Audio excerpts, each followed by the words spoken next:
out here. It's looks like it's going to be wet and windy conditions across the state today, but that's what footy's all about. I'm Matthew Fodia. Joining me today for the pre-game is Wayne Brasher and Ryan Long. Gents, what are you excited about here? Rugged up, ready to go on a cold May afternoon? Good afternoon, Matt. Good afternoon, listeners. Yes, always a trip up to Heights Reserve is always reserved with a jacket and scarf and that, but nonetheless, every time you come up here, it's a ripping game of football. And I'm thinking we're going to get another one again this afternoon. Yeah, we've picked another rip up. Yeah, Ryan Long, you said you don't often come up this way, mate. Would you consider this up the mountain? Yeah, I mean, I don't think I've been past Kilsyth, besides when we went to Coldstream. But yeah, no, I didn't pack didn't pack heavy. I've got the jacket on, but I'm going to be on the boundary today, so a bit chilly. Hoping the rain will hold off as much as it can, but it seems to be on and off today. But I think more importantly, we've got a really good game between two sides who are pretty much at the top of the division and playing incredible footy. So I think we're going to get a close one today. Yeah, the other thing is too, he's getting an education. I was about to say, Brash, in suburbs, yeah, mate. That's right. He's going to learn plenty about the eastern suburbs, and if he's talking smack, you don't want to talk smack about this area, mate. They don't take kindly to that. No, they don't. He's also going to get Ray Baird. He's back on the broadcasting. Ryan's going to be riding shotgun with him and just learning the tricks of the trade down on the boundary. And I'm sure Ray... You'll be teaching Ray. I'm sure Ray will be ready to teach him all about how to handle the wet weather. Ray's an expert at it. He is. But we look forward to that later on. We're going to jump into it. Press for time. Of course, last week we had an hour and 45 minutes. But this week we are starting on normal time, normal proceedings. And we got 54 minutes. Exactly. This week. So we better start flying through it. Let's start in the Premier Division, and it's the most even Premier Division in years, Brash. You've obviously been around the media team for almost a decade, right? I'm sure you've been observing as a keen follower of Eastern football.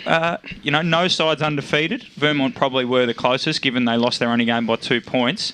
But what's your read on that, Brash? There's almost 9 sides looking for finals. You'd probably say only North Ringwood and Doncaster can't consider themselves a chance. Yeah, and it's a very... Actually, when I looked at the ladder to see Vermont on top again, I'm thinking, gee, who have they beaten actually to be on top at the moment? I mean, because, look at the season itself. It's been a up and down ride for nearly all the sides. South Croydon looked good against Blackburn. They drop a game.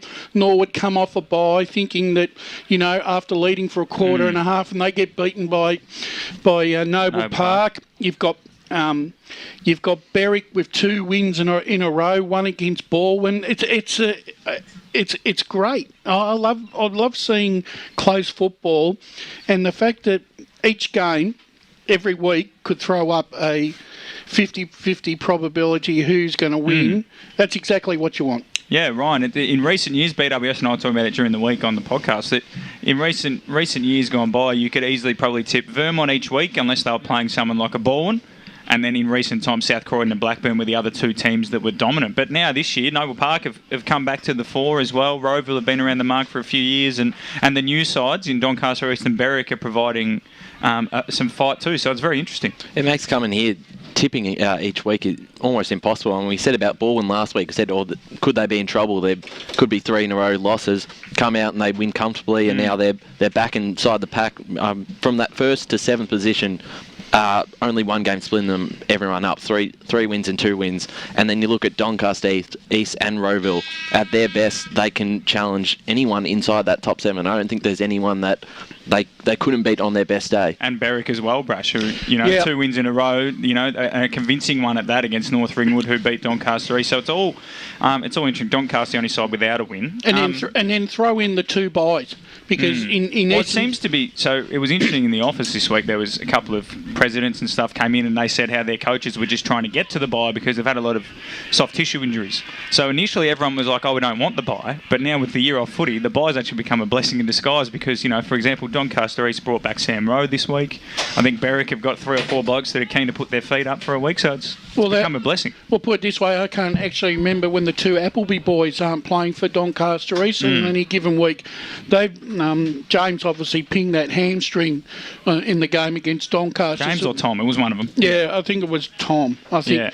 Yeah. But I think the other one's out injured too. So, yeah. I mean, I think the other thing too, Matt, when you're just talking about injuries, it's not only local football, but it's also become a talking point in the with the big boys this week. Yeah, well, injuries and availability is going to be key this year on with the evenness, and not only injuries but also VFL availability, because almost all sides in Premier Division will have a handful of players on VFL lists, and even in today's game, there's 4 or 5 players from Mooroolbark alone that have been released by their VFL clubs to play local footy, and that's having an impact. For example, Noble Park, from all reports last week, they had Goy Locke, the Sandringham vice captain. They had another couple of players, Mitch O'Riordan, or I can't pronounce the name correctly, obviously, but so they actually were strengthened from a side that's middle of the range to top 4-ish. So VFL availability and injuries are going to play such a big impact. Yes, looking at the stability of sides, I always think when a side changes with VFL players or injuries, it always is a little bit different from week to week. You're not getting a consistent structure lineup between your players. Players move around from positions. You might be having to move others into the midfield who haven't had that much run in there. So it's not always a bad thing. Yep. I mean, you look at Roeville. It really makes it struggle for them when they do. Well, they're probably hurt the most by VFL, aren't they? Yeah, they are. I think, and they've got a lot of guys at Frankston, which is a standalone club, which means that they're not going to be affected by AFL availability. Whereas your Box Hill boys, if Hawthorn have got a full list, you're probably not going to play many games. No. So that is an interesting point. But Noble Park, speaking of them, they're probably I'd say they're the biggest story, Brash, in Premier Division, because the other sides that are 3-1, your Vermont, we expect that. South Croydon have been around the mark for a couple of years. Obviously, Baldwin, I know they're 2-2, but everyone knows what they're like. Same with Blackburn. Nord are sort of, they've fallen back to the pack after the last week. But Noble Park, I don't think anyone thought they'd be contending for finals, let alone be 3-1. And their wins have come against South Croydon at home, but they beat Norwood and Berwick away. So they're going pretty well, Brash. And Kyle Martin didn't play last week. No, and I noticed he's back in the side in this week, which is always a welcome acquisition. Always to have your captain back. I think the important thing for Noble Park, obviously, with Steve Hughes saying defence first, obviously. 2 of those wins have basically come from the fact that... they've just been in games. Yeah, and the fact that they strangled the life out of South Croydon in that game last week, or the week before, to an extent that South Croydon had really no meaningful inside 50 input for most of the afternoon. And then in Norwood game last week, Ryan, they were half-time. Norwood probably the better of the 2 sides, it would seem on paper, but Noble Park just, as Brash is saying, they probably just strangle you so much and then they hit you in the last quarter. Well, they came from behind. I think they were 4 goals down at quarter time. Yeah, and they really, that second half just pushed them to the brink. And, I mean, you look at that, no Kyle Martin, he returns this week. They haven't conceded more than 58 points a game, which is, I think, the second number 2 defence behind Vermont. So it's a really strong outfit that I think, from watching them the first time against Berwick, I don't think we would have thought they would have been this high up at the moment. However, one thing I do say this. I mean, as much as I like the fact that defence is important. You've also got to marry that a little bit, Matt, with you've got to have some sort of attacking. They've actually got the most marks inside 50. I know, but that week they had one game against Vermont. They had 20 marks of inside 50 for 2 goals won. And even the coach said on that day, that's to have so many inside 50s and not even capitalise on a tenth of them. He goes, that's a bit of a concern, which I need to work on throughout the season with the squad. Their ball use is going to be interesting because he said they had 20 inside 50s in the last quarter against Vermont. Yeah, and couldn't put a score on the board at all. So that's interesting, but it's good to see them back. Yeah, I'm happy back in the mix because Noble Park, they had a few years 7th to 8th, and it was probably hard for them with Mick Fogarty because it's a hard. You could even say the same about Hawthorn with Alistair Clarkson. Now, it's hard to move on a legacy coach, isn't it? But, it's all fair now. Mick's gone down to Beaconsfield and enjoying a good time there. They've started like a house on fire, and Steve Hughes is able to take, a fresh group and a fresh direction, and the Bulls, they won't be down for long. Well, the thing is, we say this every week, Matt. When we look at the coaching changes, yes, we turn around and say the coaches stick with as long as the coach is having success and keeping the club on an even keel, he's got a job there. But as soon as things start to go a little bit pear-shaped, then all of a sudden the executives of the club look to think, well, do we need to reinvigorate the club again by bringing? It's just hard when Mick, because of the success Mick had. It was hard for them to make a decision. It was always the case. Like Dan Donati was in the same. But I'm sure he'd probably be still coaching if he wanted to. Yeah. I think that's the thing. But unfortunately, the coaches don't often get the time for them to retire. Exactly, but I think Mick did that. And it was a good one. And Mick's a great man for all that have met him. So just a couple other highlights that's going around the round. North Ringwood got another young debutant, Mason Halloran. I believe that's the correct pronunciation. I apologise if it isn't. North Ringwood debut, another under-17 player. So obviously a few injuries down at North Ringwood, and Robbie Nahas is getting the kids involved. So in the long term, this is probably going to be good. Harry Flynn last week in his second game had 24 touches, kicked a goal. So so he's settled in. So in the long run, it might pay off. They've just got to hopefully, for their case, still be in the Premier Division in 2022. Like I said, if they can look, they'll probably get their chance. Yeah, and they're obviously playing good. They're playing well at home. Both their games at home, they've impressed.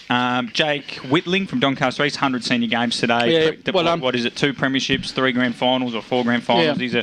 He's a very, very key player out there on the wing for them. And then finally, the other player, Jesse Newman, 200 games for Norwood today. Excellent. Which for local footy, 200 games is a massive effort. And Jesse's still holding down a key role in their defence. A side that are expected to make top 5 this year. Yeah, no, look, Jesse's been an absolute legend for Norwood, and he's played, and he's not really played that too many bad games. He's very consistent. It's a hard thing to do for 200 games in a row. So the round today, we'll just do a quick tip. So probably the games that look like they're one-sided, but as we said this year, there's going to be very rarely one-sided games in Premier Division. North Ringwood take on Blackburn at home. You'd say Blackburn on paper, and Blackburn's game is suited to a bigger ground. So I actually think, because Blackburn have won both games away from home and haven't won at home.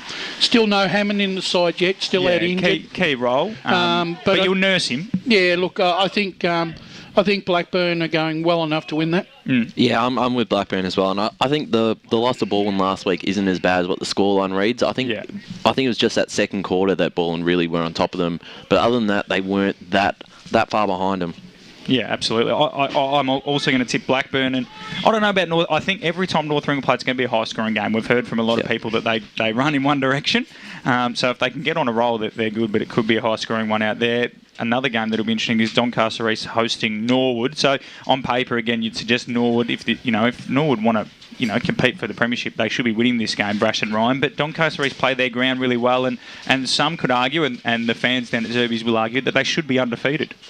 Yeah, well, some might say that, but the letters doesn't say that. No, it doesn't, because they've lost to them. No, and the fact that, look, if Sam Rowe wasn't playing, Norwood would probably have won this game. It's a massive inclusion. Yeah, because he's really their go-to spearhead at the moment.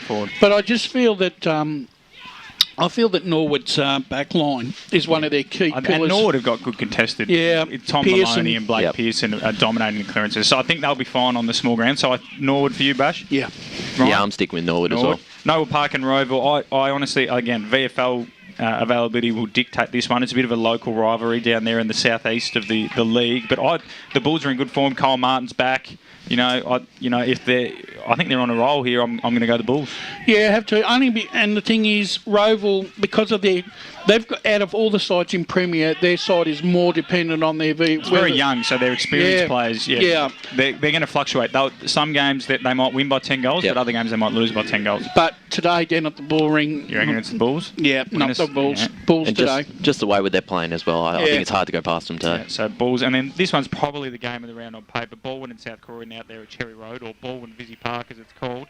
It's a very, very hard one. I'm leaning towards South Croydon, just 3-1, and we've seen them and they've been very impressive. But Baldwin are the kind of side, they've got some very, very good names on paper. They play their ground pretty well despite losing to Berwick there. And Jordan Lyle's kicked 11 goals, but he's been very, very inaccurate. So he's due to burst on the scene. He kicked 3-5 last week, so he's a big haul's around the corner. But I think South Croydon today. King and Donnell out for South Croydon this afternoon. Just tips the favour. It's just slightly to Baldwin for mine at Vizzy.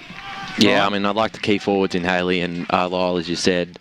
If they can catch them out in a 1-on-1 inside the forward 50, I think they're a good chance. But it's hard to go past South Croydon. I think I think they're still my tip for the flag, so I'm going to stick with them today. Absolutely. So it's an interesting round there. We'll do a few Division 1 talking points before we go to our first break. Obviously, the game today that will be, 2 to 5. It'll be Mooroolbark and Croydon here. Not quite a top of the table clash, but all equal first, all just percentage between the top 4 sides of Mooroolbark, East Ringwood, Park Orchards and Croydon. Now, I assume we're all saying they're locks for finals? I think the two sides this afternoon that are Check, playing 1, are 2. all locked for finals. And, yes. and what about Park Orchards Check and East 1, Ringwood? 2. East Check Ringwood have 1, beat both of 2. them. 1, 2. Well, 5 going. Is it a 5 or a 4? It's a 5. Well, I think the 5. You got Park Orchards. I think are in those there. 4. Yep. I think those 4 are locks, and basically the last spot is out of Mitcham, Montana South, and Montrose. I think Well, I'm thinking Mitcham for mine if they can get their get their best. players back. Yeah. For me, the talking point for me this afternoon is Montrose. They've got to get back on. Well, my talking point. For 5th, I actually think Montana South, because they've got the talented list and they seem to have gelled. 2 weeks in a row, they've pumped a big score on the board. Yeah. They're playing better footy. Mitcham, I think the injuries are going to hurt them in the long run. And I think Montrose aren't as good as we expected. No, definitely not. That's why I think it's a big day for the Montrose Football Club, because they lose today. They fall behind, but if they win, they put themselves back in the mix. Well, they've got Upper Gully, so they should get the victory on paper. But that's the thing, isn't it? It's a big day for them, Ryan, because Upper Gully have improved every week, and this is the no one goes through the season without getting a win. No. It rarely happens, and there's always a game where they bob up. And Montrose, I think, are right for the picking in terms of there's a bit of pressure on them having lost.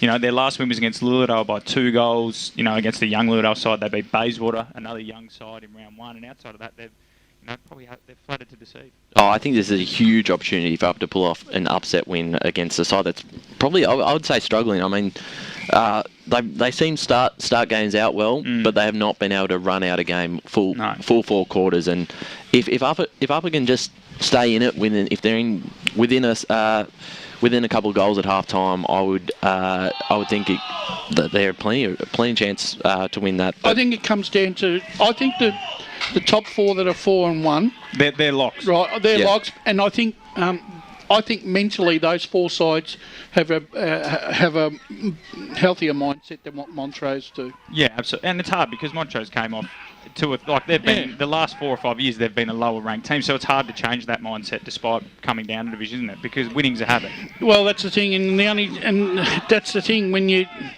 trying to get your culture back. One of the best things, Ryan, is to win. Yeah. And if you're not winning, but you're getting close, it's like someone said when Doncaster East lost their first game to Blackburn by point, and the supporters were clapping Doncaster East off the ground, and the coach Buxy turned around and said, "Don't be clapping us off the ground because for a valiant effort." They expect to win.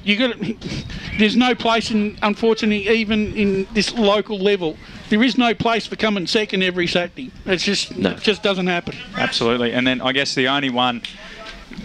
So I think Montana South. You think Mitcham, Brash, Ryan. Who are you saying for that 5th spot? Oh, I think it's between Mitcham and Montana South, but I think we'll get a better read on Montana South today when they play a really good side, because they've hit a bit of form, but they haven't played I think that'll be a top high-scoring side. game, because Montana South have kicked 100 plus in the last 2 weeks, and Park Orchards are freewheeling. Brash, if they could kick straight, they'd be putting up some very, very, very big scores. I noticed Dennis Armfield's put himself on the bench this afternoon. I think they play funny buggers with those. Well, they do, and I think that the thing is, look, Dennis Armfield's a bit like Robin Nahas. Some of these ex-AFL guys, when they come back, they play off the half-back line because they actually want to see the ground and see how their forward line is actually functioning, so that when they come into the breaks, they've got something to actually talk about. Yeah, exactly.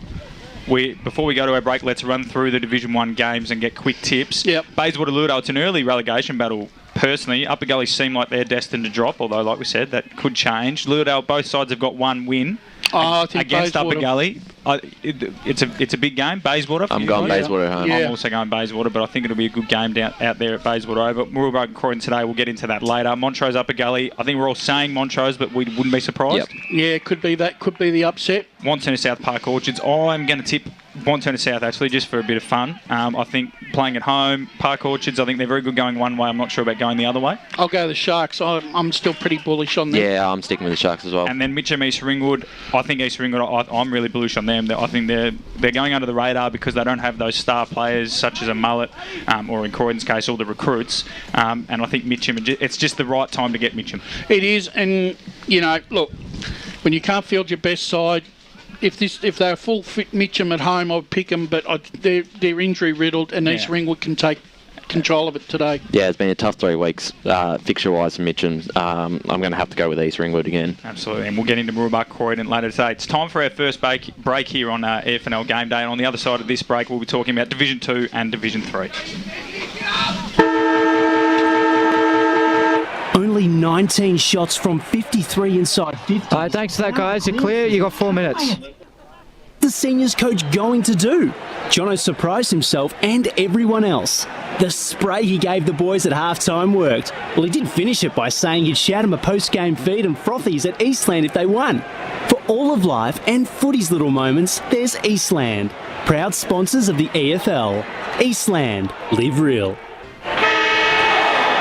Sprained your ankle, bursting through the banner? Broke a finger, high-fiving the ruckman? Or did you run into the goal post again? For bumps, breaks or bleeds, be seen sooner, close to home at Knox Private 24/7 Emergency Department. The preferred provider of emergency care to the Eastern Football Netball League, you'll generally experience shorter wait times. You don't need private health, but there is an out-of-pocket fee. Be seen sooner, close to home at Knox Private 24/7 Emergency Department, 262 Mountain Highway, Wanturna.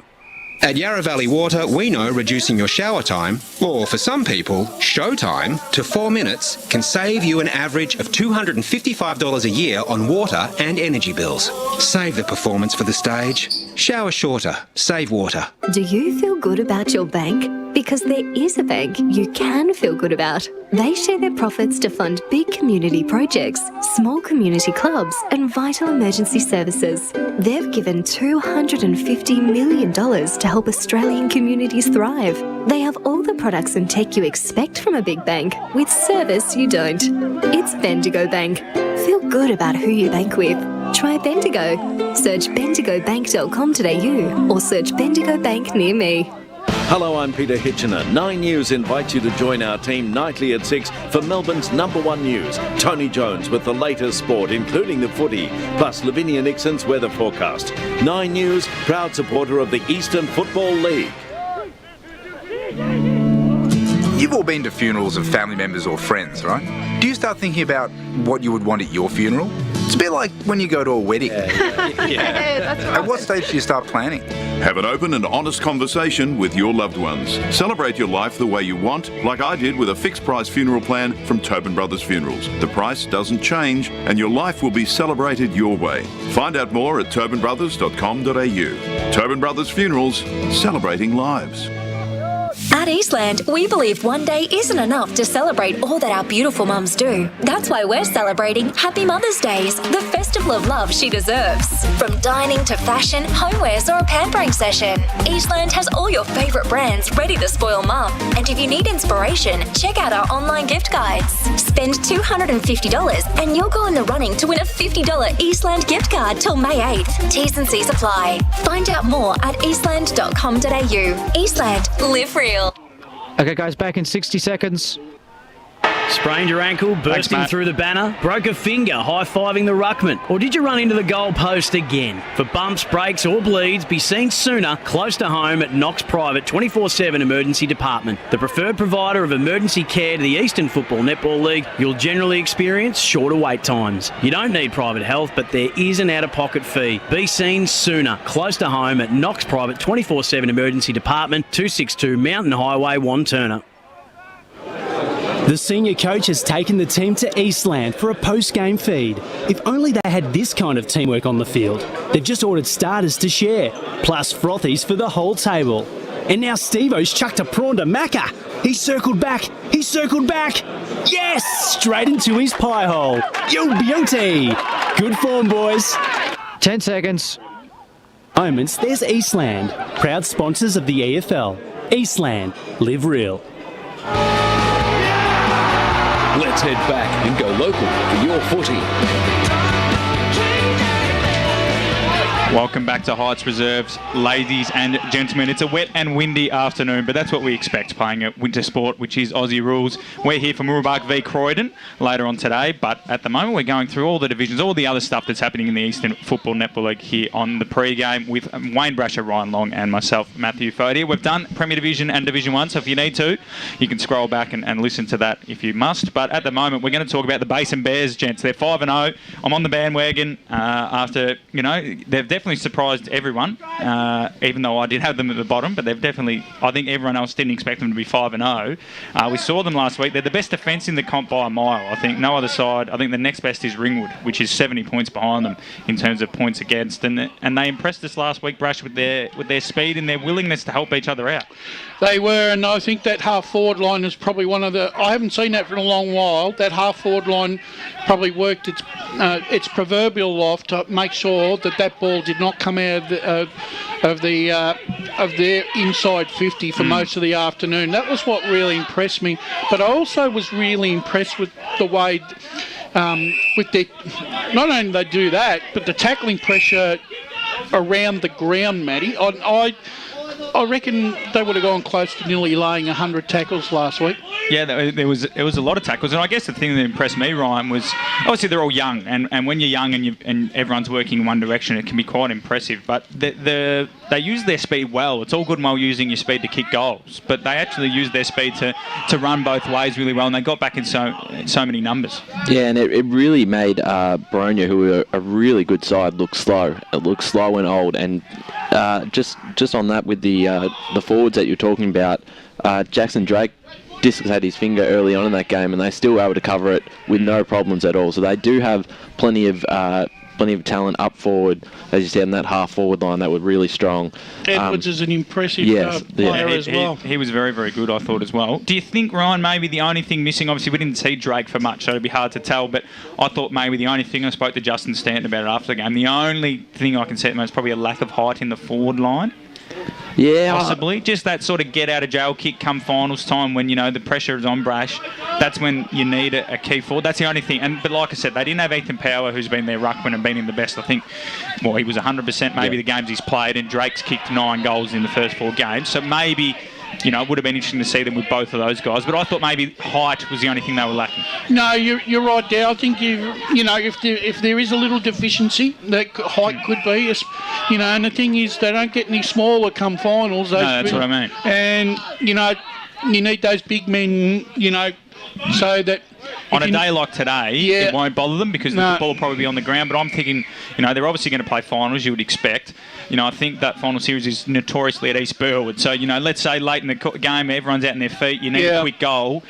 Sometimes the system goes out the window and you just want to bomb it in high and long. That's probably find a target. Yeah, I think sometimes too, that when you've got a big man, and Blakes like Talevsky did that really well, you're able to open the forward line up and have him one out as the big key forward. But think about the premiers of the years gone by. So Fair Park last year, Goff obviously stood up. Yeah. In Division 3, obviously South Belgrade was a bit of a write-off, but Brett Eddy was the star for Vermont in Division. Doncaster East have always had those couple of focal points. Yep. Mitcham probably a bit of an exception to the rule, but even then Jake Parenti had a massive final series. And then if we think back again in 2018, the winners again were Vermont, Anger and Eddy. And then also Jake Best, and then you talk about Doncaster East again, so that same forward line. Division 2 was it Boronia in 2018? Yeah. So again, a couple of hulking forward presences down there, and then Division 4 was, I think it was Whitehorse in 2018, or was that 2017? Can't quite remember off the top of my dome piece there, but they've always had Padbury was there in 2017. I can't remember. You've always got. When in premiership years, you've always got a key forward that kicks the majority of goals, but then you've got that backup forward that's always around that 30 to 40 goals. You want to spread, but I still think you need your main focal points. Yeah. So that's the only thing I can pick out. But Drake was injured, so he might be there, and we might have just not seen him. Yeah. But they play Ringwood today, who are the best attacking side on paper, and they've got players everywhere. You've got Trent Farmer, Mitch Farmer, Burton, Jordanov, Callanan, Burton. I've already said Burton. Sorry, just that forward line is...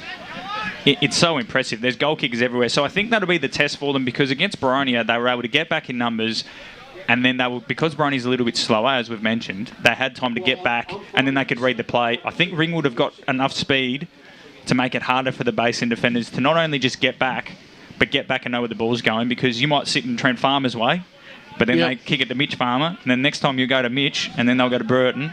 I think Ringwood's versatility up forward might make it a bit harder for them to execute that sort of numbers game plan. Yeah, they won't be allowed that luxury. Brett Rowe will be right onto that. But look, I think that's, we're almost spewing that we went to Basin Barony last week, because that game would have been it would have been walking distance from my house too. But and for Brash, you would have rolled down the Maroon Highway, mate. It would have been perfect. But it would have been a really, really good game to see, because Ringwood are the benchmark despite losing. And they've got that younger demographic than Baronia, Ryan, which means they might be able to match the Basin's speed. Yeah, I think you also look at like Hello last week, how dominant he was there. It's for Baronia, there wasn't really that sort of similar player that played well. No. And I think for Ringwood there will be plenty of people in the midfield. Collier is one off the top of my head. There's a mountain of them, isn't there, in that midfield, Brash? Yeah, there is. And look, that's you're talking about settled sides. Very settled side, the Ringwood side. You know what you're going to get with them, and but they're also capable of taking even the good sides and putting them to the sword. In recent years they have towed up some pretty good opposition, although obviously not at the right time of year. Baronia 2 losses in a row, South Belgrave 3. That hasn't happened to South Belgrave in a long time, and Baronia in an equally long time, losing back-to-back games. But they are getting players back. The former captain, Lockie McKernan's back for the Hawks. So again, another of those inside midfielders, but more composure, can dominate around the contest. And I believe another player they've brought back in is Braden Bowes as well. There you go, another key player. And then for South Belgrave, Lee Odermatt and Michael Smith are back, adding to Tim Smith, who was back last week. So they'll get back to their best. But a couple of big games around the division. Obviously, we've spoken about the Ringwood and the Basin, but Baronia should get back on the winners list against Templestowe. Yes. Mulgrave and Heathmont's an interesting one out there. Escape to the Chateau, Brash. Escape to the country out there at Garnett Road. Yep. It's an interesting one, because Heathmont 3 in a row now. They're going well under Nick Rutley. Another young group that are starting to, understand the way they play. But Mulgrave's a hard place to go. It is, and that's the funny thing with Heathmont. Just when you think you're ready to turn around and you're ready to tip them with absolute confidence. They've beaten Ringwood and Baronia, so on paper they should win this by 10 goals. They should, and I don't think a trip down to Escape to the country is going to be any. I reckon they've packed their wellies. Fine. They'll be fine. I'm sure, and Dave will have them all prepared. He will. He would probably coach Mulgrave. He's already down there.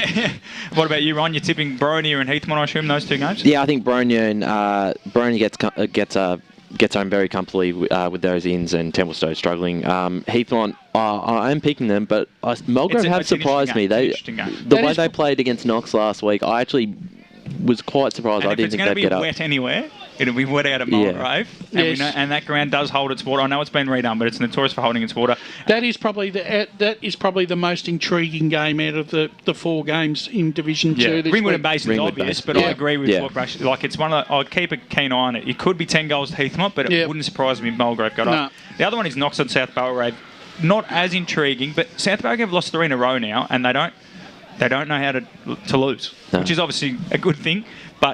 And Knox, every time you look at it, you go, they should be better than what they're putting out. And I just think one day it's going to click.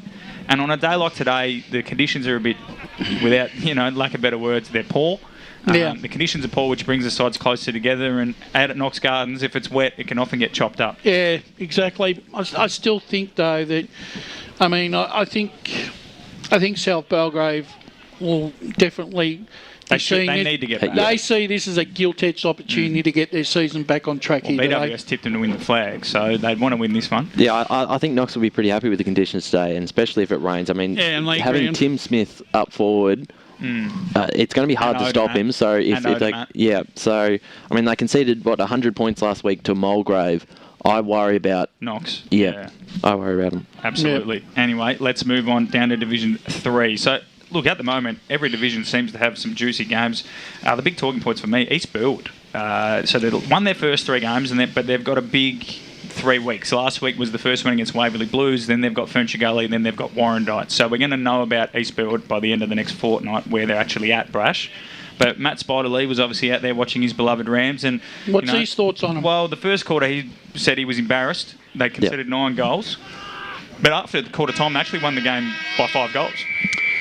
They went down by 4 goals, but were down by 7 goals at quarter time. So you could take the positive out of the fact that they probably had Waverley Blues measured for the rest of the game, and we had a couple other people out there said it was a great game to watch, end to end, and that's the way Waverley Blues are going to play. Obviously, they're going to back their attacking ability, but on the flip side, East Burwood, that's a slow start that Scotty Wind, he won't be taking that. Watch how they start today, I reckon. That's been their Achilles heel all season, East Burwood. They've started slow. And they got away with it. They got away with it, and because they didn't actually blow them off the park. They just grinded them over the course of the last 3 quarters to get the victory.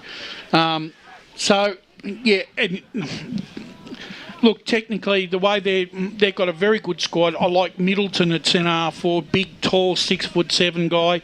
He can actually kick the ball massively. I've seen him kick the ball actually outside the back fence.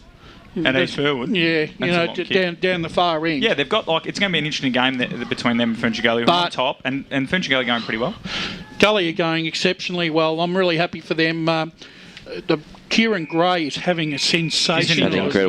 What's he got? 11 goals and in the best 4 times. Brash will bring up his little player performance sheet. Kicked another 4 last week. Exactly. Ryan, the other team I'm interested in looking at is Whitehorse, because we've actually been quite bullish on Whitehorse all year. Obviously, we love a few players down there, and we know a few. Duncan Jones, of course, came into the job at the last second. They're 1-4, but they've played the 4 top sides. They've played East Burwood, Ferntree Gully, Waverley Blues and Warrandyte. They lost to East Burwood by 3 points, the Gully by 5 goals, Waverley Blues by 4 goals and Warrandyte by 7 goals. So despite being 1-4, they've actually not been too bad. You wouldn't have thought they were 8th on the ladder just by looking at that. And I think, we've talked about how reliant they are on Padbury, but they did have eight multiple goal kickers last week. So they are starting to find a few other options. And I think against Donvale, this is just the sort of game that they just have to win. And at home as well, yes. So they've got Donvale, which means their next few games should be Donvale, Fair Park, Glen Waverley. So they should be able to get back to 4-4 before their bye, or after their bye, at the halfway point. So it's going to be interesting to see how the Pioneers go about it. So there's a couple of interesting games there. The fixtures today, Glen Waverley and the Waverley Blues in the Pinewood Cup. It's at Central Reserve, but again, I think that's a high-scoring game. There could be, Waverley Blues go one way, Brash, if you're looking at your stats, don't they? And Glen Waverley have got a couple of goal kickers, so you'd expect the Blues to win, but it could be 120 plays 80. Yeah, Blues for mine. You've got to take them on trust. Yeah, they can open up the game, the Blues, and with that attacking style play. So I think they're the better side at the moment. They're the better side, but again, it's something that could be interesting watching for your neutral that likes goals. Fair Park and Warrandyte at Fair Park. I think at half time it'll be close, and Warrandyte will blow them out of the water, because that's been the trend, unfortunately, for Fair Park. Yeah, Warrandyte for mine. They're just with buckets. Phillips down there. Could have another big day out there. Small ground, the big buckets. Yeah, could Absolutely. be. And I think, actually, believe it or not, it works really well for Luke Dunn, who comes back into the side today, because instead of him being the number 1 forward, he now goes to a forward pocket. And Luke Dunn is a 50, 60 goal a year goal kicker, and he'll get the second best backman, but he's definitely a quality forward player for Warrandyte. Yeah, I think Warrandyte comfortably, but I'm looking forward to Fair Park. I just want to see they'll pitch a couple eventually. And I think this is not out of the. I don't think they can win today, but I think they can.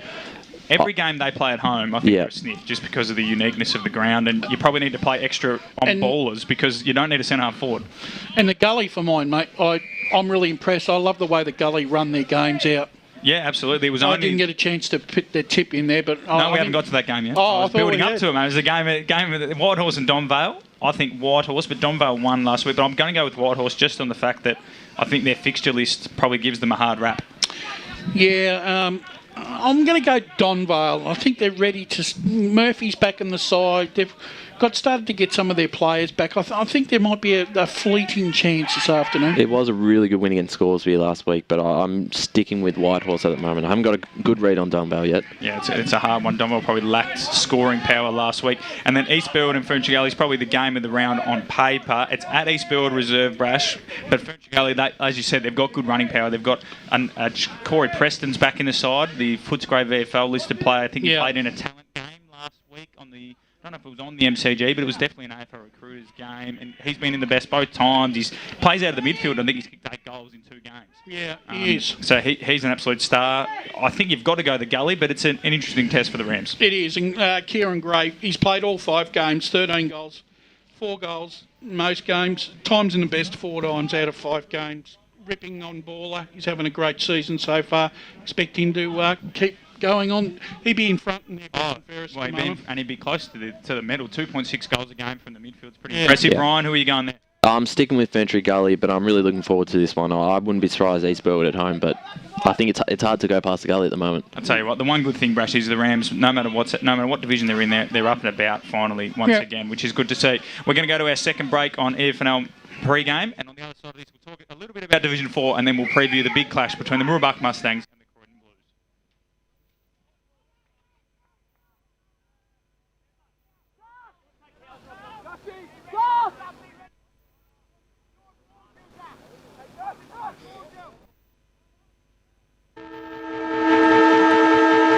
Only 19 shots from 53 inside. Sorry about that delay there, guys. Just having some technical problems there. We're 4 minutes for this break, though. Thanks, mate. Prized himself and everyone else. The spray he gave the boys at halftime worked. Well, he did finish it by saying he'd shout him a post-game feed and frothies at Eastland if they won. For all of life and footy's little moments, there's Eastland. Proud sponsors of the EFL. Eastland. Live real.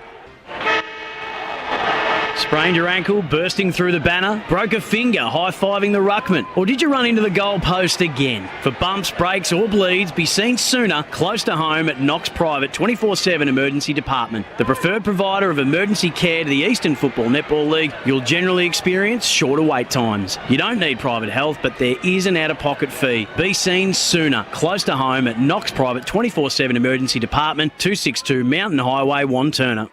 At Yarra Valley Water, we know reducing your shower time, or for some people, show time, to 4 minutes can save you an average of $255 a year on water and energy bills. Save the performance for the stage. Shower shorter. Save water. Do you feel good about your bank? Because there is a bank you can feel good about. They share their profits to fund big community projects, small community clubs, and vital emergency services. They've given $250 million to help Australian communities thrive. They have all the products and tech you expect from a big bank, with service you don't.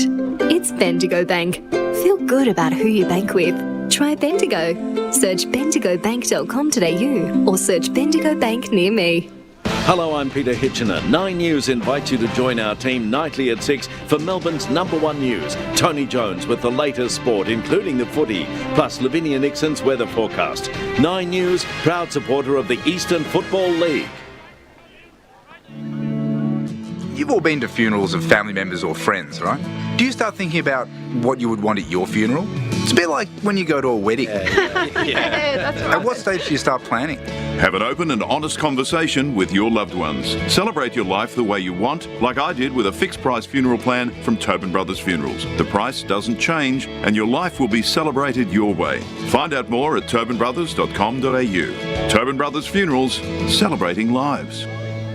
At Eastland, we believe one day isn't enough to celebrate all that our beautiful mums do. That's why we're celebrating Happy Mother's Days, the festival of love she deserves. From dining to fashion, homewares or a pampering session, Eastland has all your favourite brands ready to spoil mum. And if you need inspiration, check out our online gift guides. Spend $250 and you'll go in the running to win a $50 Eastland gift card till May 8th. T's and C's apply. Find out more at eastland.com.au. Eastland, live real.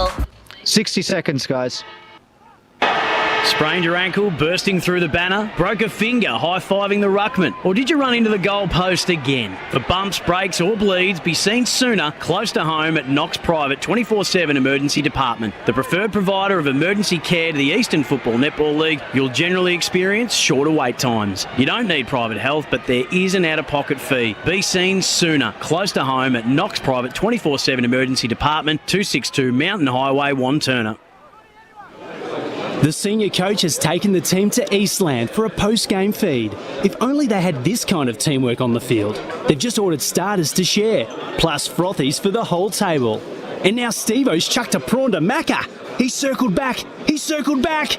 Yes! Straight into his pie hole. 10 seconds. Boys. For all of life and footy's little moments, Eastland, proud sponsors of the EFL. Eastland, live real. Let's head back and go local for your footy. And you're on. Yes, ladies and gentlemen, it's EFL game day and we're here previewing Mooroolbark v Croydon from the Heights Reserve. The rain has stayed away so far. There's been little showers and little bits of cold air gusting through, but so far so good, and we're expecting a massive day out here as 2 4-1 sides in Division 1 go head-to-head in maybe a grand final preview, but we could be getting ahead of ourselves a little bit there. Matthew Fody here with Wayne Brasher and Ryan Long. We've done the first 4 divisions. Let's take a look at Division 4, gents, and there's a few interesting games around. I think obviously the top of the table clash between Surrey Park and Coldstream out there at Surrey Park on their Ladies' Day. Kilsyth and Forest Hill, Churnside Park and Sylvan looks like it's kicked off as well. Might be early with the girls' games afterward, but the big one, Brash, Nunawading and Croydon North Emlock. The two bottom sides, last year they played twice, and there was, I think in the second game it was 180 plays 110 at Coonung, and the first time out at Hughes Park it was a 3-point thriller that went the way of the Lions. What can we expect today from those two sides? Well, I think Emlock have probably improved their list from last year, Matt. I noticed they've had a few recruits from Churnside Park join them throughout the off-season, so they've obviously been strengthened. Nunawading, they lost their captain Winter. Surrey Park, yep. But they've... but the thing with them this year is where they... You know, after a winless year in their first year, they would have put a big circle around this one, and they would have put a big circle around the return leg and said, these are the chances, and maybe the Kilsyth games, but Kilsyth look to have taken a step ahead. And speaking of Kilsyth, they take on a revitalised Forest. Very steady side. They've got down there Jake Rowe, he's kicking goals again. So, look, they've been really impressive, Forest Hill, so far this year. They haven't really put a foot wrong. Their one loss was to Sylvan by 3 goals, so could easily be 4-0. Most definitely, they're definitely in the top 4 mix for sure. And I think today they'll get a nice little percentage boost and be rewarded for their hard work over the opening 4 weeks. And they suddenly become a massive challenger to Coldstream now. Now that they're in that third position, they're 3-1. They're a good chance. I mean, that loss to Sylvan, that you wouldn't take much. No, round 1, and then it was in the red dirt too, so it's pretty hard to win in the red dirt. So it's a good point. Forest still going very, very well, and it's good to see a club that suffered so much in that little period is back on the winners list more regularly. Speaking of Sylvan, they go away to Churnside Park today. They got a percentage boost to themselves, belting Nunawading last week. Brash. Danger game, though, I reckon. Yeah, danger game, because it's our Churnside, I think, will have good performances randomly against the top 4 sides, but Sylvan have to win it again because they've already lost the 2 games to Surrey Park and Coldie. They don't want to fall too far behind that double chance. No, they can't afford to be dropping game to those bottom 2 or 3 clubs. They can't. They need to peg those. They need to win those and get those 6 wins. Because Ryan, they take on Surrey Park. What are you going to take away from the Panthers, mate? What can they expect out of this? Are they a sneaky chance at home? Yeah, I was quite surprised that they lost last week. I mean, that second half, I think they kicked 2 goals 9. So they can't afford to do that again today. But I mean, this is probably for Coldstream. I think this is really important because this is the chance that you get to take on the sides that are right around you, that are going to challenge you the most, because they need these sort of games. They don't want to come into a final series as the top dog, not having much of a hard run, playing the lower base side. So these are the sort of games that, if you're a Coldstream, this is what you focus on. Absolutely. I think I'm agreeing with Ryan here. I reckon the pressure's more on Coldstream, because I still don't think Chad Rogers knows exactly where his side's at. I don't think he's. And today he'll get an opportunity against a Surrey Park side that have really made great inroads over the last 2 to 3 years. Obviously, like I said, they've lost Smith and Paolini, but they've picked up new players. Paolini back in today. I don't know if he's playing seniors. He might be pulling on the boots again in the reserves, but he is returning. Well, if they get him half fit, even for a finals tilt, he'll be a welcome acquisition. But they've done all right so far without him, and I'm thinking this afternoon that Surrey Park, even though they lost to Forest Hill last week, I think they can serve pull something off, you reckon? Oh, I do. I think they can serve it right up to Coldstream, because I don't reckon Coldstream have had a decent game. Test. Well, No. it's Catch him off guard. Yep. Exactly. So it's interesting. Well, that's all the divisions wrapped up, but we haven't done this game, Brash. We've got 5 minutes and Ryan to talk about the one ahead of us. Mooroolbark and Croydon were expected by many to win the premiership after 2019 making the grand final, and then adding, the likes of Dale Hare, Tory Class Henry, who's actually running around in the Magoos today, Joel Koga, Jaden Seister. They picked up so many that they're moving in the right direction. Their reserves made the grand final as well. If I'm not mistaken, at the moment they're 3.5 goals up against Mooroolbark. And Mooroolbark, on the other hand, recruited heavily, but it sort of went under the radar, I guess, maybe because of where they finished in 2019. But they've picked up some very, very good players, and all of a sudden both sides are 4-1, and there's a bit of a local rivalry that might go all the way in September. Well, this rivalry, Mooroolbark and Croydon, as you well know, Matt, has gone longer than this current season. It's one of those games that either one these sides always want to win every year. There's a lot of bragging rights up for grabs here. You're looking at both sides are perennially, when they come in, they've normally got their best sides ready and primed for a game like this. I've looked at the Mooroolbark side, and with Baxter and Mullet leading the charge with 15 goals apiece, they've become a formidable goal-kicking side. Off air, Matt, they're not a team of stars, but they're a team of consistent footballers where they can kick goals. Their midfield and their on-ballers are very good in scoring. It's going to be an interesting game, because I think Croydon's defence is one of their strongholds, and I think this afternoon, if they hold Mullet or Baxter, I think they'll be able to kick a winning score and get the points. So all things being equal, I'll probably get lynched, but I'm going to tip Croydon. I think for me, I just want to mention that the inaccuracy that Croydon have had a few games this year. Last week, they kicked 14 goals 20. They kicked 0-7 that first quarter. They really should have won that by a lot more. They also 13 goals 23 against Upper Fenchurch Gully, 6-15 against East Ringwood. The win's it's picking up at the moment, just as I'm speaking right now. If they can't convert, I think they could be in a bit of trouble against a Mooroolbark if a Mullet or someone else has a... Provider of emergency care to the Eastern Football Netball League, you'll generally experience shorter wait times. You don't need private health, but there is an out-of-pocket fee. Be seen sooner, close to home at Knox Private 24/7 Emergency Department, 262 Mountain Highway, Wantirna. Radio's #1 motorsport show is back for 2021. The Driver's Seat with Matt McKeldin and Stephen Johnson, covering everything from Formula 1 to V8 supercars. Jack Smith from Brad Jones Racing joined us for an honest chat about his season so far. My teammates have had results and everything's going good, so if I could tell you exactly what it was that I needed to go better, I'd be very, very happy. That's this week on The Driver's Seat. Join Caroline Wilson and Corey Perkin for their weekly podcast, Don't Shoot the Messenger, filled with their insights into the latest news and a little sport, good local tips, and plenty of recommendations on what they're reading, watching, and whipping up in the kitchen. Events of the past month have revealed a toxic work culture, a government that has tried to bury an alleged rape. These matters are not crusades by feminists, they're matters for the government. They affect all Australians. I have, as you know, very unusually bad calves for boots. I can't fit into most boots. Well, I'm lying on the bed with my leg in the air so that, all the blood rushes out of my feet. The ABC's decision to move the Q&A program to a Thursday night. To borrow a line from a certain TV. 60 seconds. Destructive call, ridiculous call, why did they do a call? You'll find the Don't Shoot the Messenger podcast on the SEN app or subscribe wherever you listen to podcasts, thanks to Red Energy, 100% Australian electricity and gas. The senior coach has taken the team to Eastland for a post-game feed.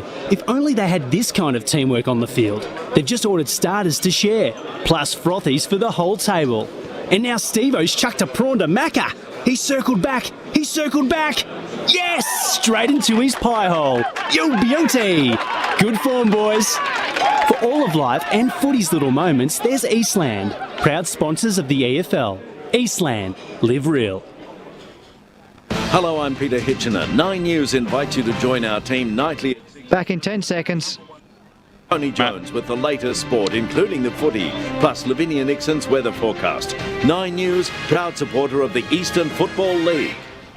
It's time for the match of the round. Let's cross to our team and go local for your footy. Mike's on.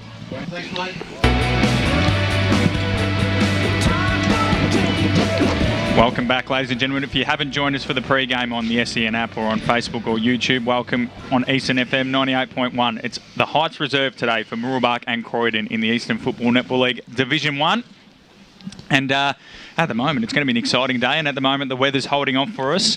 Matthew Fodia, joined by Wayne Brasher and Steve White for the first time since, a long time. Round Steve. one. Yeah, round one out there at Mitchell. How are you, mate? Good. Few scheduling issues the last couple of weeks, but now back on deck now, so all good. And excited, mate. And you picked a great game to come back on deck. I think deep down, Brush, he was just, he's just looking at the fixture and seeing the games rolling in. Yeah. And, can't make it because of work. All of a sudden, this juicy one pops up, Brush, and he's in. Total inside job, absolutely.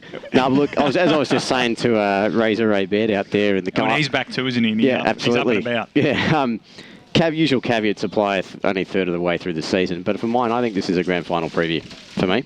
No, I think you throw it out there. No, just want it. I'll tell you what, you might be too far wrong because I think both sides, obviously if you get Polkinghorne back in this side, and that strengthens them. Another guy we probably didn't actually further talk about from Mooroolbark too, Matt, James Charge. Well, Chargy, how old is he, Brash? He'd be closer to 40 than he would be 20. But he still keeps going on, and he's still a very valuable player for Mooroolbark, and he takes a good player to stop him every week. So. And did you see the highlight though of him getting stopped against East Ringwood? He sold the candy, he got around the first bloke, then got around the second bloke, forgot about the first bloke again, who came up and cleaned him. So, Chargy, he's an absolute star. He was a Lurdale junior, played a lot of footy at Lurdale, then went to Mount Evelyn, Alinda Ferny Creek, and then he's a bit of a journeyman. No, so was it Mount Evelyn, Mooroolbark, Alinda Ferny Creek? Yeah, he's a journeyman. He's been around. He's played over 250 games of senior footy around the traps, so including interleague games for the old Yarra Rangers. So he's definitely a big player. I reckon another player that probably hasn't hit their straps yet for Croydon that we know is a more than capable player is Dale Hare. With the best on ground, I think he was last week, and from all reports from the people that were out there, was far and away best on ground. So I don't know about you guys, but Whitey, who are the other players you're keen to keep an eye on? Justin Ficarelli for mine. Obviously, fan favourite. Isn't he? Yeah, fan favourite. Yeah, interesting you mentioned Matting Polkinghorne. I have to agree with that sentiment, Brash. As soon as he gets back in the side, they've just got that extra. He just has that X factor, obviously, with the goals. But Justin Ficarelli, and I would have said Billy Dixon as well. Another one to keep your eye on. Yeah, the captain, co-captain Billy Dixon. Yep. Went to school with Billy. Yep. There you go. We shared the homeroom together. He had is it duck feet where they point him? Yeah. He has that. Yeah. So, But you and him star in home economics, did you? No, we didn't. No, we might have done home economics back in year 10 together. No, Billy, absolute ripping fella, Billy. And we've got it's interesting to say. There's a few names out there I'm familiar with, but we'll get into it. Yeah, I'm looking forward to seeing Justin Ficarelli as well. Yep. He's got over pigeon-toed, isn't it? Yeah, duck's the other way. Yeah, sorry, my bad. Yeah, that's where you got Bruce. the webbing, Yeah, I knew there was one of the two. Yeah, I don't think he's got webbing between his toes. Going the full 9 yards, mate. Justin Ficarelli's played, you speak of him, 180 games plus for Croydon in the seniors, and he's kicked over 300 goals. Yep. So, it's an incredible amount of goals for one man, and he's only 5'8". He's about Ray Baird's height, so I don't know how he's kicked so many goals as one out. And speaking of, Razor Ray is down there, and Ray, welcome back, mate, for 2021. It's been, 7 or 8 weeks, mate. How are things? Very good, boys, and it's great to be back. And I'm 5'8", standing on my toes, mate. But no, look, you guys missed a couple of Croydon players there that I think are very important to their lineup, and one is Jared Clark. Yep. He's going to be one of their leading forwards, big marking forward down there. And let's not forget one of my favourite players, Nathan Haig. Yeah. If he's up and about, Croydon's up and about, Brash. Yeah, he is, Ray. And look, you know, you look at both sides. You got, like I said, Baxter. Yeah, got Baxter for Sam Baker, Kane Noonan, Troy Wright, next Montrose. And, you know, look, so both sides have got excellent local players. Yeah, absolutely. And Brash, I'm a big rap for Morris D'Alessandro. Yeah. He is a great coach. Is he a big rap for you, Ray? Pardon? Is he a big rap on you? Oh, probably the only one in the whole EFNL, but yes. He's a very shrewd operator, Morris. He does know the game very well, and he's very articulate, isn't he, Ray? Yeah, and he's got Big Pete down there as well as. Oh, doesn't he just? I noticed Bailey Hodka walking along the boundary line. Injured? If you could find out how he's going and let us know when he could be returning again, Ray, that'd be a good sign. Okay. And I think they're playing for a cup today. Might be the Bendigo Bank Cup or something or other. It's a local cup, obviously local rivalry. So it looks like there's two sets of co-captains, Brash. How often do you see that? No, four blokes shaking hands to sign off the start of the day. Put it this way. Get the social media done. Port Adelaide wouldn't be having a bar of that, mate. You know what they're like. Port Adelaide? What's wrong with that? Well, they don't like dual captains. They only want one captain. Hey, guys, co-captains, does that mean they have 2 out of 3 for the toss? Yeah, well. Rock, paper, scissors, you reckon, Ray? What's it like down there, Ray? We're inside the van. We can feel the wind, but what's it like down there? No, it's pretty good at the moment. You know, the wind's actually not too bad, but I'm rugged up with my long johns and everything on it. No, I think it's going to be okay, boys. Look, the wind favouring the far end over there away from the scoreboard. Okay. Who's won the toss? Croydon have won the toss, and they're kicking down to the... They're kicking to the non-club rooms end. Yeah. Bryce Avenue end. Ryan Long?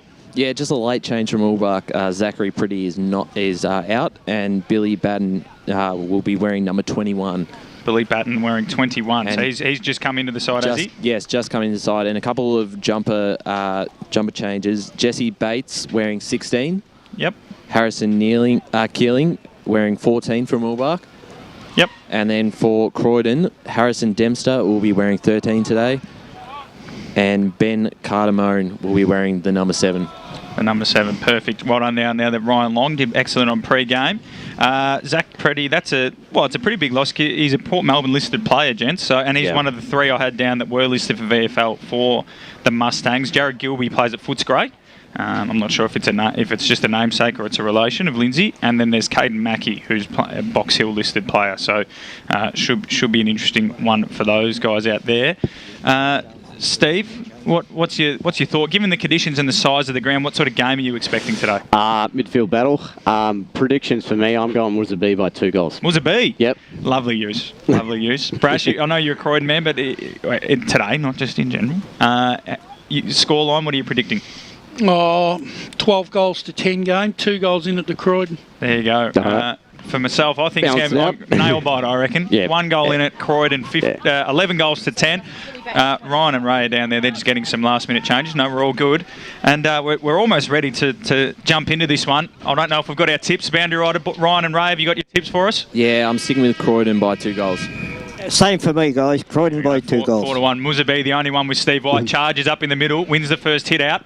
And then they should get it away here, the Blues, eventually. The handball initially came from Jake Christie. Adrian Ficcarelli there gets a little kick, but it came off the side of his boot. We're just at centre forward for the Blues. And then forcing it forward is Jordan Lynch, one of the 2 brothers, wearing 14-15. Steve's man, Justin Ficcarelli, picks it up. Handball off to Hare. And his kick goes across the face. Fast start for the Blues. Yeah, good start for them to get the ball, win that first centre clearance and push that ball forward. So Shane Kennedy, no, it's a free kick coming back. Yeah, it was a throw. Yeah, a throw against Ficcarelli. I thought that was a bit harsh, but... More of a forward pass than a throw. You reckon? Yeah. Wrong game, but that's all right. I like the reference. Mackey, that man from Box Hill. Shane Kennedy, been in the best frequently this year, the ex-Warrior Premiership player. He finds Noonan, but he ran out of space, and we'll have a boundary throw in the forward pocket for the Blues. No score yet for either side. Ground's in good nick this afternoon. Most grounds have been this year, haven't they, Brad? Yeah, they've done pretty well. So, Charge, he's got the height advantage in the ruck here, going up against Jared Clark. Ray's man. The ball, though, ends up in the hands there of Andrew Carter. Runs his full measure. Goes into the goal square. Well done by the defender there for the Mustangs, working hard on Constantino, who's kicked 17 goals this year. And we'll have another stoppage at the top of the goal square. It was good defence there from Sean McManus. Surprised Carter wouldn't have backed himself having a ping there. I would have thought there. Maybe run around in the snap. Charge. Takes out of the ruck. Whacks on the boot. Dangerous kick to a dangerous area. But Mackie did well to use his body. We dropped the mark at the end and we'll have another stoppage. And already the game's sort of settling into that midfield battle that Steve talked about.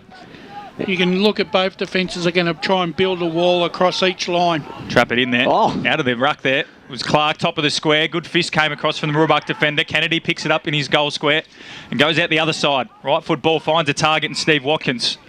Still inside defensive 50. He goes down the line looking for the leading player in Sutherland, Lachlan. He marks defensive side of the wing and the handball inside. Finds Gilby.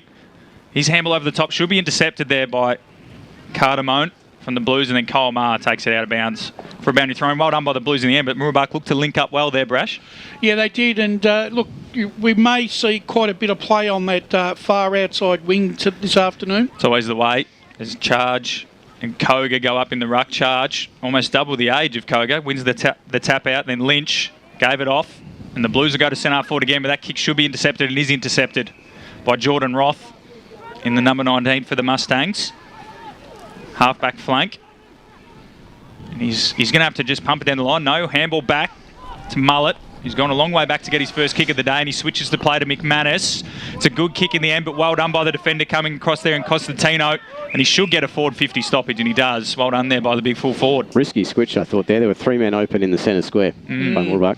But I think down at Mooroolbark, if Aaron Mallet wants to do something, Fair enough, he gets to do it. Yeah, you do. When he speaks, you listen. Yeah, exactly.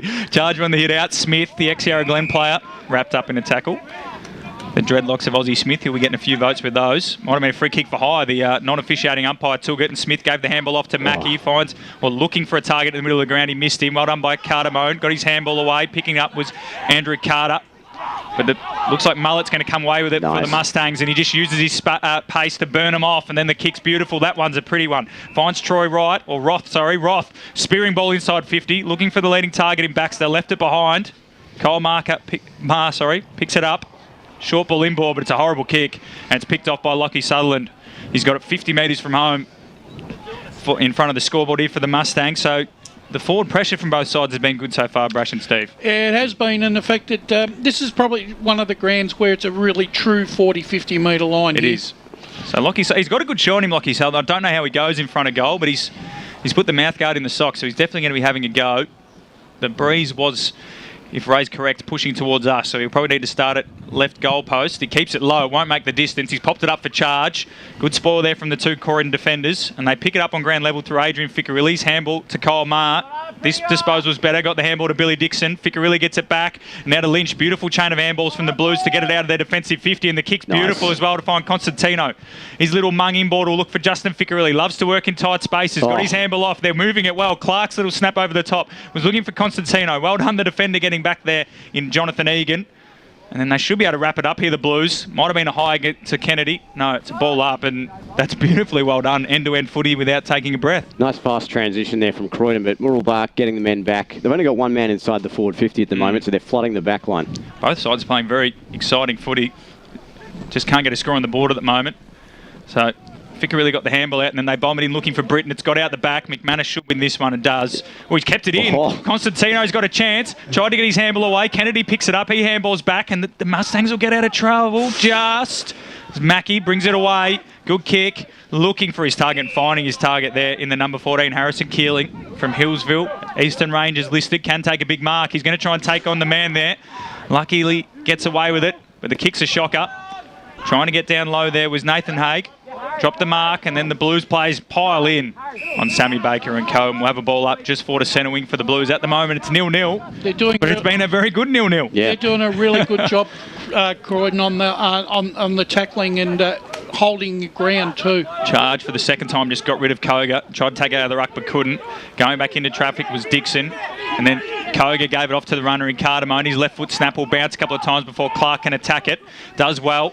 Now he's just sitting on top of the egg. The umpire positions himself. Ball comes loose. And then working down there in the number 60-odd is Whiteyard. He should have taken the first grab there. Yeah. He just hesitated there, Clark. Yep. Instead of attacking the ball and taking it on first grab, create the opportunity, he's given a stoppage away. Charge again, too strong for Koga. And then Austin Smith gets a little left foot grubber. That should go out of bounds right in front of our boundary riders, Ryan and Ray, down there.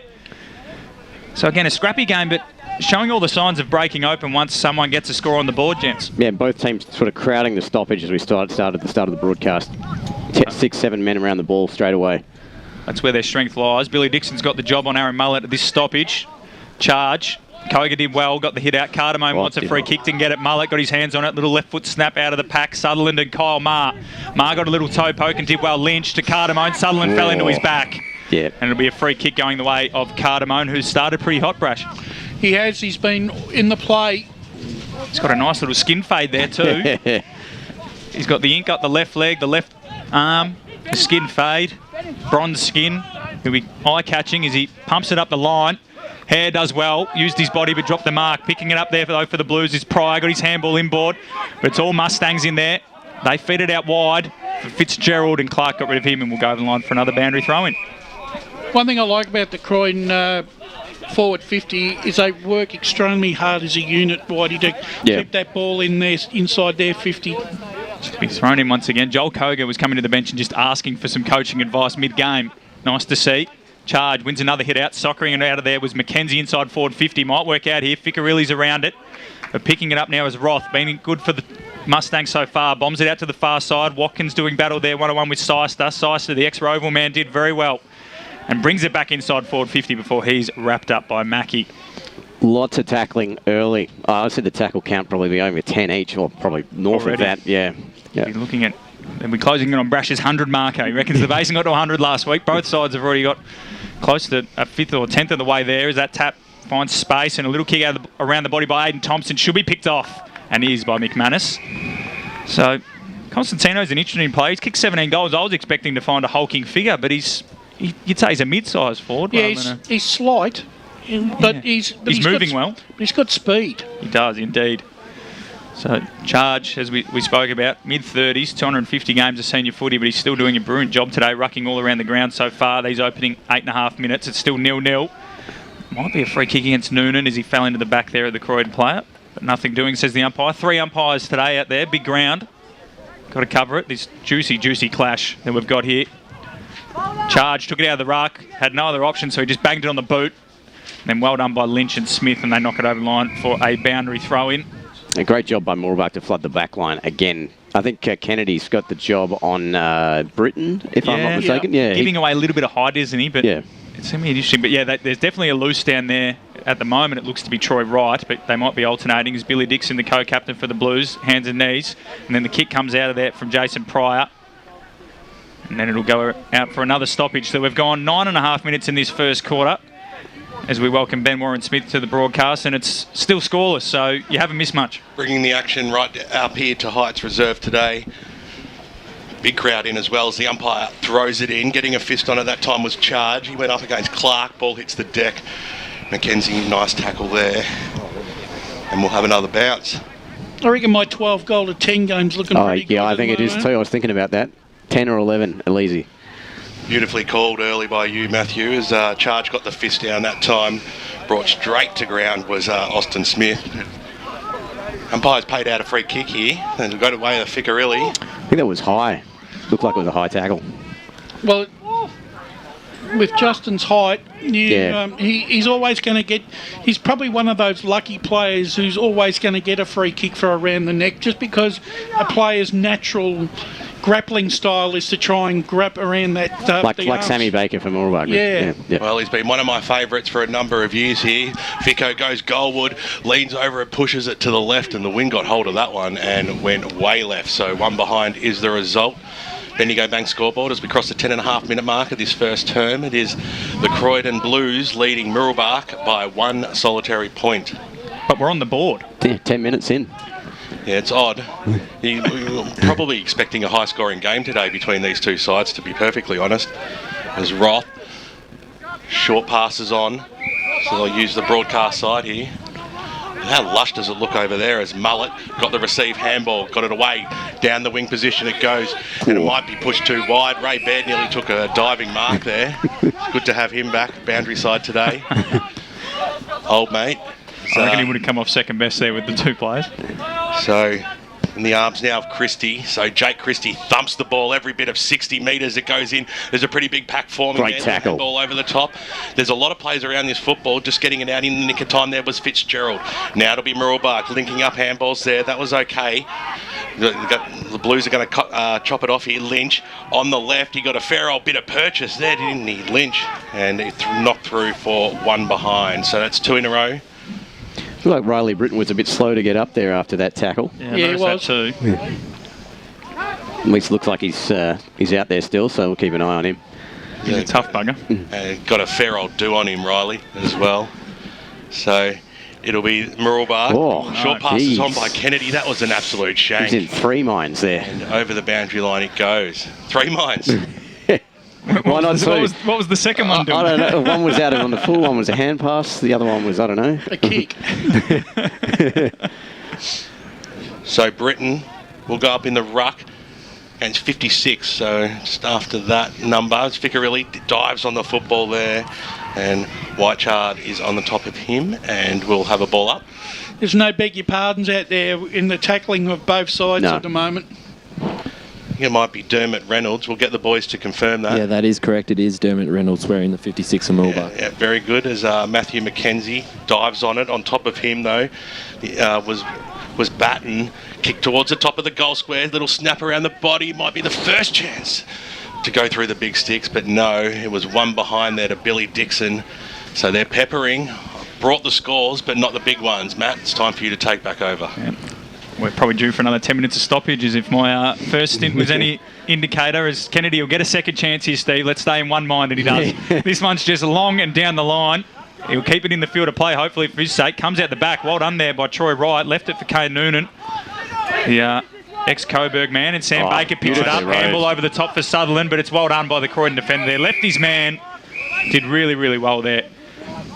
Did Harrison Dempster. Left his man, came off and cut off that transition play from the Mustangs. So when they get their chance to get out the back, gents have looked probably they're more likely to score. But beautifully rove there by our ex-Mosquito Fleet Lilydale player Sammy Baker. Yeah, exactly.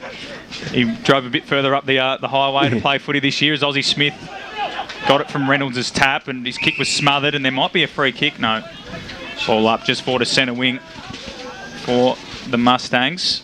They trail by 3 points and we've gone almost 14 minutes. This quarter could actually just run the straight 20 as Billy Dixon gets the clearance, goes to centre forward, kicks a little bit too hot. Well done. For the leading man there, Jake Lynch, and Jordan Roth takes the mark and plays on immediately, the left footer. Nice looking kick out towards centre wing. Caden Markey is the target. He got there, the young fella. Box Hill listed. Handball was intercepted. Now the Blues might have a chance to rebound. Well done there by Jaden Syster. And we'll lock it up just forward to centre wing for the Blues. They lead by 3 points. One of them is Rush and the two other behinds, Justin Ficcarelli and Billy Dixon.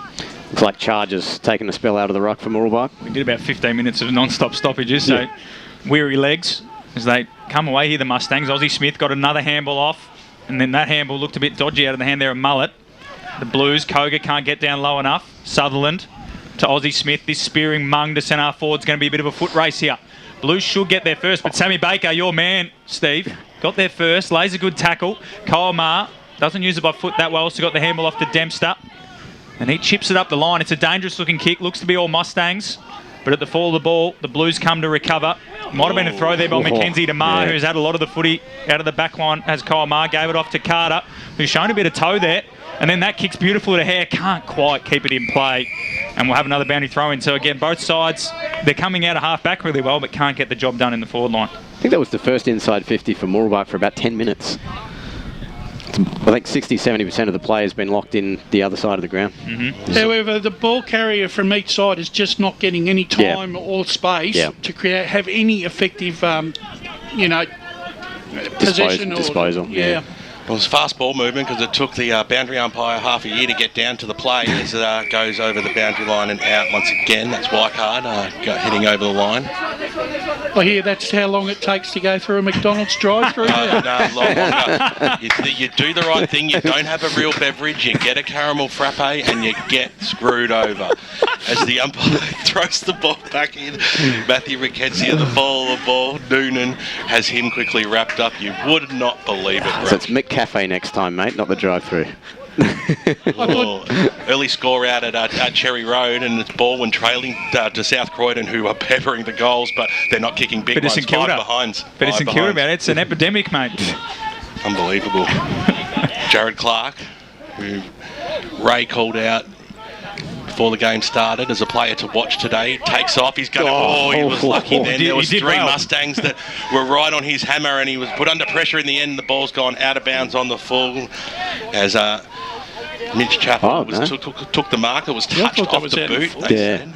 Boundary. Chappell with the tucked-in jumper. You don't see that often. Ray Baird, boundary side. Yeah, just on that incident with Jared Clark, there was no talk whatsoever from his teammate who was standing around him. So they've got to get talking at ground level, Croydon.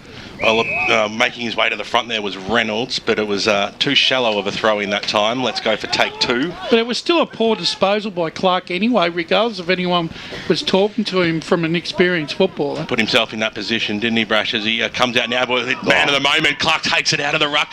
Quick kick up towards the top of the goal square. Bouncing football, charging through, got the handball out. Carter, handball away. They go goalward again, and I just can't will it through the big sticks. Fourth behind on the board now for the Croydon side, and on the Bendigo Bank scoreboard, they lead by those 4 points because Mooroolbark have yet to score. Well, you're doing well. You're getting them opportunities. They're going to ruse some of these missed opportunities. They are. Boundary. As we cross down to Ray Baird on the boundary line. Memories for you, BWS, of last night with your Saints. Just cannot win a goal, mate. You beat me to it, Ray. As it's great tackle. Taken over the line there is Steve Watkins from the tackle of the younger Ficcarelli, Adrian. Well, Ray's not getting a violet crumble. All right. So charges back in the ruck for the Mustangs, who have done really well to keep Croydon goalless because, as Steve said, it's basically been locked in the Croydon forward half for the majority of this quarter. As Charge won the hit out. Ficcarelli, though, Adrian crumbed it, got a bit of space, went on the opposite boot. And as a coach, you can't really blame him because you always get told to use your opposite slipper. The breeze is definitely going into that left pocket. Ray did mention that it's pushing down that way, and that's probably what happened to Jared Clark's kick before as well. So we'll be bringing it back into play again at the Mustangs. Short chipping ball for Wycard. It went over his head, missed everyone. The defender Mitch Chappell with the tucked in long sleeve, as you mentioned, Ben. It is an interesting look. It's sun smart though, isn't it? The long sleeve. So to be thrown in basically where we were a minute ago. Charge and Clark. Clark's he's got to figure out a way to beat the big fella. Charge wins it again, slaps it, and he'll have another go. He's just working his way to best on ground honours by keeping it in the stoppages, Steve. Still goalless here. Almost time on. Croydon 4 behind. Mooroolbark yet to score. We've really talked this game up. It's still close at least, Brush. I'm agreeing with you. Yeah. It's a good game. It is a good game. Just no one's kicking a goal. Charge. Tap down. Mullet's there. Going on ball for a little period. Nice work from the Blues. Carter, left foot wobbler inside forward 50. Ficcarelli did well to work his man out of it. Then Britton, he's okay. Oh, dropped it. Come through and pick the footy up. Well Couldn't done. get the tackle. Watkins, I think he saw the man there and pooped him a little bit. And then well done by Mitch Chappell, wrapped him up. Actually, Carter's played really well, I reckon, for Croydon. He's attacking the ball and another tucked-in jumper. And trying to create something. So, Charge might just try and gain some meterage here, get it out of the danger area. No, tap down Billy Dixon. He's now just crumbing off Charge, puts it to the top of the square. Who can do well? Pryor, well done by Kennedy with the spoil. Ficker really loves these situations. Tried to get around to his right boot, played for the free kick, nothing doing. Great tackle from the Mustangs. Their pressure's been good. Dixon on his arse, got the handball out the top and they'll feed it away. Wycard snapped it around the body, dribbling ball up the line. Adrian Ficcarelli almost running too fast. He's going to take it out of bounds, is he? No, kept it in, chipped it up. Britton's the man. Kennedy flies, couldn't bring it in. That's a mark, I think. No, it's touched off the boot. Right, just slapped on the boot. Carter, that's a mark. No, that was touched off the boot as well. It's all happening in this Croydon forward 50. Clark got the handball to Adrian Ficcarelli. His kick smothered. Clark got it back again. Austin Smith dives on it, and then Clark wraps him up. They may as well just take the ball up, and they do. 60 metres from home. Croydon 4 Pines. Mooroolbark yet to score into time on first quarter. I think you need a drink. 60 metres. What kind of drink? Just water. Just to get you. 60 metres out, charging the front spot that time. They're just willing that ball forward, Croydon, which is quite impressive, to be honest, and they've done so. So another 10 metres inside the arc, a little toe poke off the ground that time by Cardamone. It's still 40 metres out from play. Eyes got to be on the football this time. Good shepherd off the pack there by Egan, created some space for the teammates, and Egan gets it back. They linked up well, but it went straight through the hands there of his teammate as Croydon go forward again, but getting back and in the right spot. And the short pass is on this time to Mullet. Mullet on the left, down the wing position. He goes, getting underneath it. Sun got in the eyes of the big man Charge as he just gave a little love tap to Adrian Ficcarelli over the boundary line, and he almost went flying into the unicorn here. And we'll have a boundary throw in. Who do you reckon to be the most happiest coach at the moment, Morris or Brett? Oh, I'd say Brett. Yeah. Croydon should be 4 goals up. Yeah. No, we can't say that they should have got them all, but it's they've certainly had the advantage in most of the play. As the ball comes out, Ficcarelli, who's been in amongst it, is just lifted over the boundary line this time. A little bit of argy-bargy, but Weikart was happy with that, yes. Got some scores around the ground. Josh Hudson says Templestowe are 4-2-26 to Boronia, yet to score. Wow, didn't see that coming. Exactly. Interesting. Umpire throws it up this time. Little knock over the top there by Reynolds. And Ficcarelli again after the football. It's going to have to say Ori Troy Wright for mine in the back line for Mooroolbark, contender for BOG. Weikart's had a bit of the football as well. Reynolds did really well out of the ruck contest as he got it on the left boot, kicked it up towards the half-forward line, but nobody was home. And the mark's been taken there by Seister. As Seister goes in towards the middle, that was okay. Standing strong, Koga. And that's an interesting do as well. What's going on You upstairs? do not mind. As the kick goes up towards the half-forward line, the big fly that time was by Clark, but he had 2 players to beat. They're going to raffle it across the half-back line here. The Mustangs, a risky kick it was, but it's being taken by Jonathan Egan, who's got the short pass on. This is okay. Noonan links up into the middle, but they just probably got to get boot to ball. As overrunning at that time, there was Daniel, brought to ground in the good, strong tackle was Sutherland, and we will have a ball up just inside the centre square, just forward for Croydon. Bendigo Bank scoreboard 23 minutes into this first term. It's Croydon leading by 4 points. Mooroolbark yet to score. It's not what we came to expect today. It'll open up at some point, you would expect, as a little toe poke goes out towards the half-forward line. Charging after it out there was Jason Pryor, the big man, as he's met solidly, and Mooroolbark, little handball in towards the middle. There is a lot of pressure happening in this game at the moment. It's almost like, Ooh, that's high. Big kick styles. Everyone's chasing after the football non-stop, but Mackie received the free kick that time, got the handball away. This is the chance now for the Mustangs. The ball goes inside forward 50, doing well, getting a quick handball away. Maybe he didn't do the right thing there. Backstop, but a little don't argue that time. Nicely done there by Baker, who got the handball away. And Weikart's brought to ground in a gang tackle by the Blues, and we'll have a ball up 50 metres out from the Mooroolbark goal line. The clubhouse, the brethren, they want to cheer their goal through, and they'll hit the front if they can get one here and this deep into this first term. And it's not really that deep out of the ruck. Is it a free kick to Mooroolbark? I thought they might have given it away, and Reynolds could have gone on with that. But he'll go back and have a ping. He's sucking in a few big ones as well as he goes back to have the first genuine chance for Mooroolbark. What's the free kick for? Shepherd out of the ruck, looked like, All I can see there is maybe a need of the unmentionables. I don't know if that's a free kick. That's what he signalled anyway, but yeah. I never get ruck free kicks. I don't understand them.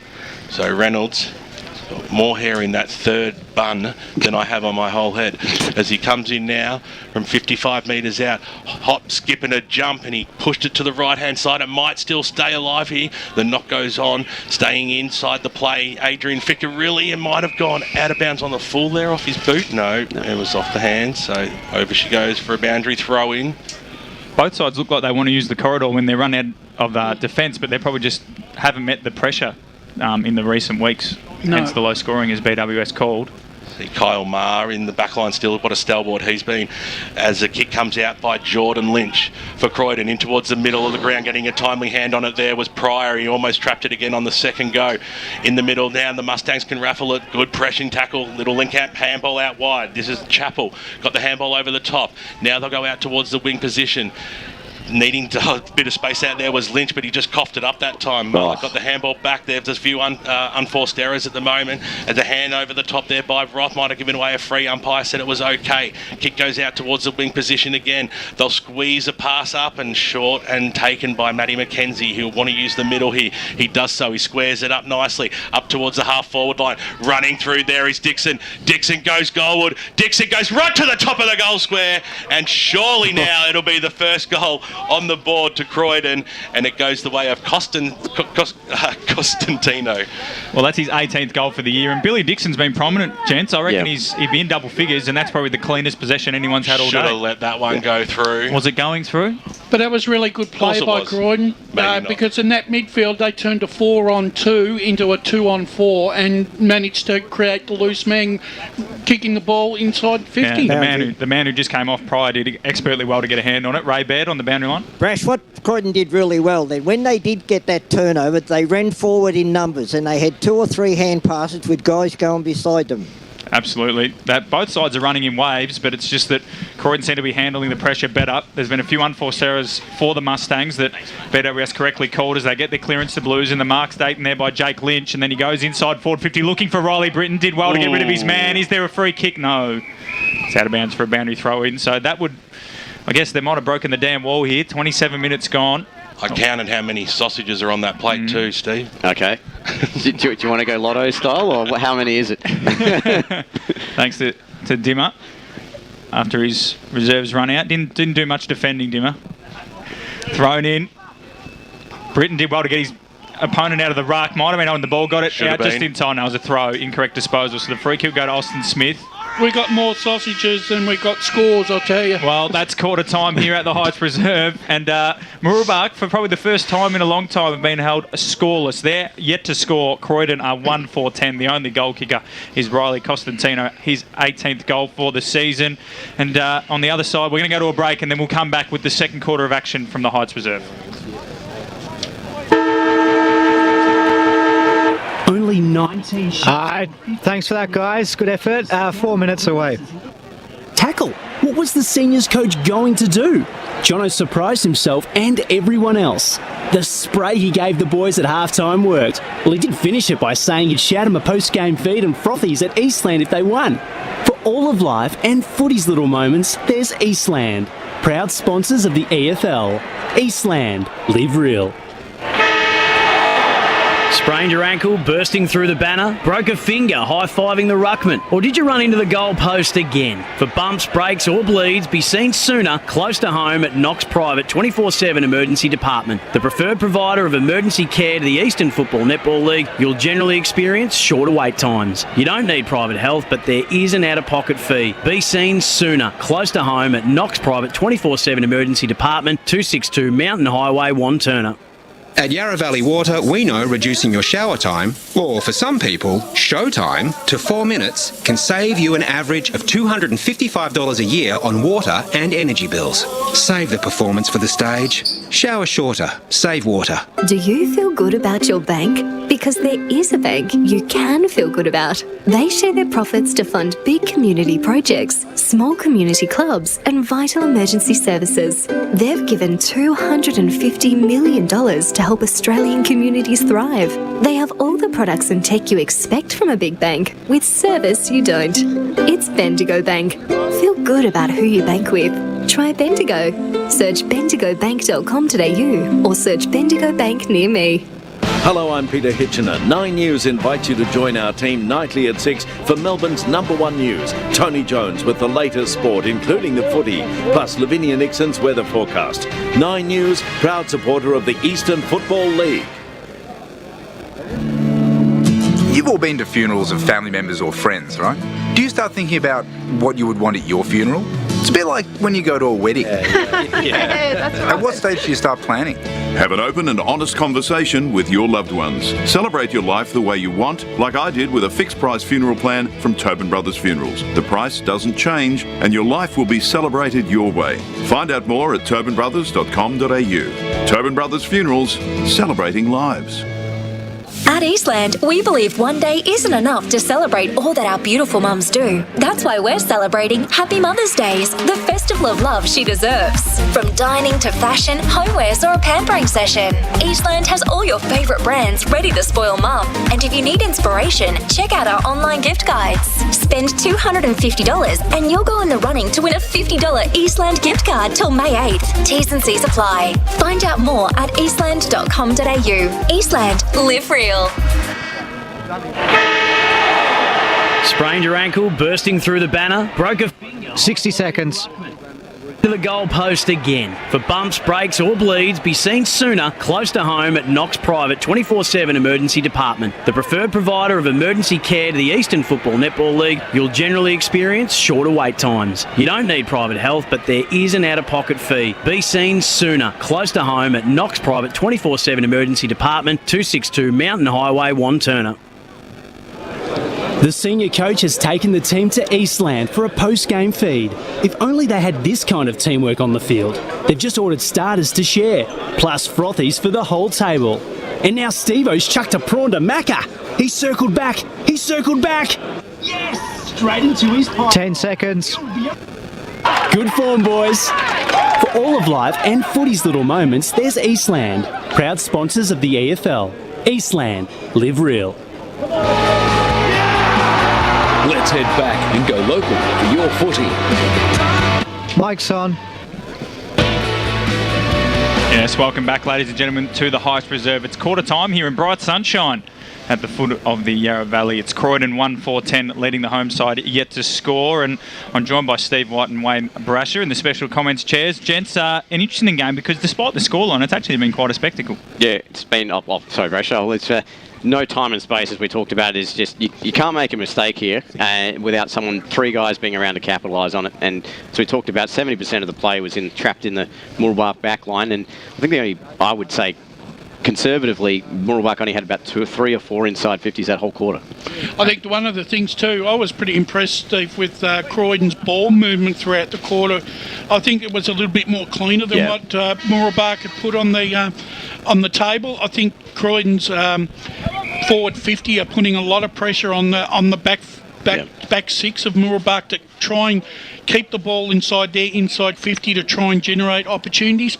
I think 1 goal for, I suppose, in the overall scheme of things, is probably not a bad return, considering how the game's played out so far. Yep. It's cross boundary side now to Ryan Long. Just with Mooroolbark coach Brett Lavas. Brett, pretty low-scoring game so far, but you were able to keep your defence pretty strong with Croydon doing most of the attacking. What was your assessment? Yeah, I'd agree with that assessment. I thought that we did well to kind of hang on in the end. We struggled with our ball movement and turned it over a bit sloppy by hand, so hopefully we can tidy that up and give ourselves some opportunities to go forward this quarter. Is our ball movement one of the biggest changes that you want to look for in this second quarter? Yeah, definitely, and probably a little bit more composure with ball in hand. I thought we probably turned it over or didn't pride ourselves on maintaining possession. So if we can tidy up those 2 areas, we think we get an opportunity to hit the scoreboard and get ourselves back in this contest. Good luck for the rest of the game, Brett. Ryan Long down there with Brett Lavers, the senior coach of the Mooroolbark Football Club. And Ray Baird was over at the Croydon huddle at quarter time. We'll hear what Ray has to say. Crossing down to Ray now. Yeah, okay, boys. I spoke to Big Pete Muscat, and Croydon are very happy with the intensity and the hardness in that quarter. They just got to settle a little bit maybe when they're going for goals, but they're very happy. 18 tackles they had on their board, boys, Croydon. Yeah, it was a high-pressure first quarter, wasn't it, Brash? It was, and once again, Croydon have won that centre clearance, Whitey. They do have a distinct advantage there in this game. Reynolds made the front spot in front of Clark that time. Ball brought down, little throw over the top. The umpire said it was so it'll be Smith. Got the handball back in the end, and he'll chip it up in towards the middle of the ground. That was okay, or thereabouts. So Bates takes the mark. Jesse Bates weighing up his options, far side of Heights, across the half-back line. It's a lovely 60-metre kick out towards the half-forward line, went through the legs there of Mullet, and over she goes for a boundary throw. In 60 metres out from goal, it's a 10-point lead to Croydon. They scored 1-4-10 in the first term, and Mooroolbark didn't score, which is... you don't see that too often, and scores have not changed 1 minute into this second quarter. So the umpire... bring the ball back in. They've been a little bit slow at the stoppages on bringing the ball back in. I'll call that as the ball hits the deck across that half forward line, and we'll have a bounce. It's a big ground to cover. He might be going right around the boundary line, just catching his breath. It is what it is, right? It is what it is, as they say. 60 metres out. There'll be a lot of stoppages. There'll be an email today on Monday morning about it. But I think this... Rash, you've got to be pulling out some of your gems today. By the already have. I was about to say, he's 1 for 1. There's a knock over the top that time. It goes inside the arc. Mar was barging his way through traffic there, kept the ball alive, did well, gained a valuable 10 or so metres. It comes out now to Cardamone on the left out towards the wing position. It was chopped off though. Kick goes inbound towards the centre square, and Adrian Ficcarelli, who putting his hand up early, getting a lot of the football. So an up and under kick, you give him a wrap, and the commentator's curse just absolutely screwed him that time. Barging his way through, there was Baker, did really well, squeezed to kick up towards the half forward line or thereabouts as Batten. He'll wind up now on the left and kick it inside forward 50. It was a good kick too. They did better that time, Mooroolbark, and they'll have probably their first real chance, because it's going to be inside the arc, about 45 metres out. The kick will go, and then in the arms of the big man, Aaron Mullett. I think Croydon were a little too slow on switching that play, and that's what allowed Sammy Baker to capitalise and swing it right back in. He's got to start this out right, and he's got to bring it back, because we know that the breeze is pushing to that left pocket. So he starts his approach now.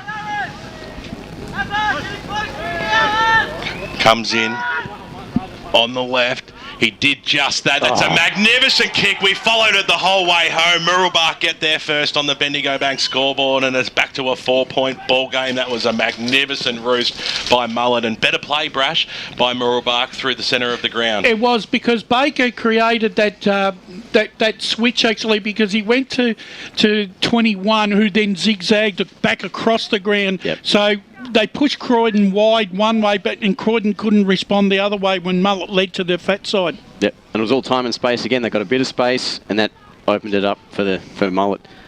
So I think that's, as we talked about at the start of the quarter, that's going to be the key to winning this game. Up in the middle again, Koga and Reynolds. The Blues, they're dominating that centre clearance stat. I guess there's only ever been 3 or 4 ball ups, but nonetheless, they've won most of them. As Clark dropped the mark under pressure from Wright, who went back and got it, just sort of tapped it out there to Noonan, the skipper, slapped it on the boot, but well read by Jordan Lynch. Came to it and then poked one inside forward 50, just got to his man there. Ficcarelli lines him up and uncharacteristically misses.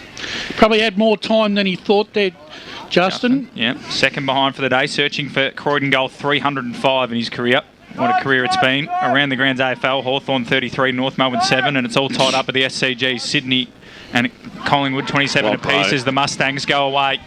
Beautiful run and carry there from Keeling, looking for Sammy Baker. 2 similar haircuts. It's almost like Keeling's just a taller version of Sammy Baker as it goes over the boundary line for a boundary throw-in.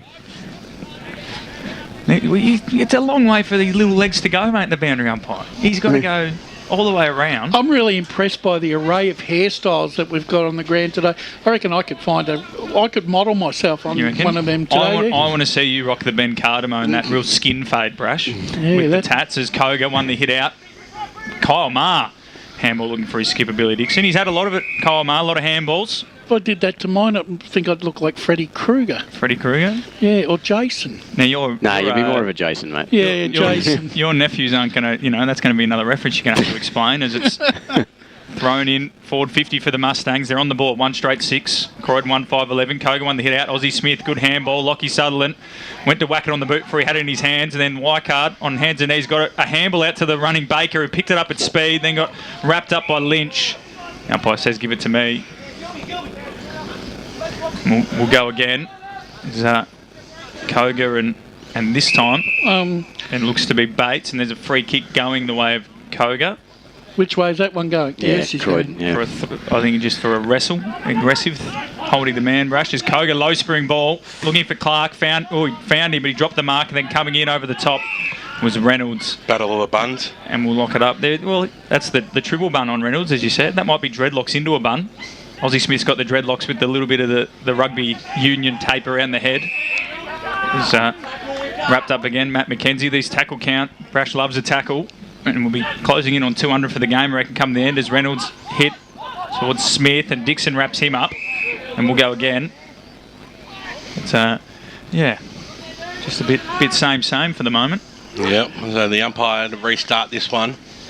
It's a knock by Reynolds over the back, taken by McKenzie, brought very quickly to ground there by Jaden Weikart, and we'll have the ball up. It's almost like both sides know each other's game plan down to a T. So Koga on the second go at it, got it towards the Ficcarelli direction, who kept the ball alive, did well. Ma scooped on it, handball over the top, the paint beats all players, and over she goes for a boundary throw-in. It's almost going to come down to execution. Who's going to execute the better throughout the afternoon to kick a winning score here? Handle the pressure better. So back in she goes. Perfect throw in that time as Reynolds got the handball scooped upon there by Dixon. Ball goes out towards the Croydon dugout once again. Lingered around that spot, as we know the wind is pushing it down into that left of your radio dial, left of screen forward pocket. So we'll see a fair bit of it, you would expect today. By Reynolds, front spot. Little kick off the ground that time by Noonan. Ball about 60 metres out from the Mustang goals. They threw that away, Croydon, and that time it was Kyle Maher. So the free kick will go the way of Steve Watkins for the Mustangs, who waste no time. Wearing the old number of President Scott Demetrio, who kicks it up. There's about 4 Blues there who were happy to just knock it through for that one behind. It's their first minor score on the Bendigo Bank scoreboard. Mooroolbark, they are 1-1-7. They trail by 4 points. Croydon 1-5-11. Pendulum seems to have swung. It's now spending the majority in the Mooroolbark forward 50. This end of the ground as it's brought into play by Dempster. Found his skipper in Dixon, who pokes it. This is better. Finds another target there in Jake Christie, who goes long. He's looking for Carilli on a long lead. He got there. Good defence from the Mustangs once again, though. And Kennedy will be able to just toe poke it to Reynolds, who did well. Took it on the 4th grab, and then wheels and goes the big second ruckman. Pumps it inside forward 50. Sammy Baker's the target. Oh, good mark. Fantastic. Great mark going back there from Nathan Haig. Then switches the play dangerously. Baxter did well to intercept it. And then Keeling is it just underground, along the ground to Sutherland. Back to Keeling. Right foot snap. Bending, goal. But great goal from the Mustangs. Just toying with them there. They get their second of the quarter. They're 2-1-13. They've hit the front. Beautiful play from Keeling. This Troben Brothers goal of the day contender. He just sort of dribbled it through the legs of the Croydon defender to Lockie Sutherland. Got it back. And after the Blues peppered them and missed, Steve, the Mustangs are kicking straight. Little give and go by the grubber. That was fantastic there from Keeling, and I have to agree, that's the benchmark for the goal of the day. Haven't been that many too, but no, it's a small pool. Yeah. Around the Grants Premier Division, South Croydon 2-2, Baldwin 3 behinds, Doncaster East 2-3 to Norwood 2-1. And in Division 1, the only score we've got coming through is Mitcham and East Ringwood tied up at 2-2 apiece. Keep those scores coming through if you're out at the football this afternoon. It's cold, but the sun is out as Croydon. Nice. Handy little toe poke that time. Mackenzie handball over the top. It goes towards the half forward line. Kick off the ground, goes inside forward 50 or thereabouts. Scooped upon there by Constantino to the top of the goal square where Ficarelli takes the mark, and Fico ain't going to go back and miss this one. Mark it down already. 2 behinds already today, Justin. He doesn't need a third opportunity. So this will be the quick answer though after here. Croydon is confidence was growing with Mooroolbark, and he's missed it. He's missed it. I can't believe it. BWS. 10 metres out. We might even almost have to get a bit of an award up for BWS's blooper or something, or blunder. Behind Warren Smith. You can find a sponsor for that. I'll just bring a bottle of booze in, won't I? As it comes out, little kick off the ground, goes down the wing position, bouncing football, and over she goes, trapped over the line by Sam Baker. Did he rush himself there, Brash? It seemed like we were still talking about how good he's gone, and then he'd already kicked it. Yeah, he probably lulled himself into a sense of false security there, Ficarelli, thinking it was going to be a little bit more easier than he thought. Adrian Ficarelli's about to come back on and tell his brother how to kick a goal, maybe, as it comes out now. Handball over the top there by Reynolds. It was as good as a kick, really, in the end. Chasing after that time there was Batten. They've done it right here, the Mustangs, as the kick goes inside forward 50, going back with the flight. Haig, that's another good mark to him as he gets it off now. Linking up well there with Seister, who chips it over the top looking for Thompson, who's got to chase pretty hard for this one. Couldn't quite trap it. Barging in over the top there was Keeling, who put that last bit of late pressure on, and over she goes for a boundary throw-in. Probably should have picked that ball up there, Thompson. Around the grounds, Matt Fodia. Ringwood lead 4-6 to the Basin 1-5. Mulgrave trail Heathmont by 4 goals, 33-9, and Templestowe, as we said, leaders 26-0 over Boronia. Well, there must be a fair old breeze out at Tormore. Well, I think it's at Templestowe. Is it Tempe? Porter Street. So, but there's a fair old breeze, you'd suggest, everywhere in the state today. But obviously favouring one end there is Koga. Got the free kick out of the ruck, gave it off to Seister. Low ball down the line, found a target in Hare, who's been a bit quiet, but was very, very good against Mitcham last week, and sure will provide an option at some point today. He goes long down the line. Backing back into the hole there was Reynolds, and he fresh aired it, and it's all the Blues out the back. Speeding away with his Carter. We know he's quick. He's got men in the middle. Goes with the outside of the boot. Looking back there for Ficcarelli again, is it? 1-on-1. Does well. He loves this situation as Justin. But he's wrapped up in a good tackle, and the Mustangs might get away. The handball, the pressure. Carter's going to go back and get it. Right foot snap. That's a goal. Great work from Andrew Carter. He is running hard all day, and he's got his first. The Blues have got their second. They're 2-6-18. Mooroolbark at 2-1-13. And a great tackle there. It might have been Christie. It was Christie, and it was magnificent. And then Carter, who started it all on centre wing, finishes the job, just getting it over the head there of Jonathan Egan. And the Blues get back in front, Brash. Yeah, look, and it's just reward for Carter because I think he's run hard both ends of the ground to be creative in the first quarter and a half, and he was in the right place at the right time. He set it up and he got a chance to finish it. Ray Baird, boundary side. It's probably the first time in the whole game that the ball's gone into Croydon's forward and it hasn't been flooded by the Mooroolbark defence. So we restarted again. Give that one to Reynolds that time. And it's where it just was thrown up. It will go again. You'd think, no, the umpire just let play go and go and go. Eventually it spilled out of Billy Dixon's hand. Matt Fodier, more scores. Surrey Park 2-2-14, Coldstream 1-2-8, and Sylvan 2-6-18, Churnside 1-2-8. Weichart on the right boot, goes inside forward 50. Oh, the ball carried perfectly with the breeze there. Marcus Baxter was out in front. He copped a knee to the head on the way down, but he took it on his chest. And Mooroolbark, it's goal for goal all of a sudden out here at Heights. Don't go early. Yeah. You're tempting fate here. You really want that segment, don't you? Really the first time Mooroolbark have won a centre clearance, Whitey. Clean centre clearance too, not four disposals and suddenly out. It was one handball and it was out. He's lost a lot of weight, Marcus Baxter. He used to be a very big boy. Played at Wooriallic and Lewdale Juniors and stuff. Lost a lot of weight this pre-season. Looking good. He's directly in front. And he'll kick from 40 metres. Must start it right. He does as it comes back, but not far enough. Minor score on the Bendigo Bank scoreboard goes the way of the home side. 2-2-14, 4 points in arrears of Croydon, who are 2-6-18, 14 minutes gone. Almost ominous as soon as you said that. The breeze started blowing across the ground. So Croydon bring the ball back in. A risky kick, but Marr was in position A to take it. He takes off now. Umpire called him to play on. Lynch, the Jordan variety, takes the mark in towards the middle of the ground now. It was a risky kick looking for Haig, but he will receive the free kick for a hand on the shoulder. He wants to get the link-up handball here. He does so eventually to Matty McKenzie, who goes up towards the half-forward line. This is better play as it comes out his hair. On the right boot, up towards the Ficcarelli direction. That was Adrian. It was knocked away from him. With a big fly there by Jono Egan, and we'll have a boundary throwing right near that Bendigo Bank scoreboard, which shows a 4-point lead to the Blues. Yep, coming up to the 15-minute mark. Thought Hare might have just gone longer, more direct there, but maybe got confused with his Ficcarellis and which one to kick it to. Boundary umpires there's 3 central umpires. I would have thought you might go the 4 boundaries, Brash, but the umpires, I think we're a bit hamstrung at the moment with so many games of football in the East as it's thrown in. Jake Lynch got the hit out, and then the Blues just pile in. Well, just imagine if those three games or the other 2 games went ahead in Premier Division this week. Well, exactly. We would have been in trouble. Exactly. So we go up again. Reynolds won the hit out in the direction of Ozzie Smith, who gathered, and then was beset upon by Carter and McKenzie. And we'll have another ball up. Coming up to the halfway point of this quarter. It's opened up a little bit. And there's another stoppage. But yeah, the midfield strength of both sides is showing that neither one can really get on top at the moment. It might need this is where the old third man up used to come in handy, Brash, but of course illegal at the moment as Reynolds just swats it to space. Adrian Fickler, a good pick up, gave it to Hare. Well done. He'll want his left side and he finds it. Little poking ball out wide is read best by Stephen Watkins, who marks on the halfback flank for the Mustangs. Wants to switch it. You can see he wants to come into the corridor, but Croydon are all over it, and he's going to have to go down the line. Goes with his stabbing ball.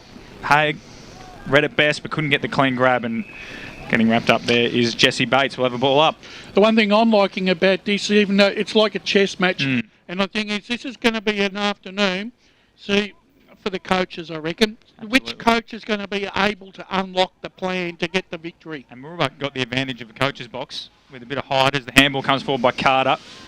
Went to Chappell, and he went back and got his own ball, and then Thompson let Reynolds slide in. And then I think there's been a free kick ping. No, we're going to have a ball up. I remember one day when I was with Vermont, David Banfield got a cherry picker in. Did he? Yeah. Although Vermont, no expense spared for the Eagles, is it?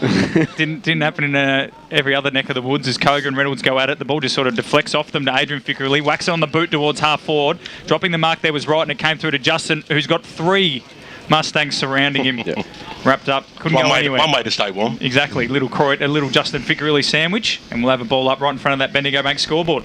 So, big fly over the top there. It was hand, then the kick goes scrambling up towards the Lynch direction. He'll have to go after it again. Smith came charging in at him. The umpire said it was okay, and we'll have a ball up 40 metres out. And again, Mooroolbark just flooding that half-back line. So, Rucks go at it. A little toe poke comes out. Now a chance through Fickerelli up towards the Constantino direction, who he almost lost it before he even trapped it that time, but they do still have the numbers. Mark keeps the ball alive. They go deep inside the forward 52 Croydon. Underneath at that time was the big man out there in Pryor. Got knocked away from him. It can't stay alive. It goes over the boundary line and we'll have a throw in. Gee, the key forwards for both sides aren't getting a sniff this afternoon. No. Around the ground scores Division 3, Donvale by 7 points over Whitehorse. Fair Park lead Warrandyte by 9 points. Birchwood Gully lead East Burwood by 15. And Glen Waverley lead Waverley Blues by 5. So hand, snap around the body. Will it stay alive? Trying to keep it alive there was Pryor and Co. We'll have a boundary throw in. Just for something different. Yeah. Have we not had one? So I tell you what, I haven't had a Chico roll for a long time, but that's one way to stay warm as well. Good. Wowza. As it comes in now, a snap around the body by Mackenzie to the top of the goal square. It just didn't have enough purchase, did it? And through for another behind on the Bendigo Bank scoreboard. So 18 and a half minutes tick on. That's 7 for Croydon now. They are 2-7-19. Mooroolbark 2-2-14. So the momentum has shifted to Croydon in this last 5 minutes. So it'll be the Mustangs just making their way out as easy as you like. Underneath it though, hey, he always looks like he's going to be, it's going to be hard for him to not take the mark, really. A little bit of selling the candy with Seister as he goes inside forward. Empty Constantino nearly took it on the second bite. He's been paid the mark. And he'll go back and have a ping from about 40 metres out, 45-degree angle. It's a great kick and a great leap. I'm not convinced that was a mark, to be honest. You're right, Righty, with the momentum going back to Croydon's way. This time they've got to make some headway on the scoreboard, because you're not going to get, by the looks of this game, too many opportunities. So he's already kicked one. We're right behind him here. And you've got to start this one left. Correct. And he starts it right. And he brings it back beautifully. What do we know? He brings it back beautifully. So that's how you judge the breeze out here at Heights Reserve. You start it one way, and it goes one way, then the other, then it comes back through. I'm blaming Ray Baird, because he told us the wind was going towards us. He's looking at me. He's got a hot dog in his mouth, so he's not going to reply to me yet. But second goal on the board there to Riley Constantino. 19 for the year. And the margin gets out to 11 points out here at Heights. 3-7-25 to 2-2-14. Important goal, really. It really was against the grain of play there, because Mooroolbark had controlled the contest for the last 10 minutes. So Clark in the ruck got the hit out, and then Mullet, who sort of missed the fix it because he went back in defence there while they were under pressure, the Mustangs. He's on the ball and they come out to the wing. Wycard tried to take on Cardamone. Great tackle. Great tackle. Should be ball up, no Pryor. So around the ground, South Croydon have kicked away a tiny bit against the Baldwin Tigers. It's the only real update we've got from Premier Division at the moment, as it's balled up. They'll win the flag. In front of us, the Dogs. Well, now they've got your tick of approval. We may as well pack up. Carter, been good. Snapped it around the body there. Was looking for Lynch. That was Jake. And then he goes up and gets it again, Jake. And then the handball to Billy Dixon. He'll give the handball off again to Jordan Lynch. Low spearing ball. Good kick. Finds a target on the lead. Constantino. He's been everywhere. And then pokes it in front of Fickerelli. Well done there by the defender coming over the top there. Jared Gilby, the Footscray VFL listed man. Fickerelli, did he get rid of him? Just got the handball over the top, looking for the man there, and Jake Christie. Run out of space. Time slowed down there as he was trying to get the handball away. But Constantino now jumping up into the play the last 10 minutes. I'm almost thinking he should have gone for goal there, Constantino. Yeah. Yeah, well, he's got the hot hand, doesn't he, at the moment, Rash? When you're hot, mate. You've got to go for it. He's making the ball talk. It's going the wrong way when he kicks it. So, the Blues... I think the problem is you just don't see Justin Ficker really as a lead up forward. That's the... Yeah, he's probably more working at the feet, isn't he? Yeah. But he's been lively. He could have easily had 2 goals. One of them was probably a hard chance as there's another repeat stoppage. It's been pinged. Holding the ball. Yeah. Holding the ball. Well, there you go. Maybe that's one way to open the game up, Steve. Just start pinging them. So it's our man Carde. He's been very, very impressive. Wheels and goes. He's looking for Pryor. Britton's at the back. Gets through all the players' hands there. Constantino looked like he might have read it best, but it's going to be rushed through for a behind, or is it gone for a boundary throw in other side of the post? So the Blues will get another chance here, deep inside forward 50 to really kick away. I know it's only 11 points, but it's a low-scoring game. Pryor's been a presence, but he just can't take a grab at the moment.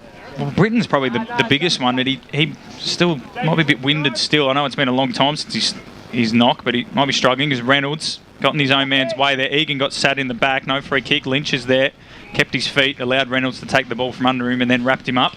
We'll have a ball up. I just think Croydon have been the better of the two sides, moving their ball into their forward 50. There's more options as Reynolds did well to get in front of Britton, slapped it. But I think the Blues have actually reading both ruckman's taps better. Yeah. Because Charge has probably dominated the hit-outs and then Reynolds has been the better of the second ruckman. But the Blues are dominating the clearances. There's plenty of numbers around this footy. Trying to get his way through there was right. His handball is just going to come out. Christie whacked on the boot. Might have been touch off the boot. Constantino leads all comers. I think he's just kept it inside the field of play for a moment because before it rolls out again. Well, Mooroolbark are relying on Mullet to kick goals, but he's actually going up the ground. Well, he's got to get the ball, yeah. To get the ball, and so they're robbing Peter to pay Paul here. They are. Poor old Peter. Yeah. He's always gets a bad run, does Pete, because it's Clark down, Ficcarilli round the body. Probably won't go the required journey, although he might be paid the mark here. Great Jonathan Egan. And the Mustangs have to use this ball, Ben, because they've been trapped in their defensive 50 for almost 10 minutes. And Egan, once he's hot to trot, and he takes off and he kicks it out of that danger zone, out in the front spot there. That time was Bate brought to ground. Umpire said, he wanted it to go on, but eventually he's going to ask for it, and we'll have a ball up. Park Orchards 23, Wanturna South 1 behind. Mitcham 3-2-20, East Ringwood 3-3-21. Good looking game. That's coming about. We expected that as well. Mullet trying to barge his way through that time on hands and knees and not being able to release the football, Daniel, and we will have a ball up. Gee, Wanty South. They really need a victory at the moment. Two in a row, but yeah, they need to knock off some above them, don't they? Yeah. Free kick to Clark out of the ruck contest. He's going to wind around now on the right boot. Kicks it right towards that hot spot, but nobody was home. Wright takes the mark on the right boot. Kicks it in towards the middle of the ground where John O'Egan was there. He had to wait a long time for it. Second effort was fantastic. It was as good as a kick. The fist out towards the wing position, picked up by Martha Croydon, who got the ball away, looking for his teammate out there in Britain, who couldn't quite trap it. Little toe poke. And out towards Baker on the right boot now. It's a chance for Mooroolbark to go forward. The ball held up a little bit in the breeze at ground level. It's the blue numbers are with the Blues as Chappell on the left boot. Got it out towards the wing. A little toe poke off the ground there from Mooroolbark. It's just not pretty. Keeling's playing every sport but footy at the moment. Yeah. He's playing rugby league, a little bit of soccer there. There was a nice first touch, Brash. Very nice touch. That little grubber to Baker was brilliant. He's done that twice now. Yeah. Umpire throws it up. Britton almost wrestled out of the contest there. The umpire said it was okay, but Weikart worked himself out of a phone booth. Got the handball to Smith, who got it away to Baker on the left boot, up towards the Croydon bench, who see the ball go over the boundary line and out. I can see one coach pulling off a winning move in this game, Whitey, and I think it could be the difference between both the sides. Third quarter, I think, is going to decide it. And what type of move are you looking for Just that's going to win the game? Any move. Just dance move? Off the top turnbuckle? Yes, a player that might be able to break the game open a bit. Get an X factor into the contest, you reckon, Brash, as it comes out now. Picked up by Batten or thereabouts. They're keeping the ball alive. Batten, that was clever. Little toe poke. They're linking up. Weikart's had a good first half here for Mooroolbark. Handball over the top. Marr comes barging in. He copped one on the shoulder by Weikart. The umpire said it was still fair, was it? Yeah. And we will have a ball up. He did look to have one, but it was in the context of the play. It wasn't intentional. But nonetheless, that doesn't really matter. Letter of the law is the letter of the law, isn't it? As it comes up now Little fresh air shot by both ruckmen that time at ground level. Kicked out towards the wing position. Overrunning it there was Daniel. A little handball from Croydon, working the ball forward towards the wing position. Trying to trap it that time there was Keeling. He'll try to get the receive handball, but Adrian Ficcarelli saying no chance of that happening. The pressure was there, and over she goes for a boundary throw-in. Inside 50 squandered there for Mooroolbark. Yeah. They needed something out of that. I think the side that's going to win is the one who takes the risk to keep their structure. Ryan Long. Dale Hare's just been knocked down from that last contest. Looks like it was possibly something with the head. He's still down at the moment. I think he's winded, boys. It should have been you that said it, Ray. As it comes out now, on the left boot, goes up towards the half-forward line. It's just a sea of blue back there as it goes and goes and goes over and out. So I was going to say, I think the side that keeps their structure and is willing to, because they both drop heaps of numbers back whenever the opposition have got it, but then when they try to exit 50, they're just met with the blokes they left behind. So I think the coach that goes, you know what, we might give up a goal, but I'm going to keep a couple of guys up the ground. So if we do get the ball and exit, we can find a target, because basically once it's in 1/450, as Brash said before, the wall's set up. Croydon doing it a little bit better because they've got probably more options. There's a free kick.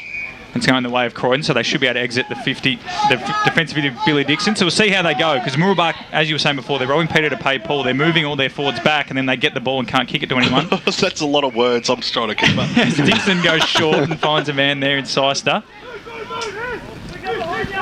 Well, Mullet is the X factor in the game. Yeah, but they need him everywhere at the moment, as Seister almost got stripped of the footy by Sutherland, and then Dempster got the handball back to him, so they're under pressure, the Blues. The Mustangs, can they get away with it? No, great pick up by Lynch. Low spearing ball, and it's intercepted by Troy Wright. So the Mustangs, they have to go quickly here. Too slow. Yeah, the Blues will get back in numbers, so Wright will just pump it down the line. Who's his targets down there? Sam Baker, the smallest man on the ground, flies. Almost brought it down. And then there's a free kick for a push. It's the umpire's confused which way it's going. I want to have a look at that. I don't know. I think the umpire that wasn't in the forward 50's given away the free kick. We've got the replay screen.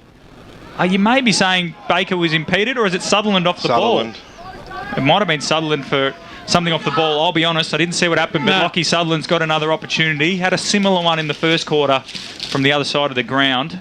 He didn't have the journey that time. I reckon he'll get it this time. Well, the breeze seems to have stopped if the trees are giving us any indication. So he trots to about 45. Kick looks pretty good off the boot. Just to the left. Hooked it, trying to get that extra distance. So he gets a behind. The Mustangs get their fourth behind. They're 2-4-16, or are they 2-3-15? Lee Green, too quick for me. Croydon 3-7-25. It's almost half time here at Heights Reserve.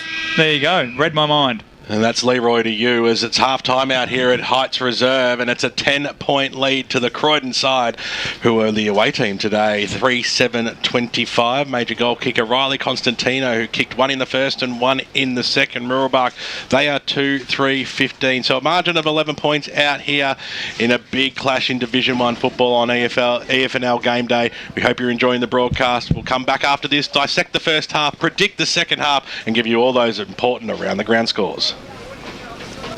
Hello, I'm Peter Hitchener. 9 News invites you to join our team nightly at 6 for... Thanks for that, guys. The 4-minute break, and we'll be back after that. Plus Lavinia Nixon's weather forecast. 9 News, proud supporter of the Eastern Football League. Only 19 shots from 53 inside 50s, down on clearances and can't lay a tackle. What was the seniors coach going to do? Jono surprised himself and everyone else. The spray he gave the boys at halftime worked. Well, he did finish it by saying he'd shout them a post-game feed and frothies at Eastland if they won. For all of life and footy's little moments, there's Eastland. Proud sponsors of the EFL. Eastland. Live real. You've all been to funerals of family members or friends, right? Do you start thinking about what you would want at your funeral? It's a bit like when you go to a wedding. That's right. At what stage do you start planning? Have an open and honest conversation with your loved ones. Celebrate your life the way you want, like I did with a fixed price funeral plan from Tobin Brothers Funerals. The price doesn't change and your life will be celebrated your way. Find out more at tobinbrothers.com.au. Tobin Brothers Funerals, celebrating lives. Sprained your ankle, bursting through the banner? Broke a finger, high-fiving the ruckman? Or did you run into the goal post again? For bumps, breaks or bleeds, be seen sooner, close to home at Knox Private 24/7 Emergency Department. The preferred provider of emergency care to the Eastland Football Netball League, you'll generally experience shorter wait times. You don't need private health, but there is an out-of-pocket fee. Be seen sooner, close to home at Knox Private 24/7 Emergency Department, 262 Mountain Highway, Wanturna.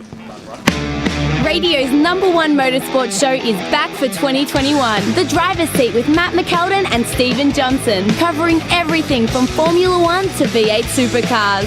Jack Smith from Brad Jones Racing joined us for an honest chat about his season so far. You know, my teammates have had results and everything's going good, so if I could tell you exactly what it was that I needed to go better, I'd be very, very happy. That's this week on The Driver's Seat.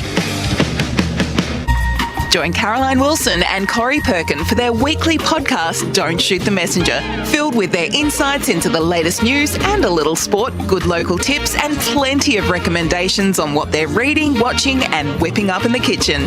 Events of the past month have revealed a toxic work culture, a government that has tried to bury an alleged rape. These matters are not crusades by feminists, they're matters for the government. They affect all Australians. I have, as you know, very unusually bad calves for boots. I can't fit into most boots. Well, I'm lying on the bed with my leg in the air so that, you know, all the blood rushes out of my feet. The ABC's decision to move the Q&A program to a Thursday night. To borrow a line from a certain TV show, bad call, destructive call, ridiculous call, why did they do a call? You'll find the Don't Shoot the Messenger podcast on the SEN app or subscribe wherever you listen to podcasts. Thanks to Red Energy, 100% Australian electricity and gas. 45 seconds away, guys. In the team to Eastland for a post-game feed. If only they had this kind of teamwork on the field. They've just ordered starters to share, plus frothies for the whole table. And now Steve-O's chucked a prawn to Macca. He circled back. Yes! Straight into his pie hole. You beauty! Good form, boys. For all of life and footy's little moments, there's Eastland. Proud sponsors of the EFL. Eastland. Live real. Hello, I'm Peter Hitchener. 9 News invites you to join our team nightly at 10 seconds. Jones with the latest sport, including the footy, plus Lavinia Nixon's weather forecast. 9 News, proud supporter of the Eastern Football League. Let's head back and go local for your footy. Mike's on. Is that on? Yes, welcome back to Heights Reserve. It's half-time here in this Division 1 top-of-the-table clash. Not quite top of the table, but everyone's equal first at the moment. And at the moment, it's the Croydon Blues. They're all over them. 3-7-25 to Mooroolbark 2-3-15. The goal kicker is Riley Costantino. He's the leading goal kicker in the comp, and he's got 2 more today. And the other single for the Blues goes the way of Andrew Carter, who's been very impressive on the outside. And for Mooroolbark, Aaron Mullett and Harrison Keeling with a nice little bit of rugby league into Aussie rules. Half-time show here. Matthew Fotey joined by Raymond Baird and Steve White, both back in action for the first time in a while. And Ray, you've been down on the boundary, mate. What have you noticed? Look, I've noticed that it's probably not the prettiest game to watch, but I tell you what, it's really tough at ground level. Both sides, the pressure that they're giving to the opposition has been fantastic. And you pick the ball up, you're going to be smothered, not by one, not by two, but by a half a dozen guys. You know, it's a great game. Look, as you said, it is living up to the top of the ladder contest. Billy. But look, as Brash has been saying all day, it's going to break open soon. And then I can't pick a side at this stage, Steve, who's going to break it open. Yeah, no, I agree 100% with those sentiments. And we talked also about 80% of the game has been played on one side, particularly in that second quarter. The inside 50s, I think, levelled out a little bit in that quarter, still in favour of Croydon. Mooroolbark, as we also talked about, still flooding the back line, but as we also mentioned previously, there's no one to kick the ball to once they get it, the back line is flooded. So they're, as I said, robbing Peter to pay Paul seems to be the term of the day. I have to say, sneaky good play today for me. Adrian Friccarilli is really coming to light for Croydon. I know I said Justin at the start of the game is a player to watch, but his brother has sort of upstaged him there. I think he's been around the ball, and so with Riley Constantino too. Those two guys are sort of... he's impressed, isn't he? He's quite versatile, isn't he? Because, like I said, when you see that someone's kicked almost 20 goals in the first 5 rounds, he's had a couple of hauls of 5, Ray. You're expecting a bloke who's 6'4" and got muscles on muscles, but he's quite quite lean, he's mobile, he's athletic, and he looks like he reads the play well. I agree about Adrian Ficcarelli. Andrew Carter's been good for the Blues. Is there a possibility of maybe putting James Charge down forward, Ray? He started in the ruck, but Reynolds has gone okay, and it seems like Croydon are reading the clearances regardless, because I just think if the Mustangs want to put Mullet around the ball, they need someone else in the forward line, and Chargey can obviously do that. But if they put Charge down forward, you've got to change their entry style, and then they've got to kick it high to him. I don't think that's the Mooroolbark style of forward entry. I would keep him in the ruck. Yep. I certainly would, and when he was up against Jared Clark late in that first quarter, for the first 5 or 6 ball-ups, Clark was trying to put body on him, but then Clark learnt Clark can jump. He can jump off him, and that's what you got to do when you're up against the bigger body forward. But look, there's one guy that I like his work down on the back line, and that's Jason Pryor. I thought his work across the half-back line for Croydon has been outstanding today. Yeah, he works good between the arcs, because he's gone forward a little bit to apply some defensive forward pressure, and your man Nathan Haig taking a number of intercept makes. He doesn't trust himself by foot though, does he, Ray? He hasn't kicked the footy yet, though. He handballs every time. But what you got to wake up to him when you're playing on him as the opposition, as you just said, first thing he looks up for a hand pass, which is good because it keeps the game moving, and Croydon can play that. But it's a chance for Mooroolbark. If he takes the mark, the man on the mark almost don't even stand on there. No. Obviously, with the stand on the mark, you've got to be a bit off, but you don't even bother. Around the ground scores, just a couple of floating in. Premier Division, South Croydon leaders by 4 goals at half-time, and Norwood have just got in front of Donny East, 3-7 to 4-4, so that's an exciting one out there. Mitcham and East Ringwood, equally close, 3-2-20 Mitcham, East Ringwood 3-3-21. Wanton South are on the board there, 1-4-10, but Park Orchards are 8-9-57. Montrose 5 straight 30. Upper Gully 4-4-28. We did mention pre-game, that's a banana skin. No score from Bayswater Lilydale at the moment. Templestowe 4-3-27. Baronia 1-8-14. So clearly hard to score at one end of the ground there, but Templestowe have been more accurate. Can they hold on and get their first win? And that'll be danger signs for Baronia. Mulgrave 1-6-12 out at Escape to the Country. And Heatham on a 6-5-41. Ringwood 6-6-42. The Basin 2-6-18. Nothing from Knox. In Division 3, it's Glen Waverley up by 5 points over the Waverley Blues. East Burwood have hit the front over Furniture Gully by 5 points, but again, if it's windy anywhere, it'll be windy at East Burwood. So we know that one end of the ground will be high scoring, and that Fair Park score hasn't changed, whilst Whitehorse trailed Donvale by 37 points, which is disappointing for them, but good for the Magpies. And in Division 4, Chirnside by 6 points over Sylvan. Croydon North, 10-11-71, Nuttawading 3 behinds. Oh. Whoa. History being made. Let's not get it's over till it's over. Let's not go BWS. Not get carried away. Not over till it's over, and that could be a wrongly inputted score, but I'll repeat that again. Croydon North M-Lock 10-11-71, Nuttawading 3 behinds. Forest Hill 8-9-57, Kilsyth 1-7-13. Surrey Park Coldstream looks like a good one too, 3-3-21 to 4-5-29. Ray, Steve, second half, what does Mooroolbark need to do to get back in it, and can they win it? Mooroolbark just needs some clean centre breaks. Every time they've got a clean centre break, they're in the 50 and they've capitalised to some degree. They've just got to get that space, and then, as he said, they've got to throw caution to, I think Brett Laver's got to throw caution to the wind, not block the back line up so much and throw got a risk of being scored against. Yeah, go throw a couple of guys up forward and go for it. Right. Look, I totally agree. They've got to go attacking, cut the defence stuff out altogether. Back yourself in. You're good enough. You're on top of the ladder. You're good enough to win if you play your natural game, and that's what they've got to get back to. And their natural game is to play on, move the ball not high into the forward line, but low into the forward line and direct and quick. Absolutely. So it's a second half action. We're going to go to a break. On the other side of it, we will get all the rest here from Heights Reserve. We're at currently Croydon 3-7-25, lead the host Mooroolbark 2-3-15, and we'll keep those around the ground scores coming in. Only 19 shots. Good job, guys. Again, another 4 minutes. For instance, can't lay a tackle. What was the seniors coach going to do? Jono surprised himself and everyone else. The spray he gave the boys at halftime worked. Well, he did finish it by saying he'd shout them a post-game feed and frothies at Eastland if they won. For all of life and footy's little moments, there's Eastland. Proud sponsors of the EFL. Eastland. Live real. Sprained your ankle, bursting through the banner, broke a finger, high-fiving the ruckman, or did you run into the goal post again? For bumps, breaks or bleeds, be seen sooner, close to home at Knox Private 24/7 Emergency Department. The preferred provider of emergency care to the Eastern Football Netball League, you'll generally experience shorter wait times. You don't need private health, but there is an out-of-pocket fee. Be seen sooner, close to home at Knox Private 24/7 Emergency Department, 262 Mountain Highway, Wanturna. At Yarra Valley Water, we know reducing your shower time, or for some people, show time, to 4 minutes can save you an average of $255 a year on water and energy bills.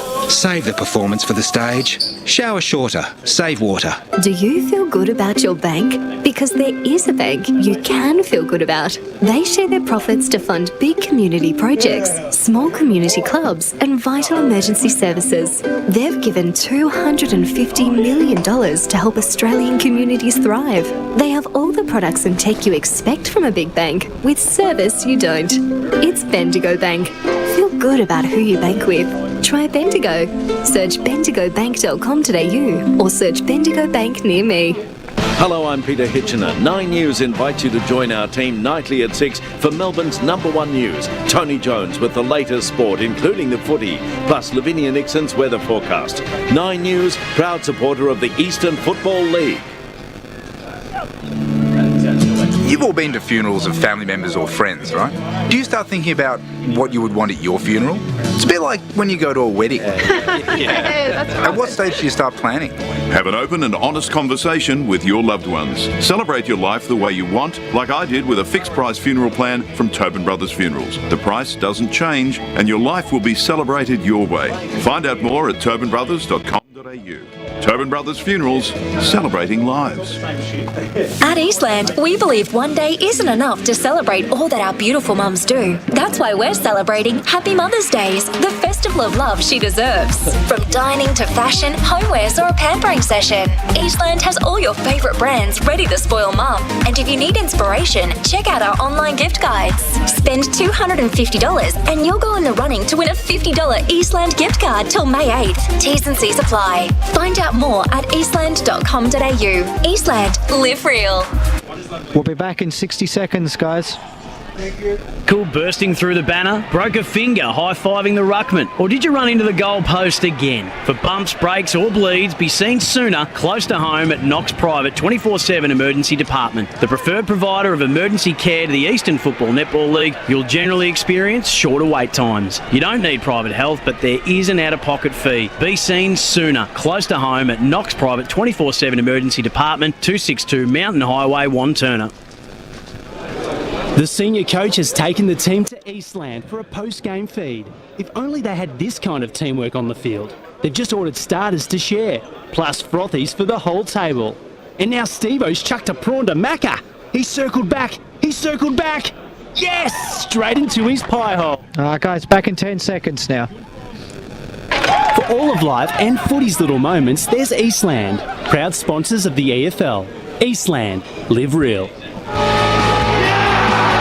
Let's head back and go local for your footy. Mike's on. Welcome back to Heights Reserve, ladies and gentlemen. It's almost time for the second half here between Mooroolbark and Croydon. The Mustangs 2-3-15. They've been high scorers this year, but they're struggling today. They trail Croydon 3-7-25 as the rain looks like it's about to set in. Our man Ray Baird is down there with the umbrella. He's got it ready to go. He and Ryan, they're rugged up. But Wayne Brasher, you weren't part of the halftime show, mate. What do you think the Mustangs need to do to get back into this one? Well, Not that they're out of it. They're not out of it. I think it's just a matter of trying to isolate a key forward and see if they can play through them. That obvious person is Aaron Mullett. He is the X factor in this game for both sides. If he can get his hand on the ball, he could have a magical 10-15 minutes and could just about put the game to bed for Mooroolbark. On the other hand, the game at the moment actually is played on Croydon's terms. They're getting the game exactly the way they want to play it. It's tough, uncompromising. They're in and under. They're putting pressure on the ball carrier, and Mooroolbark are just getting no free possession or clear possession around the ground. Their ball movement into their forward 50, Mooroolbark, is spasmodic at best. Spasmodic? You're going to have to get the thesaurus out for that one.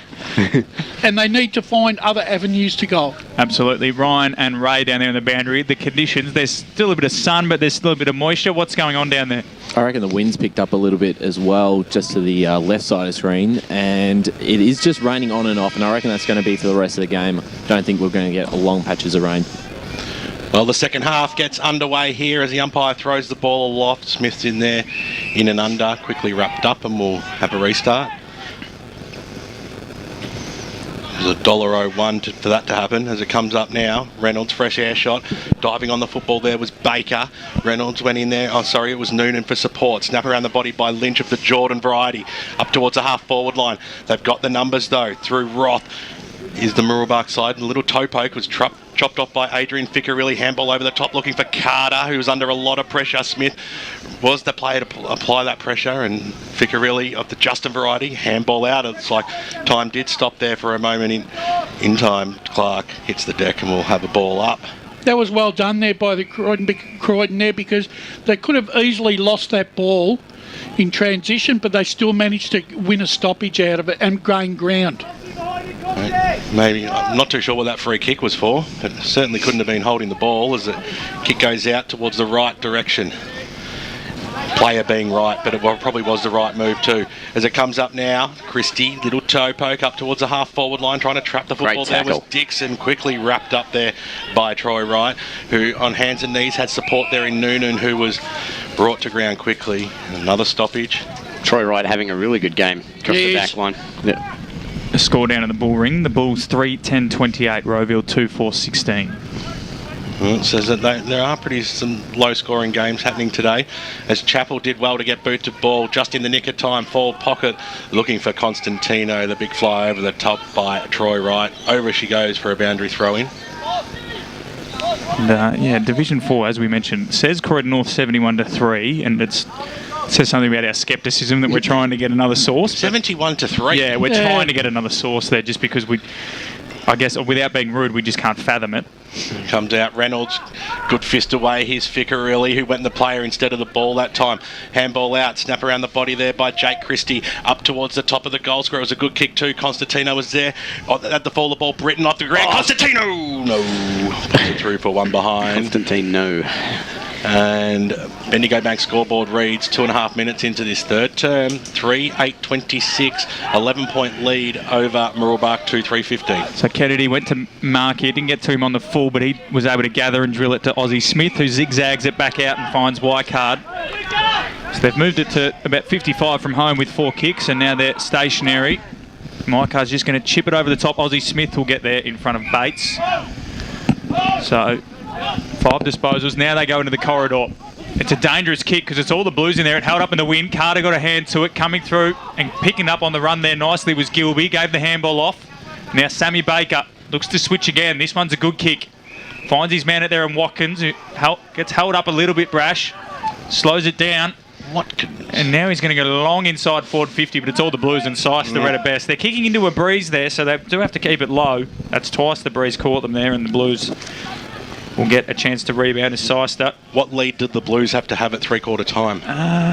Well, you'd probably say at least 3 goals, although 2 goals might be enough as Billy Dixon takes the mark. An intercept mark on half-back. The captain plays on, goes out wide, and good kick for Christie. Good mark. Such a low-scoring game. Even if they held this lead, it'd be hard for the Mustangs to pick it off as that kick finds Clark. The game looks to have already opened up a little bit more for the Blues. The long target's Koga, but he goes even wider still. Looking for the runner there. He did well to pick it up. Got the handle back to Ficcarelli. Goes back further to Hare. That won't be far enough, will it? Yep. Umpire says yes. I reckon 20 points. I reckon as Hare pops it in the Koga direction. Britton's down there as well. Koga clunks it. Good mark. And that'd be one of the few marks inside forward 50 today. Ryan Long, boundary side. Yeah, just a big out from Mooroolbark. James Charge has had a tweak of the hamstring, so he will be out for the rest of the game. Oh, he's an experienced player, so those injuries do occur a bit later on. So big job for Reynolds, and you'd maybe say Bates is the other big man out there. Better play by Croydon then, linking up. Big play with the big Dukes. So Joel Koga, looks like he's got a bit of strapping on that right hamstring himself, or maybe just a longer bike short. Looks Harry Maddenish, doesn't he? All 3 brothers, the Kogas, just played Ludell. Now Joel's at Croydon and the other 2 are at Coldstream, and Joel goes bang through the middle. Big goal. As Beto West said, probably the cleanest bit of play from either side today, and the best marker forwards take it inside forward 50 there. 4-8-32, Mooroolbark 2-3-15. Well, it started across the half-back line. They made it to the wing, and then by the time they'd got to half-forward, it did go wide, but they did have the numbers, and Ficcarelli, who doesn't like kicking away from the goals, was a big part of that as well. But they wasted 8 possessions then, Mooroolbark, and then kicked it to the hot spot in the into the corridor and got intercepted, and within 2 possessions, Croydon have got a shot on goal. So, back in the middle here at Heights, Adrian Ficcarilli, quickly met by Mackie. Pye says give it back. He's been very determinate today, Adrian Ficcarilli. You're not wrong. Reynolds and Clark. Clark would give that one too that time. Speak of the devil, Ficcarilli. Little handball backwards, straight down the throat of Dempster, who was brought to ground. Billy Dixon's been good too. Gets his hands on the footy early and just gets a little handball out. And his kick to Christie was quite nice as well. He creates spark every time he goes near it, Dixon, as it comes out now. Trying to barge his way through that time. Well, there was Dixon. Speak of the devil as the ball goes forward now for Mooroolbark, but nobody's home except for Haig, who takes a timely mark on the chest. He's probably taken more marks than anyone on the field today. That's why he doesn't kick it either, does he, Ray? He's turned it straight over. So Mullet, who's kicked one goal, sold a little bit of candy. He wants to be the Tobin Brothers goal-kicking leader for the day, but he can't. And he doesn't get the award because it goes through for a behind. The Muzza B bandwagon behind the goals down there, they didn't go up. If they don't go up, it is not a goal. Well, I have to say that was the right idea because Baxter on that previous play was about 3 steps behind. Looks like they've got a 2-on-1 on him at the moment. Fraser Smith just took off, and then you just see that happen so often now with the new rules that they gain an extra 50 metres or so. As a ball, it could be coast-to-coast styles here for Croydon. Little handball over the top. Britton was charging through there, diving on top of the ball. Constantino again, and the umpire will ball it up. It's inside the arc for Croydon. If Croydon can get the ball down quick, Koga could be the big man in play here. Well, it got the hit out down, but Sam Baker, they would have crumbed a Koga hit out in previous years, but both have left the Falcons and now playing against each other. As Kyle Maher, he's been good as well. Serviceable game came again off from Kyle. the half-back flank, but the handball was intercepted, and now Wycard, that came right off the instep, but it's going to gain about 45 metres as Baxter comes up to it, kept his feet against Fraser Smith, who's kept him quiet all day, and then just burrowed into him head first and caused the ball up. Never seen that before. It was quite nice from Marcus Baxter. So 4-8-32 to 2-4-16. It's Croydon doubling their opponent's score away from home. Picking it up there is McKenzie. Tried to fend him off. That's holding the ball, umpire, surely. No. Keeling should have got the free kick and the Blues are away. Dempster, left foot ball, out in front of the runners, Ficcarilli and Koga. Koga will get there first. It's too far down for him, so he lets Ficcarilli run onto it. He keeps it in front of him, Adrian. Will it stay in? Just, but he might run out of room and does. And the Blues have gone about 100 metres on a diagonal across the ground when the Mooroolbark guys probably should have been lining up for a shot of goal. Boundary. Cross down boundary side. Very interesting. There are a dozen guys in the caravan there. There's 3 umpires out there and not one of them saw that as a free kick. Well, I'm with you, Ray. I'm with you. I don't like the umpire bashing, but I'm with you there. So the Blues, though, the beneficiaries of it, will get a ball in on their half-forward flank. Koga and Reynolds. Koga won it down. McKenzie slapped it on the boot. Hands to it was Egan. Kennedy's there. Britton, handball to Dixon, steadies, left foot ball, looks pretty good off the boots. Oh, it's there. That's goal. That might be a Tobin Brothers goal of the day contender from Billy Dixon. We've praised him earlier for his work in and under, but there he showed some poise. Good handball from the big man Riley Britton, and the Blues 5-8-38. Mooroolbark 2-4-16. We've gone 8.5 minutes in this third term. We said it was just going to take a moment to break open. I think this is it now. Yep. 22 points. It's not game over yet, but gee, 4 goals under the conditions and the style of play all day makes it a gigantic effort required here by Mooroolbark. They dominated the first quarter too, Croydon. They just kicked poorly, so, Croydon get the next one. I think it's safe to say they're home.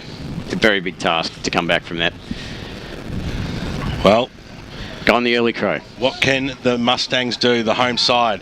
Well, they can't get the centre clearance because Carter trapped it and smacked it on his boot inside forward 50. Pryor will lead out there, but Ficcarilli's at the fall. The ball swings around on the right boot. It was smothered off the boot, but it came out. Here's Pryor now. Pryor's kick was smothered. That was well done by Noonan, but mopping up nicely and slotting it was Andrew Carter. That's goal number 2, and that just might be enough here. They are playing good football in this third term, especially in the last 5 minutes, Wayne Brasher. They are 3 goals in the opening 10 minutes here to Croydon. Have busted the game right open here. Mooroolbark can't win a centre clearance either. Yeah. That's killing them at the moment. And without their number 1 ruckman on the ground, this is a time from where Croydon can now really seize the opportunity and take the game right away from Mooroolbark. They haven't been able to win a centre clearance all day. No. So it's just now that Croydon are becoming more efficient in their forward half. Koga's gone back into the ruck now, and with a definite height advantage. Their forward line is looking very, very nice, though. I know it's been a low-scoring game, but Hare, Constantino, Britton... It's their leg speed that's worrying them. Even though they're not getting possession of the ball, it's their leg speed. They're leading the ball, Mooroolbark to the contest, and they're getting in front. No Hoctor either. As it comes in now, they'll go forward again. Will they, the Blues? Little kick off the ground there by Mackenzie. Up towards the half-forward line. Underneath it there was Sammy Baker, who takes a timely mark. He's tried hard. Across the half-back line. And the commentator's curse of Wayne Brasher sees him turn it over to Christie. Christie up towards the half-forward line in front spot. And taking a strong mark there was Hare on the right boot. They're going for another one right to the top of the goal square. Britton was there. It was knocked away from him. Having time and poise was Mackie. That was good play on the left boot. Brings the ball out towards the half-back line. They probably just slowed it up a little bit there as Reynolds takes it on the bounce. He has to take off here. Uses the left. That was good play. Here is Weikart on the right boot now. Swings around. Kicks it towards centre half forward. It's an up and under kick. Who's going to be the big flyer? A great mark taken there by Harry Keeling. And he's about 55 metres out from goal. He wants to take off now. Does he have to do it all himself? Keeling goes towards the forward pocket. That is a brilliant kick. So good play there by Mooroolbark. They needed to just keep a cool head, and it all started in that real defensive line. Yeah, well done by Mackie. He kept his head. And he kept it low. Baker's kick was up in the air, allowed the wind to hold it up. Mackie kept it low, Brush, and showed great poise there, Mackie. Well, Fitzgerald hasn't been around it at all. Yep. 100% efficiency, hopefully. So he's got to do this. He's got to put it through. So I'm not saying which way he should start it.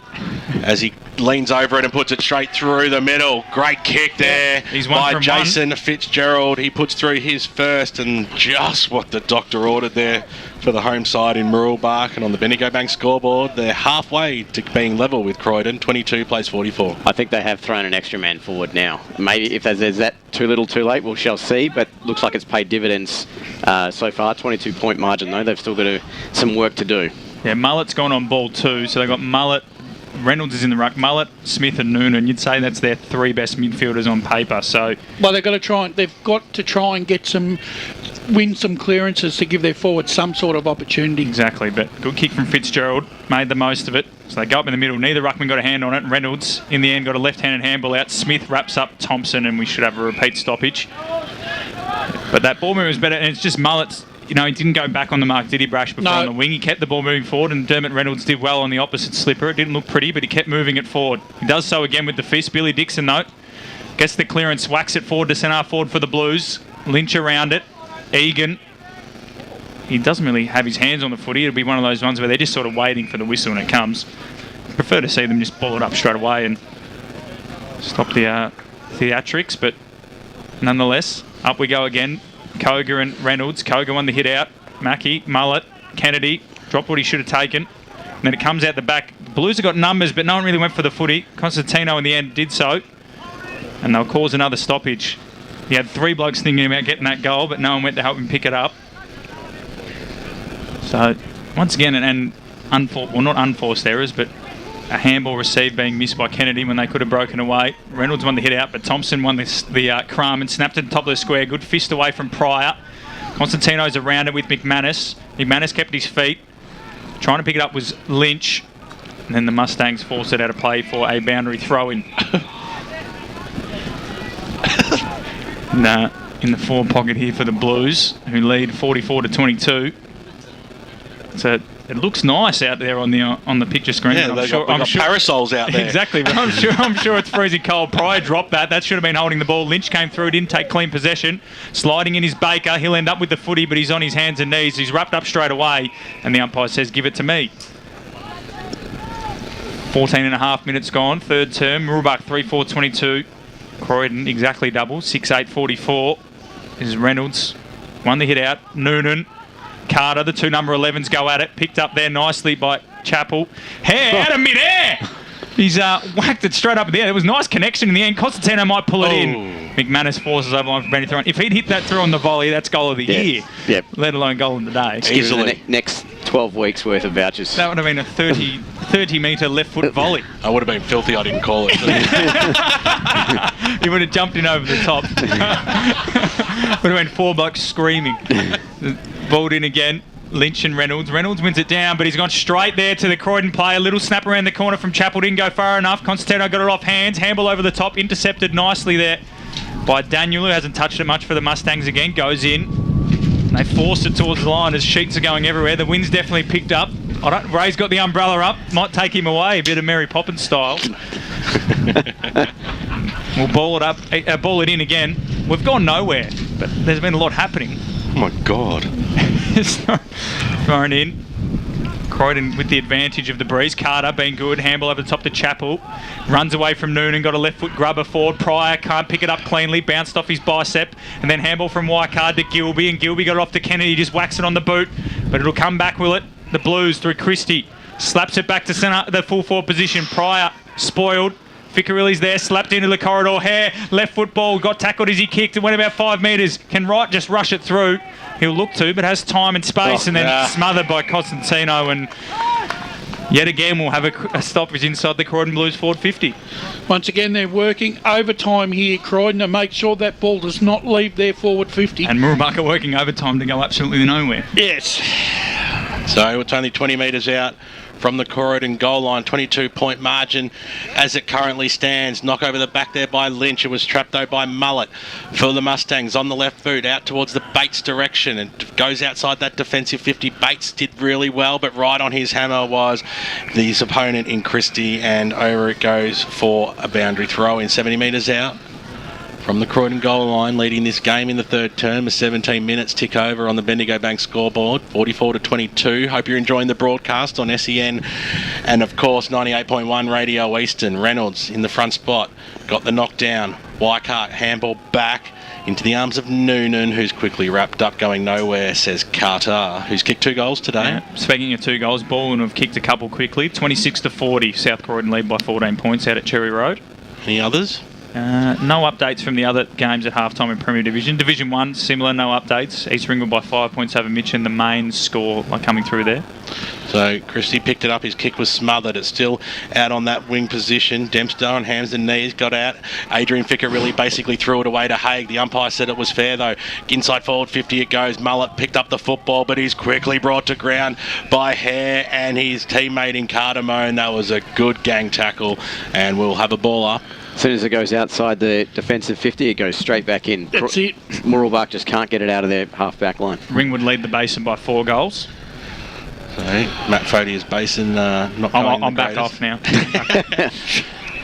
Hands and knees, Ben Cardamone going nowhere. This game has very much similarities to like last Fair Park 4-9-33, Warrandyte 2-5-17. Ooh, upset brewing. Waverley Blues lead by 16 over Glen Waverley at Central Reserve.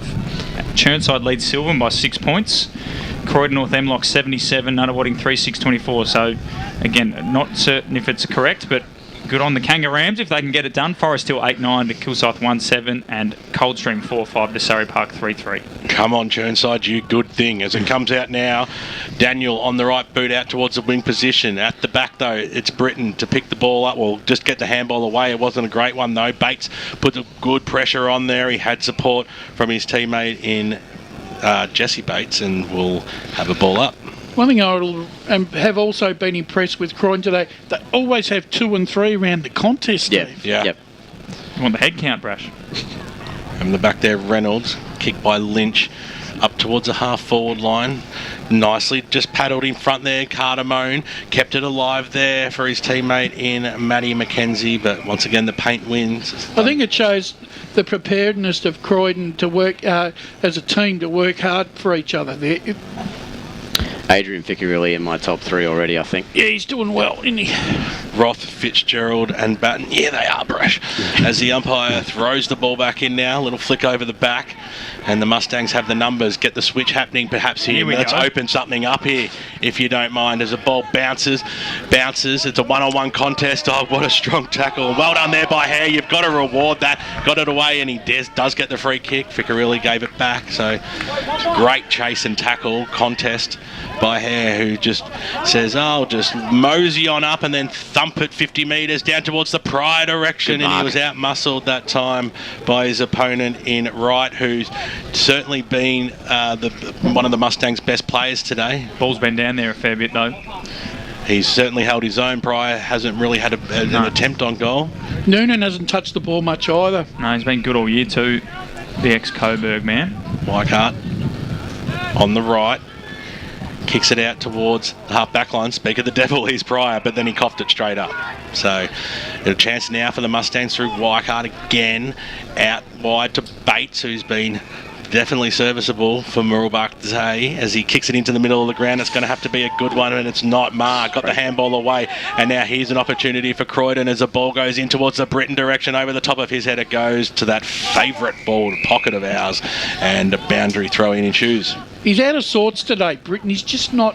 He's overrunning the ball or running under it. He's just not timing his runs like he normally does.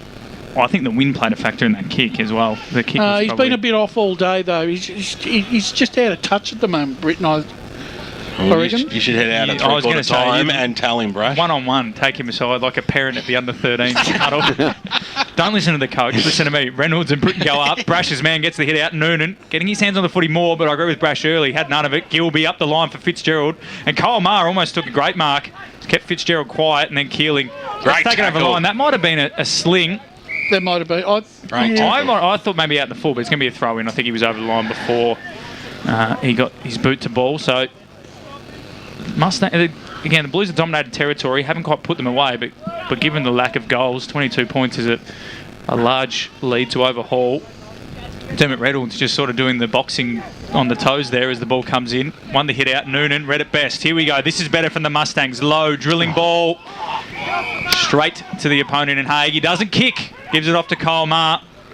He goes up the line. Good kick in the end. Found his target in Lynch. We'll send Ray Baird out to teach Nathan Haag how to kick. Oh, it doesn't matter, mate. He's finding targets with his handballs. Thompson got the crumbs from the good Mooroolbark spoil. Ficcarelli just wants a goal. Came out to Dixon. Bouncing ball to the square. Brash's man does well to shepherd it through. Chappell, it's come off his back of his heel. He didn't mean that. It's a goal. Mitch Chappell's kicked a goal that he had no idea about.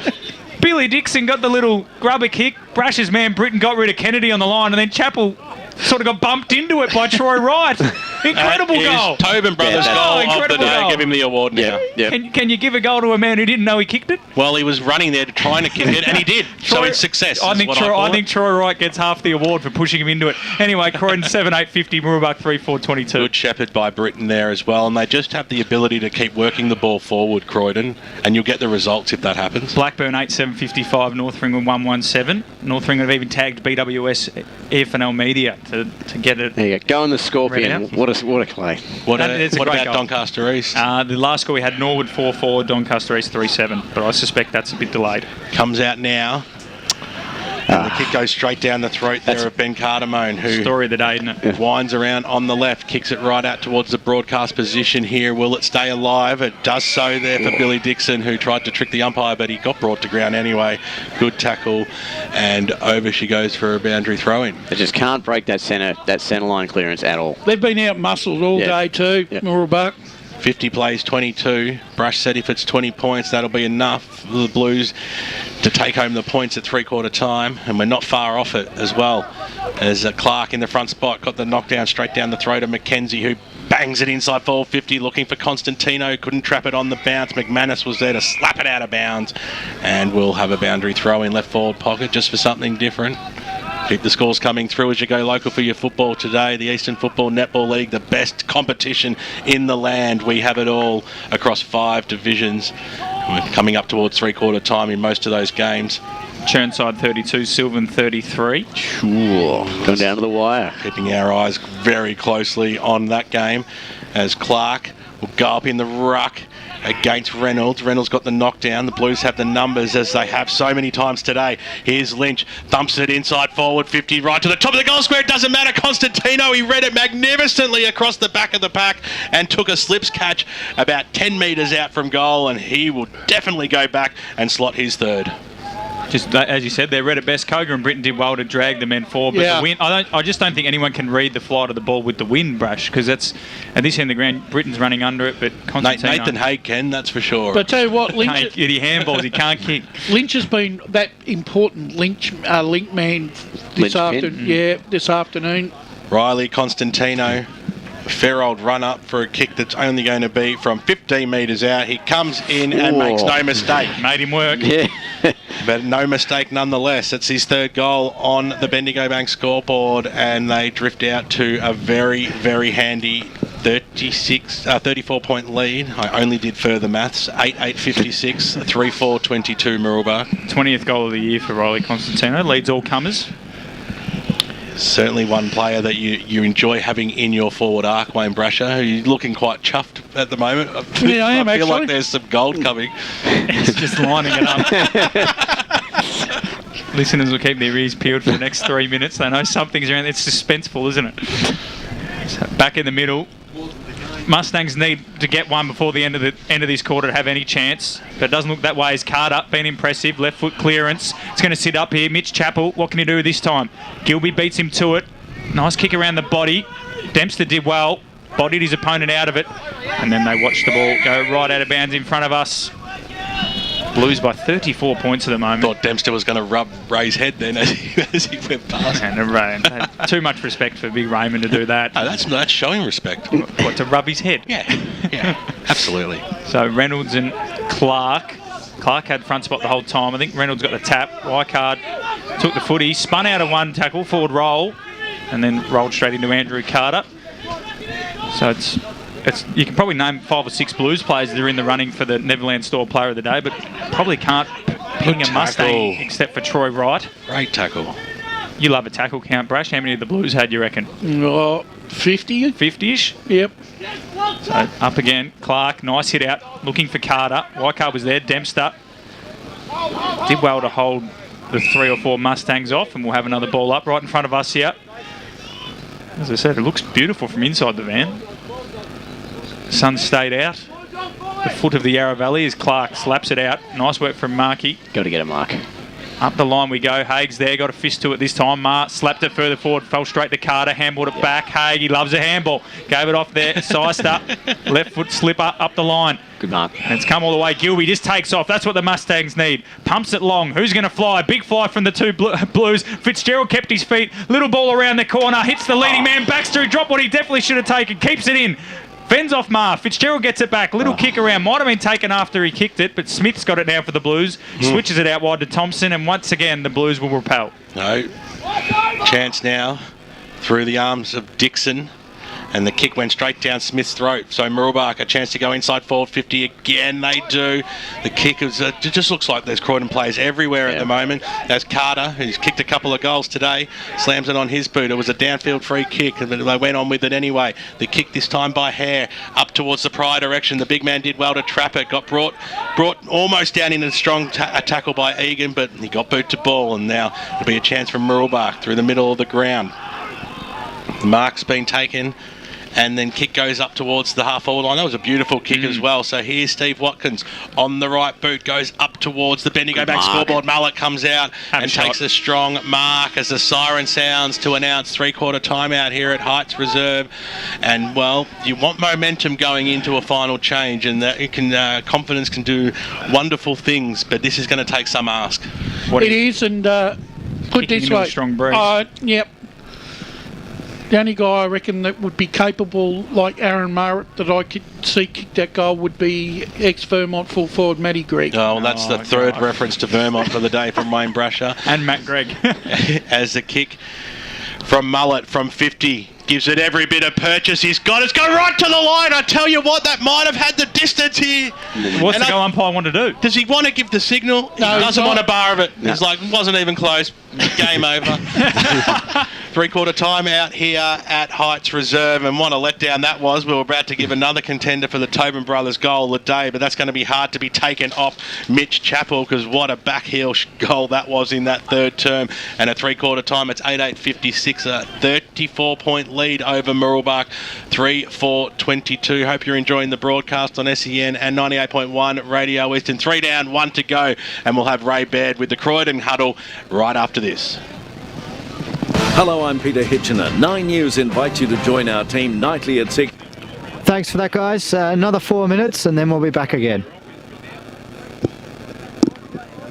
9 News, proud supporter of the Eastern Football League. Only only 19 shots from 53 inside 50s, down on clearances and can't lay a tackle.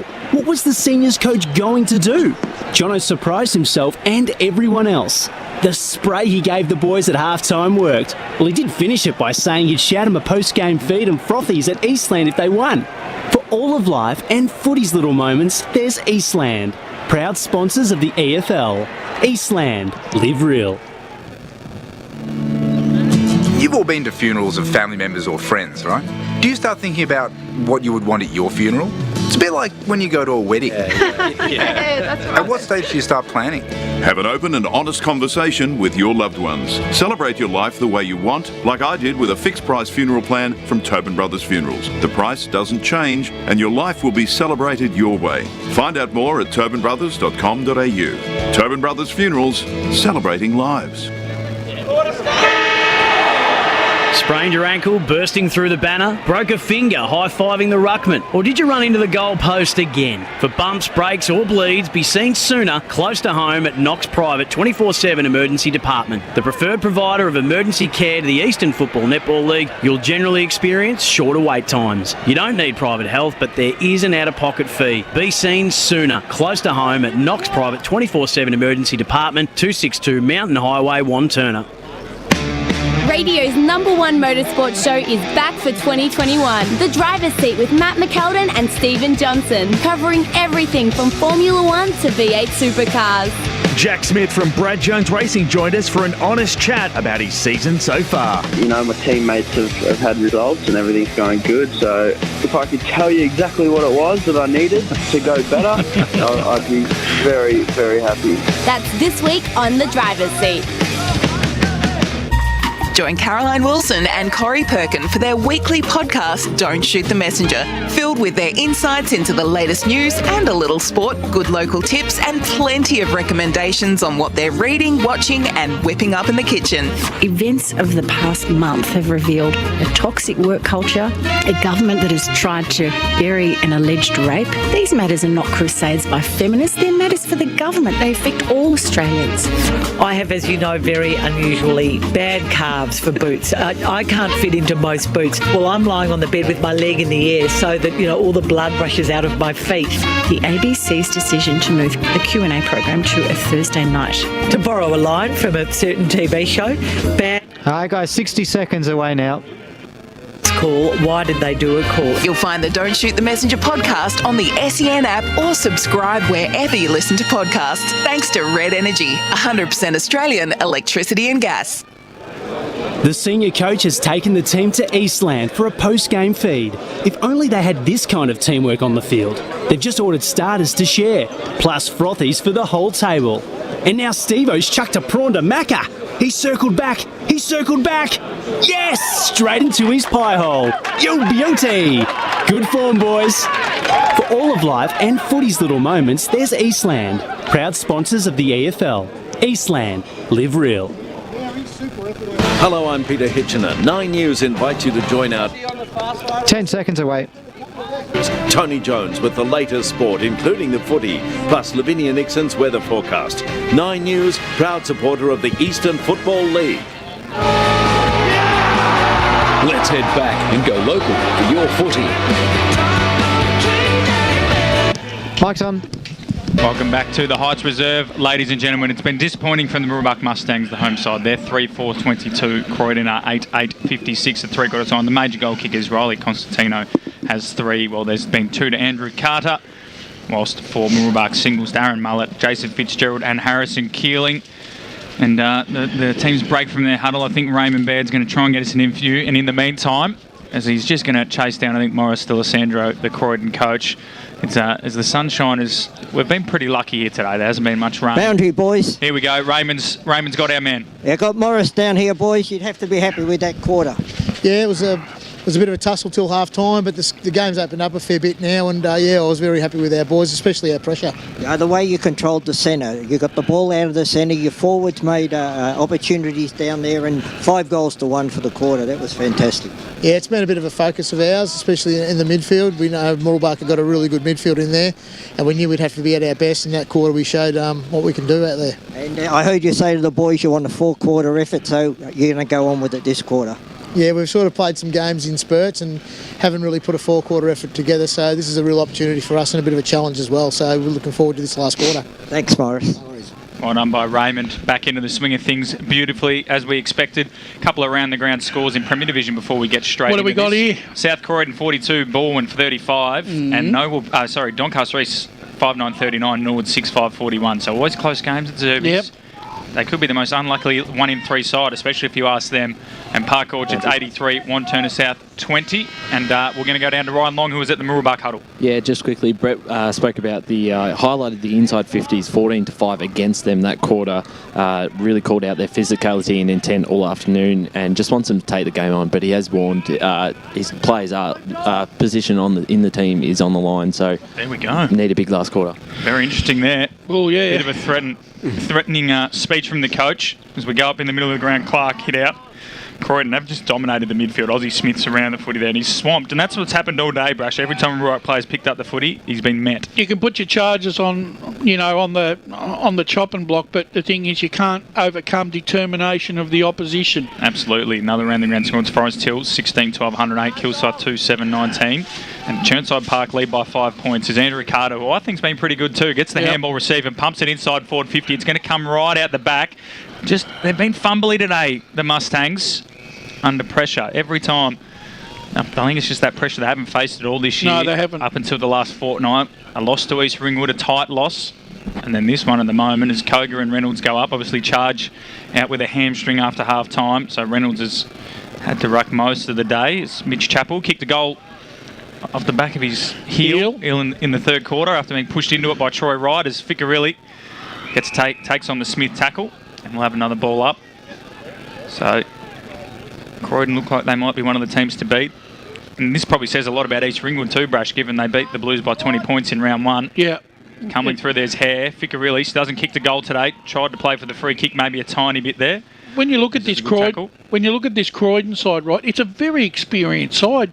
Some of these younger players for Croydon have been together 2 and 3 years, and now that benefit is starting to really show. Smith there for the Mustangs. Will eventually get his hands on the footy, but he's met another tackle as we ran the grounds in the AFL. Brash, Sydney by 20 points over Collingwood, and Hawthorn by just 1 point over North. North have come out steaming in the third quarter. Yeah, that won't last long. Oh, I don't know, mate. If you bet on a side to lose to a winless team, it's the Hawks. As Mackie read the hit out beautifully, but his kick was a good-looking kick, but it went straight to Jared Clark, who's got it about 65 from home, right on the edge of the cricket pitch.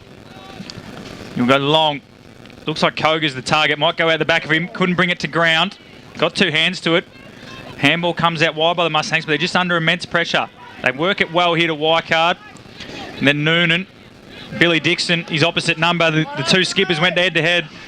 A bit of a metaphor for the day. Dixon won that battle, but the kick is intercepted by Shane Kennedy. Had a pretty good year, Kennedy, but been a bit fumbly today. That kick's nice. They've been told to take on the game. That's what they've done so far. McManus has it. Handballs it over the top to Mullet.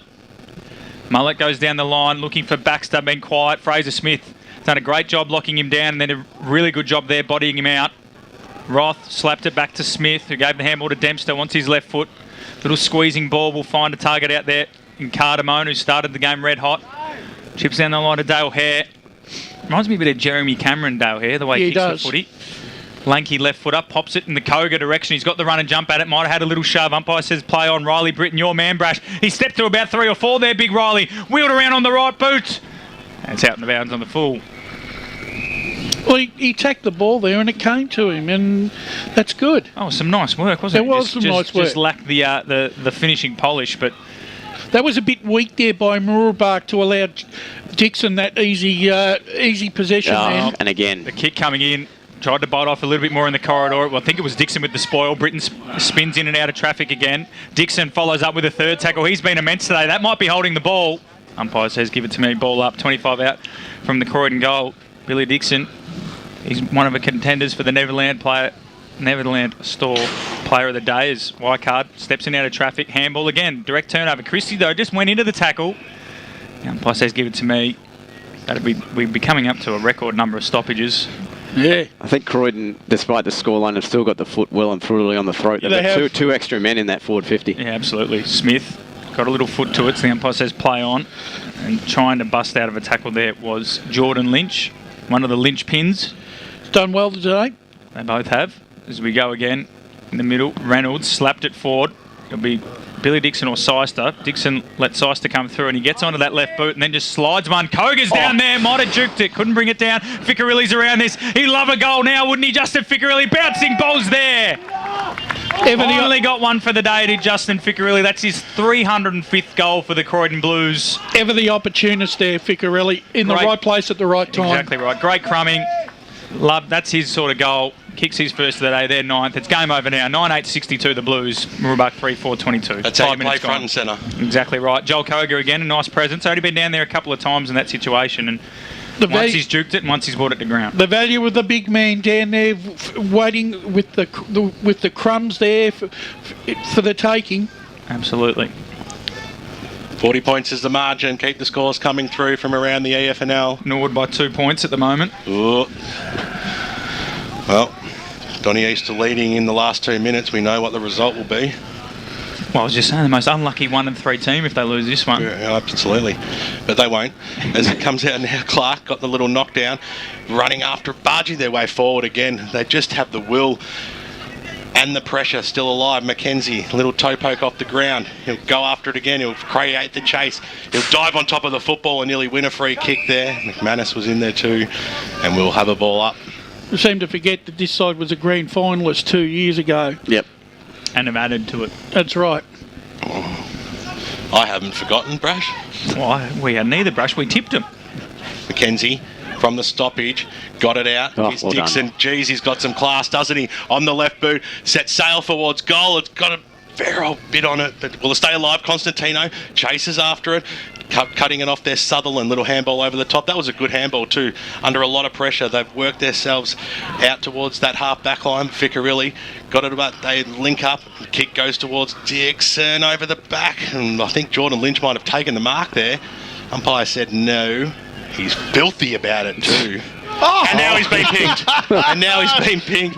He just gave up on the football and just was mouthing off. And I tell you what, if he doesn't give it up, that should pretty much be 25. He's pretty lucky. So, it'll be Kane Noonan. I thought it was a mark. That counts for anything. So it comes out, Lockie Sutherland took it. Handball off now. Noonan in the middle of the ground. So, it's short, but at least it's hitting the target. He'll get it again. That's 3 possessions in a matter of moments. But he slammed it straight down Dempster's throat, who... I wouldn't mind seeing the turnover figure for Mooroolbark this afternoon too. It wouldn't be looking too pretty either. Dempster went out towards half forward. Mullet dropped what he probably should have taken prior. It slams it on his boot, and guess who? Ficcarelli. No, it must have been touched. Yeah, it has to have been touched off the boot, sure. A clear touch too, because he knew he had to go on with it before even a call or play on from the umpire came. Coldstream 5 goals in front of Surrey Park. Churnside 5 points in front of Sylvan. Ooh. Croydon North still in front of Nunawading, but that score hasn't updated in a while. Waverley Blues by 7 over Glen Waverley. Ferntree 8-10 lead East Burwood 7-6. Surely someone from HQ's at Nunawading versus Croydon North. They don't go out to Nunawading, mate. Fair Park 5-11-41. They'll live out Ferntree way. Dyson Baker usually likes to get around Dyson, I think, is actually in the hospital because I believe he might be adding to his family today. So good luck to Dyson and Flick. Fair Park 5-11, Warrandyte 6-8. So the Bloods by 3 points there. Donvale look like they're going to get a comfortable win. Their 34-point lead over Whitehorse. I'm chuffed about that result. The Donvale or the Fair Park Warrandyte? No, the Donvale one. Well, Escape to the Shadow. Heathmont have definitely done that. 12-14-86 Escape to the Country. 1-8-14. Yep. Ringwood still lead the Basin by 33 points, and Baroni have hit the front. Templestowe haven't scored since quarter time. 7-11-53 to 4-3-27. That's when Matty Clark's had some words of wisdom at halftime. A few choice words. No update from Bayswater Lewdale all day from what we can see. We might have to check Twitter for that one. East Ringwood lead by 14 points over Mitcham. And Montrose up Galia, that score hasn't updated since quarter time. Surely your old man can sort us out for Lilydale. No, he's off him. Jumped off. He's off him. No, he wouldn't. By the time we figure out how to tweet with him, it'd be in round 5 or 6 or whatever round it isn't. I know he's not listening. That's why I can say that. Bayswater are tweeting, I believe. They've had 1 tweet in the last hour. We'll see Noble Parker up by a point at 3/4 time. Yep. Bayswater 10-13-73. Lewdale 3-8-26. Dixon inside the forward 50 now, looking for Pryor. It goes over the boundary line and out. Yes, keen eye there, Brash. Roeville 5-5-35, Noble Park 4-12-36. So a few close games around the traps. Well, maybe the prevailing wind conditions throughout around Melbourne. It has seemed to... yeah. The games have been lopsided. South Croydon look like they're kicking away 9-6 to 4-13 ball. And, as BWS would say, it's made them a bit skew-whiffy. I think Baldwin are the most inaccurate team kicking for goal. I'm going to just calm things down. Clark got it away, but Mullet took the ball and Mooroolbark out of that defensive zone. Screaming for it is Watkins. It's ignored. So the kick went straight into the man on the mark.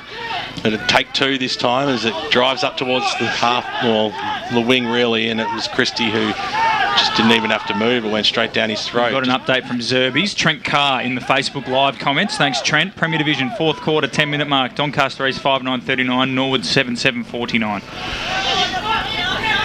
Okay, so 10-point margin, is that what you're saying? Yes. Yeah, Trent Carr, one of my good mates.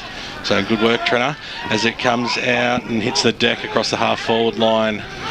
Any exciting news on the DFAT website today, Whitey? No comment. I'd like to hold on to my job, mate. Brash has just thrown Whitey under the bus. Adrian Ficcarilli just works the ball towards the boundary line and eventually gets it across. Welcome back to the broadcast, Steve. See you later. What's those sirens in the background? Well, you said you were waiting for something. I was just reading out the scores, bro. You're trying to ruin Steve's life. Nice non sequitur there. Reynolds got the hit out, but then his opposite number, Lynch, hacked it inside forward 50. That's a mark to Justin Ficcarilli. I don't think he's got the journey, and he plays on immediately. Low spearing ball off the boot. Was meant for Koga, I think, and it spun its way to Dale Hare.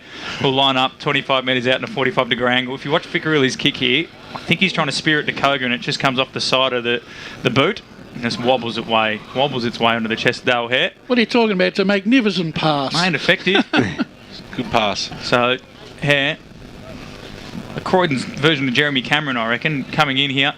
We're right behind this kick. Looked right off the boot, but that's going to go further left.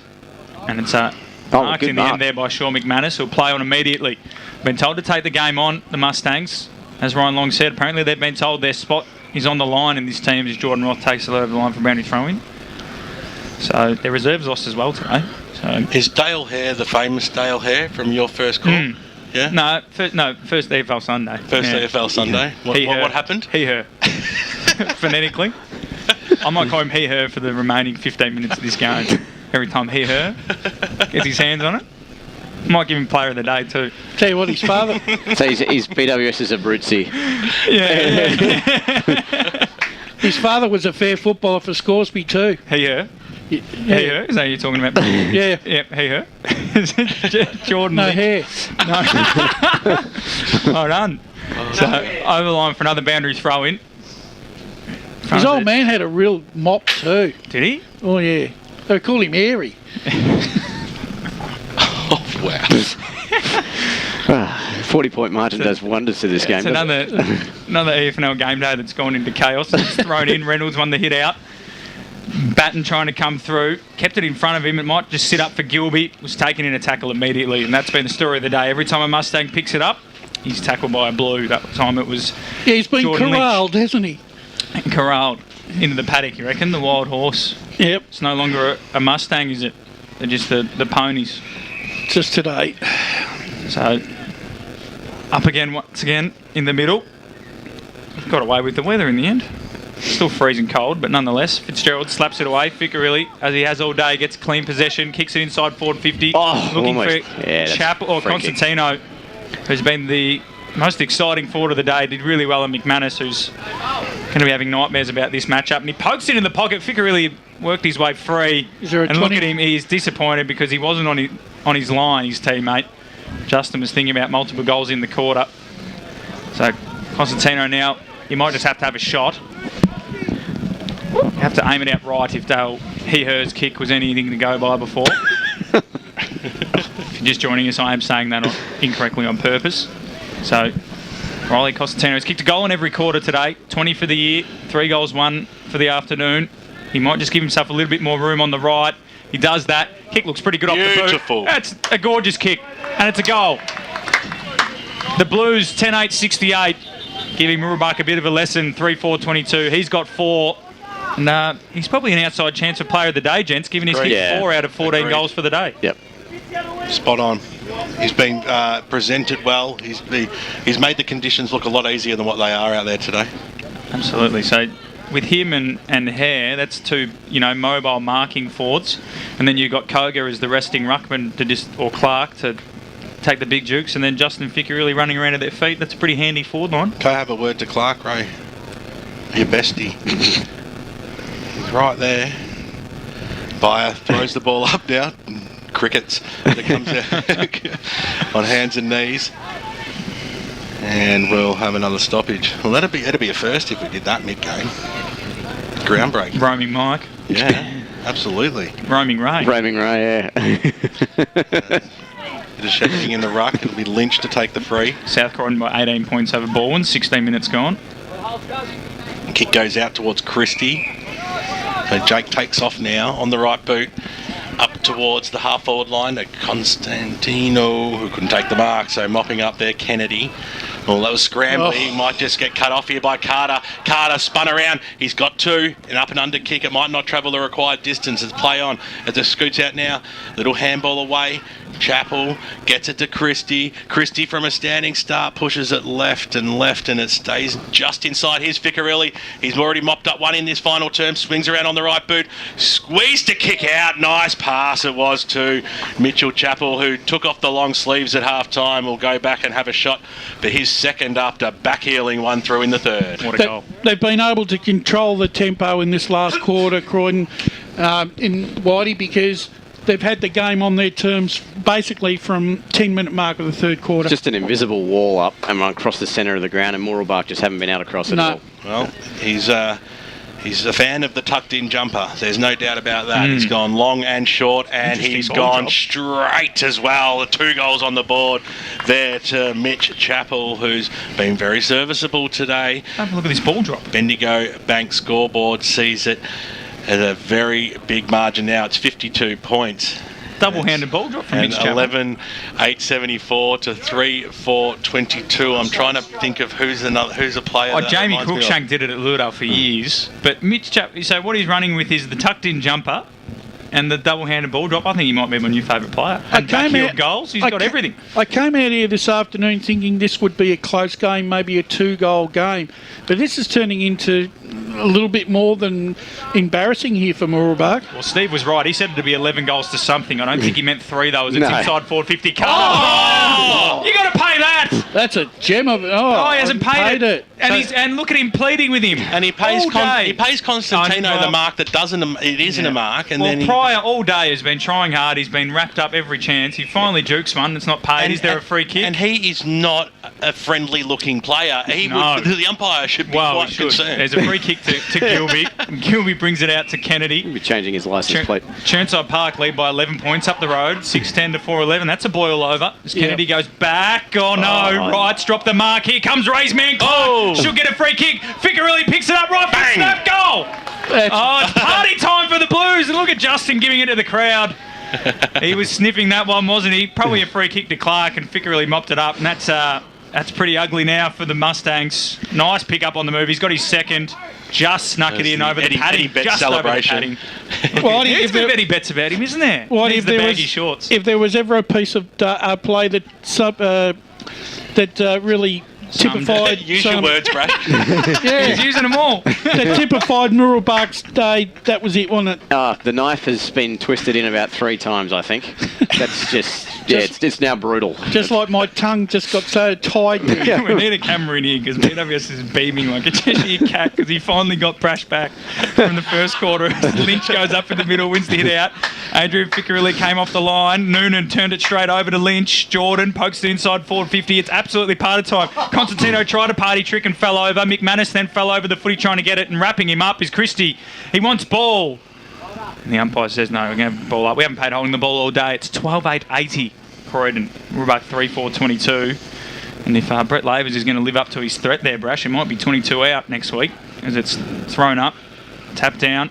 And then once again, another tackle. Billy Dixon been massive all day. Ficarelli grabs Batten.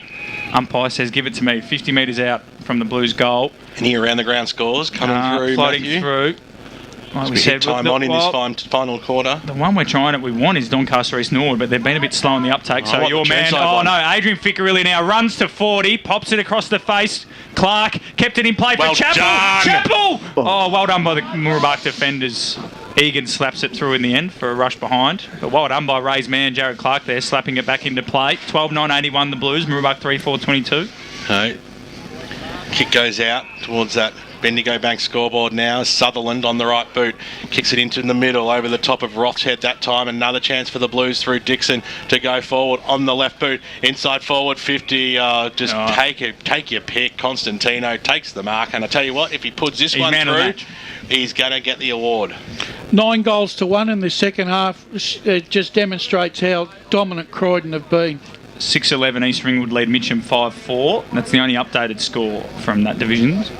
I think Ringwood have defeated the Basin if the text message I've just got from the Ringwood timekeeper was right. 67-24. So I hope the game's over if it's from the timekeeper as well. Constantino obviously over in his head. Going for goal number 5. His approach is magnificent. That is a beautiful kick. 5 goals to Riley Constantino this afternoon. And he's going a long, long way to being our Neverland Store Player of the Day. $100 coming his way of Neverland credits, Brash. Yeah, 5 goals, 1 for Constantino this afternoon, and he would be a deserved winner, I feel. I think that's his 3rd haul of 5, maybe his 4th haul of 4 plus, 22 for the year. What can you buy from the Neverland store? Well, Nina and Pasadena gear is definitely a major one. I walked past there yesterday. It looks like a nice store. I might have to give a couple to myself if we have a quiet game. I'm sure there's a few extras in the office floating about. I'm sure Joe... Remember, Sean Kelly used to just go to live at Hog's Breath Cafe back in the day. I'm sure Jodie's listening, so I'm not going to tell her I'm going to do that. As they go in the middle again, Aussie Smith got the handball to white card. The Blues, they're all just lining up. Look at them. There's a wave of them in the middle. That was a throw by Roth there, but the umpire was blindsided. And Mackenzie's on the bottom of this pack. Kyle Mars in there. Bit of fun. I was going to say they're right next. He's asking. Oh, a bit going on here. Roth. Mars playing for the free kick. He's going back again, is he? If I'm Roth, I'm not really lipping up at 65 points down. As it's up in the middle of the ground again. Bates or Blake Daniel, been quiet all day. The president of Mooroolbark, Scott Demetrio, who's looked after us well today, he was used to frequent Hog's Breath with Sean as well. No, and people won the award, they just didn't get the prize. Timmer came over today and said to our man Lee Green at about 10 a.m. in the morning, he met my wife in this van. He didn't know. It's a new van. Slapped forward, kicked off the ground there by the Blues. Pryor probably deserves a goal. He's been very good all day. As a sort of, not a decoy forward, but a defensive forward. Shane Kennedy for the Mustangs, the centre half back, gets it up the line. It's going to fall out the back for another one of Ray's man, Haig. Will he handball? Yes, he will. Sized up, loops it to Dempster. Another one in the long sleeves. That's a horrible looking kick off the boot. Absolute stinker, but it might work out. Billy Dixon does well. Jeez, he's been good, Billy Dixon. He has been. He's led from the front, but we've already given the award away. But he's been one of the close second or thirds. Absolutely he has. Tell you what, Seist has added a bit of class to that half-back line too. His disposal right throughout this afternoon has been excellent. Played some VFL at the Northern Blues. Yeah, you can see why. 23 minutes gone, and we'll be bringing you plenty of around-the-ground scores as they come through in the next 5 or 10 minutes. I haven't heard much from our boundary riders in this final term. Hope they're doing okay. Boundary. Cross down boundary side to Ray Baird. We're just standing here listening to the circus that's going on in the caravan, that's all. It's more interesting than the game at the moment. As it comes out now, little handball from Batten, and he goes over the top, and the play's still alive, but we're going around the grounds nonetheless. Yeah, Glenn Waverley have hit the front against the Waverley Blues, 5-12-42 to 5-11-41 in Brash. The Waverley Blues, you cannot get a read on them. That's a massive win if the Hawks pull it off, but still, as we said, it's probably a similar time to this game. So 5-12 to 5-11 in the Waverley Cup. I think it's the Pinewood Cup, I think they call it. The Pinewood Cup. How about Fair Park? Fair Park down by 3 points at the moment. We haven't had an update from there. Okay. We said they might pinch one. And you picked Warrandyte for the flag. I did. That doesn't mean anything. I didn't say it did. No. Don't get defensive. You picked South Belgrade. Don't get defensive. East Ringwood are up by 17 points, 20-minute mark of the fourth quarter, thanks to Mikey Rudolph, East Ringwood trainer, for tweeting us that one. He's always good. Mustn't be many injuries down at East Ringwood. He's always on his phone. Or he's just missed them all. Kick goes in. Christie's going to chop it off in the middle for Croydon. Dances around now and goes straight. The fastest way home goes inside forward 50. Pryor, you can't take that off him. He's going to swing around. It was an absolute shocker as well. It stays alive for Ficcarelli though. Well, he's tricky Dicky, and he goes back towards the Pryor direction, but the kick has been chopped off and a mark taken by Kennedy. More scores. A little bit further up the highway, Churnside 6:10.46, Silvan 5:11.41. That one's going right to the wire. Jake Lynch inside forward 50. It's take 3 for the big man Pryor, and he'll go back and have a ping. I think everybody in the ground wants him to put this one through the big sticks. The lumberjack. Charlie Dixon, like. Jason Pryor. Looks like Charlie, a bit like Charlie, doesn't he? A little bit. Not quite the same sort of upper body pipes, but I get the beard. Yeah. So anyone with a beard looks like Charlie Dixon. No. That's a nice beard. I'll give you That's a great beard. You backing him in? You've been lock it in. Jason Pryor. He'll kick from 40. He's going to thump this as far as he can as well, and he pushed it left. But might have stuck it home, though. He might have stuck it home. He's got his first, and well-deserved one Very well as well. He's been lively in this final term, got robbed of a ripping mark and a highlight, but there's one for you right now, Croydon fans. Your 14th goal on the Bendigo Bank scoreboard, 14,993. It is a whopping margin out here, 71 points. We did not see this one coming. What do you reckon Brett Lavers will be saying to his charges? Does he just put it down to we've just had a bad day out and let's just lock and load next week? I think he'd be disappointed with their ball use and probably their lack of centre clearances, but they did lose their ruckman who looked like he was going to dominate all day. Thought we could have got Ficko then. We could have. Ray's just, he's taking the time to come back into it as it's Croydon once again look like they'll exit the stoppage. On the top of the ball there is Mackenzie. On the other hand, I think Morris has got exactly what he wished for today. A 4-quarter performance from his side. It'll be them, East Ringwood and Park Orchards all on 5-1 as Noonan burst through the pack. His kick was smothered. Billy Dixon, been massive, just ran into Gilby there, and then Kyle Marr went to pick it up. Might have been taken high, got his little handball out there. And then Thompson to Dixon. He's actually been massive, Billy Dixon. Stepped in. Oh, that's got to be holding the ball. We've got one. That's got to be number one for the day. There's been 300 tackles this afternoon. And that'll be close to our first time in the ball. It was Gilby, pumps it inside forward 50, and it's out of bounds on the full. There was another one when Lynch thought he'd been paid the mark. That's the only other one, but we're not counting that one as Fraser Smith hops the fence. Like it how you give Dixon a huge pump up as well, then he gets caught for the only holding ball for the day. Well, he had to do something else. He's all over it. He thought, I'll give this bloke a crack. Gilby's kick, though. Overshot it. Oh, here comes Ficko again, Ray. Can't, Ray. No one says no to Ray. That's why he's the person. Here we go, Ray. No, doesn't want a bar. We could almost interview Ficko out of the van. He was Smith, pumps it towards us. Lynch does well. That was Jake. It was spoiled by Bates over the top. That's the only inside 50 for Mooroolbark this whole quarter. And there's a siren. Well done, Steve. Look at your stats man, Steve White in the corner there. It's full time here at Heights Reserve. Mooroolbark 3-4-22 have lost to Croydon 14-9-93. The Blues might go top depending on the scores from other venues, but there's 5 wins in a row for the Blues, and I think our man Ray's out there. He could have got Ficko when the siren went. He could have got all of them. Could he go up to Clarkey here? We're going to live call. We're going to walk to the middle of the ground. Ray, he's very close to flipping us the bird. But Steve White, Wayne Brasher, special comments. What comes out of this, mate? Does this say more about Mooroolbark or more about Croydon? Well, I think it says a little more about Croydon to me myself. I think they pulled off the perfect game plan today. They did exactly what they came up here to do. Get the 4 points, but it was the manner that they got the 4 points. They were clinical. Their defence was resolute. Their tackling pressure was fantastic, and the way that they delivered the ball into their inside 50, they gave their forwards every opportunity to kick a winning score, and that's exactly what they did. Yeah, look, I think it was an arm wrestle in the first quarter. It broke open at the start of the third there. It just seemed that Mooroolbark were too conservative, I think. And I think now that Brett Lavers is going to have a huge data set now to go back, and I think when it's at round 13 they meet again, to hopefully implement something else. I know they're missing, Matty Polkinghorne up front, and Baxter was pretty much held out of the game the whole time. They didn't really have that option up front. But no, it was Croydon just controlled the centre, controlled the contest with numbers, and that was the story of the game. Absolutely. Just a couple of AFL scores before we get back into the Eastern Football Netball League. Riley Constantino's boundary side with Ryan Long. Thanks, Riley. Really good win, 71 points against another real contender of a side. What was your assessment of the game? Oh, it was a really good game, the first half, and I think just that last quarter we just kind of run over the top of them. God. Yeah, great game. And 5 goals to you. How good was the delivery from the midfield to you all day? Yeah, perfect. I liked it. Yeah. From you boys? Riley, congratulations. A fantastic effort by your blokes today. It was a 4-quarter effort.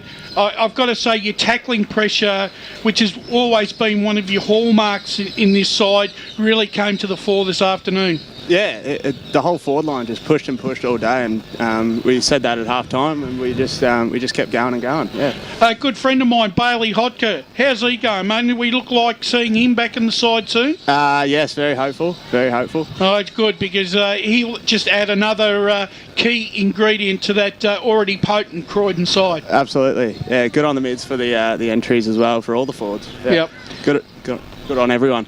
Well, you keep making it the club song there, Riley, but just you guys controlled the stoppages, I found, in numbers. You control the stoppages in numbers. You think that was the key to the game there? You just seem to have 3-4 guys around the ball all the time. Definitely it was our best tackling effort all game, all season, this game. So, yeah, well done. Yeah. All right, you better head off, mate. The rest of the boys get pretty angry if they have to stand out. And Cole, mate, well done, 5 majors. Cheers, thanks. He's having a great year. He's up to 22 goals for the year. Just a couple of AFL scores, as I was saying there. Sydney won by 5 goals, and at the moment, with 7 minutes gone in the last, North Melbourne lead Hawthorn by 5 points. And in the Eastern Football Netball League Premier Division, Noel Parker 4-1. They've won 6-16, 52 to 6-5, 41 Rowville. And the other score that's confirmed is South Croydon won by 31 points, 76 to 45 over Baldwin. They can't win a game at home this year, Baldwin. They can't. Not many teams can. Blackburn haven't won a game at home either. Doncaster East have look like they're going to lose there, 7-11 to Norwood, 12-8. So looks like Norwood are running away with that one, and the halftime score is still the one that we've got from Blackburn and North Ringwood. It looks like the Burners will get back on the winners list. It looks like we're going to have a presentation in the background for the Pinewood, not the Pinewood Cup, that's the Waverley Clash. The Bendigo Bank Cup here. No score updates from Montrose and Upper Gully, which is disappointing. East Ringwood are 11 points up over Mitcham, but I think we're running out of time out there, and still Park Orchard's 10-goal half-time lead, or 3-quarter time lead is the score we've got there. Ringwood have defeated the Basin. First loss. We think the margin's about 43 points, so Ringwood jump up to premiership favourites once again. Baronia look like they're going to have overturned a quarter-time deficit to defeat Templestowe. We've had no score from Knox or South Belgrave. And Mulgrave, 5-9-39, trail Heathmont 14-14, 98. So 4 in a row for the Jets, we suspect. In Division 3, Donvale, another win, 9-5-59 to Whitehorse, 3-7-25. Warrandyte and Fair Park, that score hasn't updated for a while. Neither has the Ferntree and East Burwell one. So Ferntree by 10 points was the last score, but we think that'll have changed by now. And Fair Park, Warrandyte was 3 points in favour of the Bloods out there at Fair Park. Can they get back and get their first win in Division 3? And then Glen Waverley 5-12-42 lead. Waverley Blues 5-11-41. Again, dying moments of those games around the grounds. We hope that those scores will update soon enough. And then in Division 4, it's 5-12-42 Sylvan. They trail by 4 points to Churnside 6-10-46. It's going to be a tight one out there. Forest Hill look like they're going to get another comfortable win. The same with Coldstream over Surrey Park. Come on, Churnside. Croydon North. The last score we had was Croydon North 11-11 to Nunawading 3-6-24, and that was around about 3-quarter time. So we'll be keeping our eyes peeled on that one. EFL Sunday might have the first appearance of Croydon North Hemlock. Yep, East Ringwood have been confirmed winners. Well done to Mikey Rudolph getting into us there. 7-12-54 to Mitcham, 6-6-42. So they'll also be 5-1. Actually, that's not a bad performance by Mitcham, considering the playing stock that they've got on the injury bench to run. Here's the song.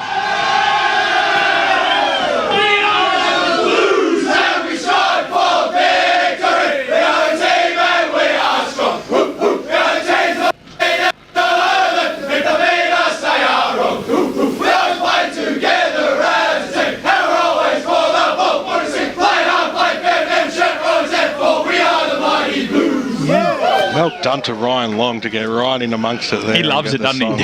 How about Ray? Ray's standing over our shoulder. He's left Ryan. You go, mate. Give me right. There's the bus. Go.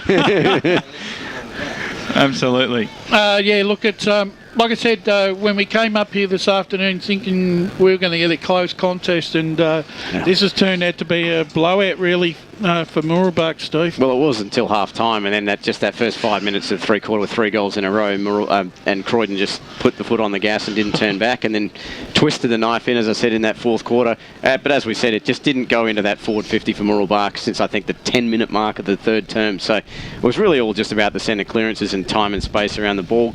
Clean centre breaks for Croydon, and that won them the match. It's not often, though, that a side with 4-on-1 goes scoreless for 2 quarters out of 4. 100%, yeah. You know, that's a damning figure in itself. Yep. So other scores in Division 1, Bayswater have got 2 wins in a row. Okay. So Lilydale will go second last. Bayswater 12-15, 87. Lilydale 6-10, 46. And Park Orchards might jump to the top. 19-15, 129, defeated Wanturna South 3-11, 29. 100 points. That's a shellacking. 100 point That's a win. shellacking. Wanturna South put up 100 points in the last 2 weeks, I think, haven't they? Yeah, they have. And Park Orchards, after, again, looks like now there's 3 front runners. Mooroolbark have faded recently, so East Ringwood got another win, so they're 5-1. Park Orchards are 5-1, and Croydon are 5-1. So absolutely massive, that one.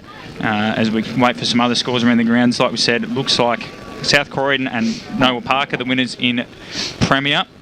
And it looks like Nord are also going to have a victory there as well. Noble Park surprising quite a few people, I'd say. But I mean, considering the others, like I mean, Baldwin are always tough, but I don't know. South Croydon looking like the favourites at the moment. You would think. Yeah, well, they've been. I'm asking a Vermont man, but. Well, no. Yeah. I mean, look.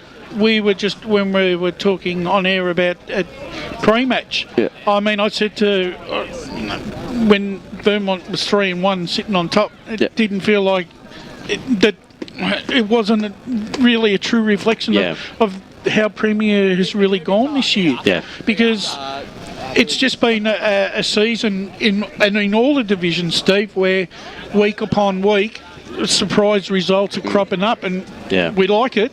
We do like it for the betterment of the competition. And look, I think Noble Park, yes, considering the fact that they've been in the doldrums a little bit in recent years, but it looks like they're responding to Steve Hughes' new coaching mantra. Yeah. And they've put some good sides away.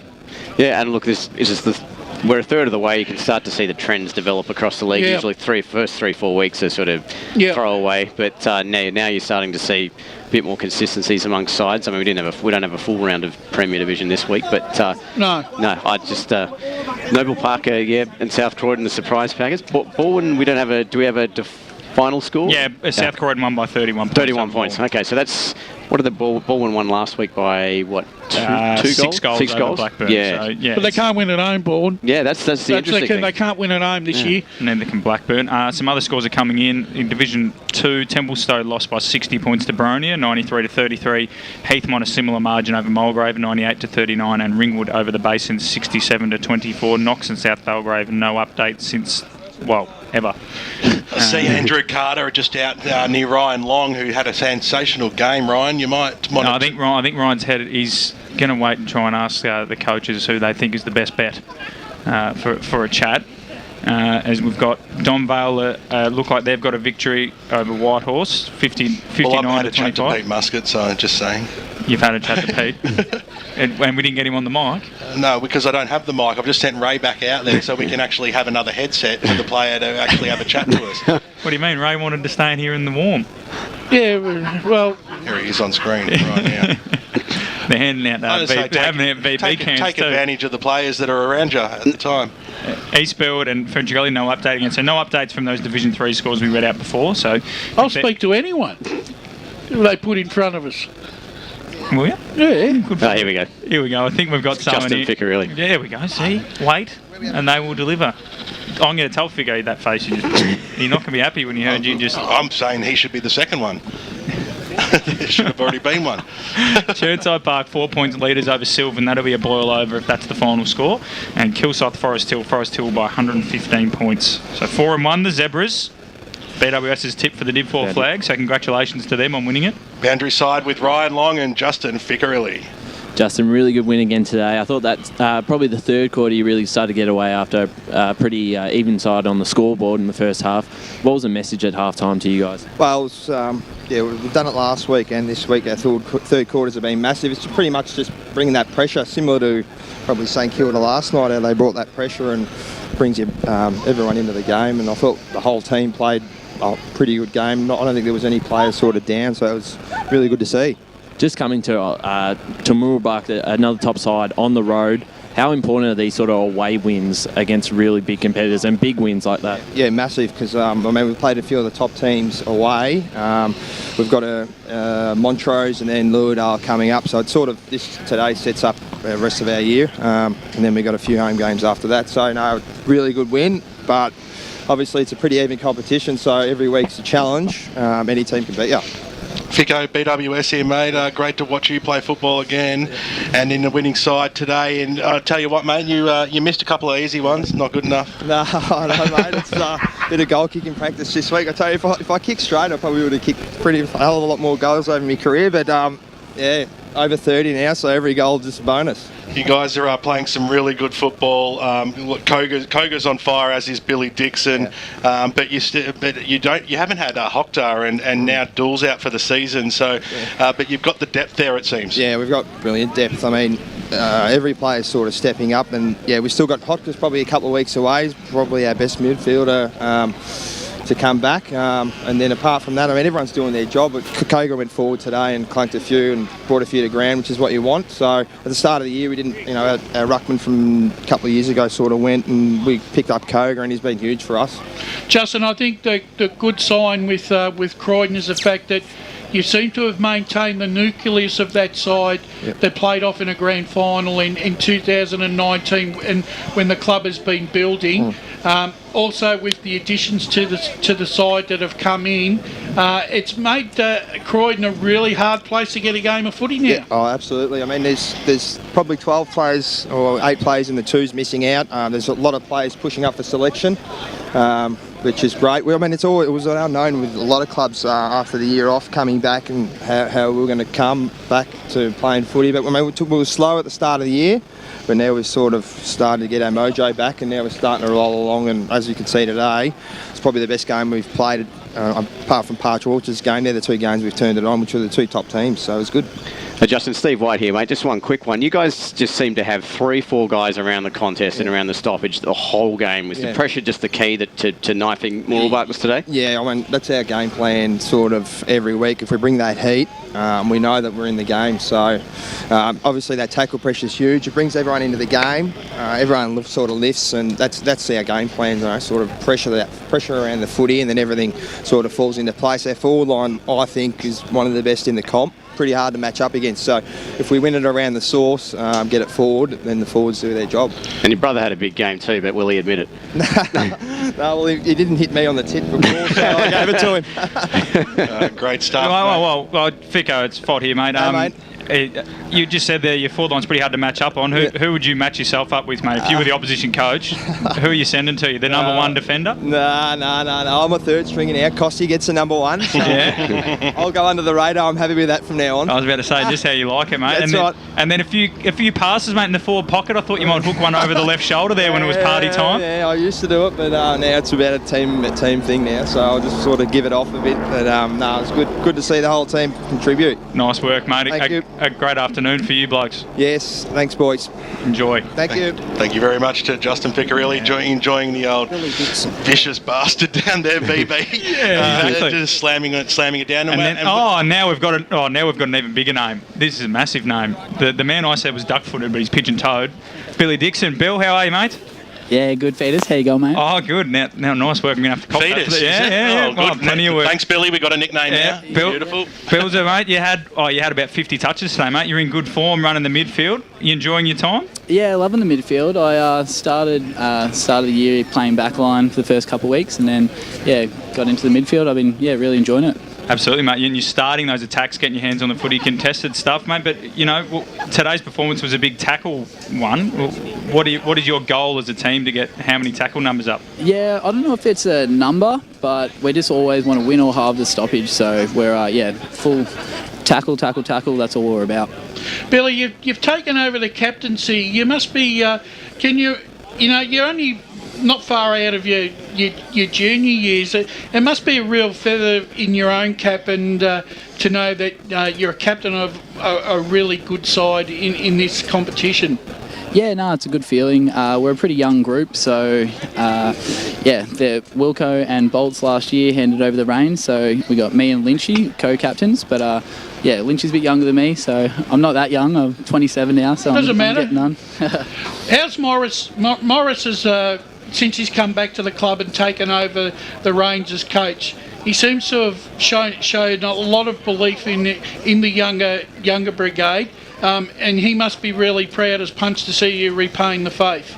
Yeah, absolutely. Yeah, he'll be wrapped with the young boys. We, a few years ago, we just really went for the youth option, and it has paid off for us. A couple of boys coming through. We got Andrew Carter, who's obviously played. Yeah, he played well today. Very good game today. So we've got a lot of those young boys coming through. It's a good feeling. Yeah, there's a really good mix. Ryan, over to you, mate, because we stole your thunder at the beginning of this. Sorry, really impressive game again today. Just from the middle, just dominated the clearances all day. How was that? Was that a focus coming into the game against Mooroolbark, or was this just the way they played out?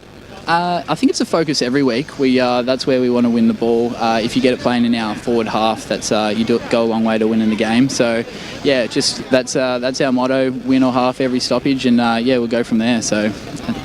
And just on Aaron Mullett from Mooroolbark has been a pretty key forward in the league.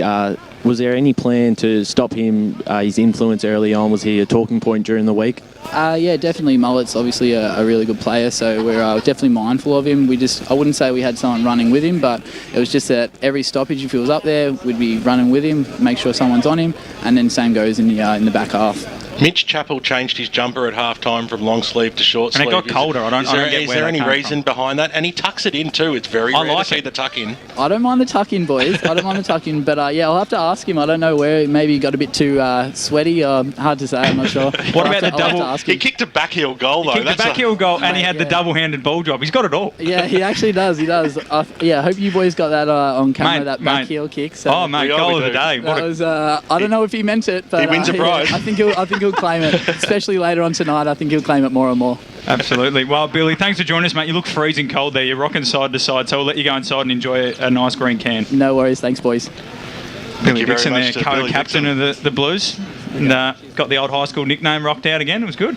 Very good. Very good to have the guys out there. You can see Pete Muscat just going, "G'day, Ray. Get me on. Come on. What do you reckon of that, mate? Come on, Ray. No, they've taken the headphones off here. We'd love to get. They should have thrown him on, actually. That's a great photo too. It makes Ray look 3'8". I will say this about Pete Muscat. He's got some of the best stats next to myself that I've ever seen from anyone else, I'll tell you. As in your own, like your skills yourself, or the stats you take? No, the stats that I take. Okay.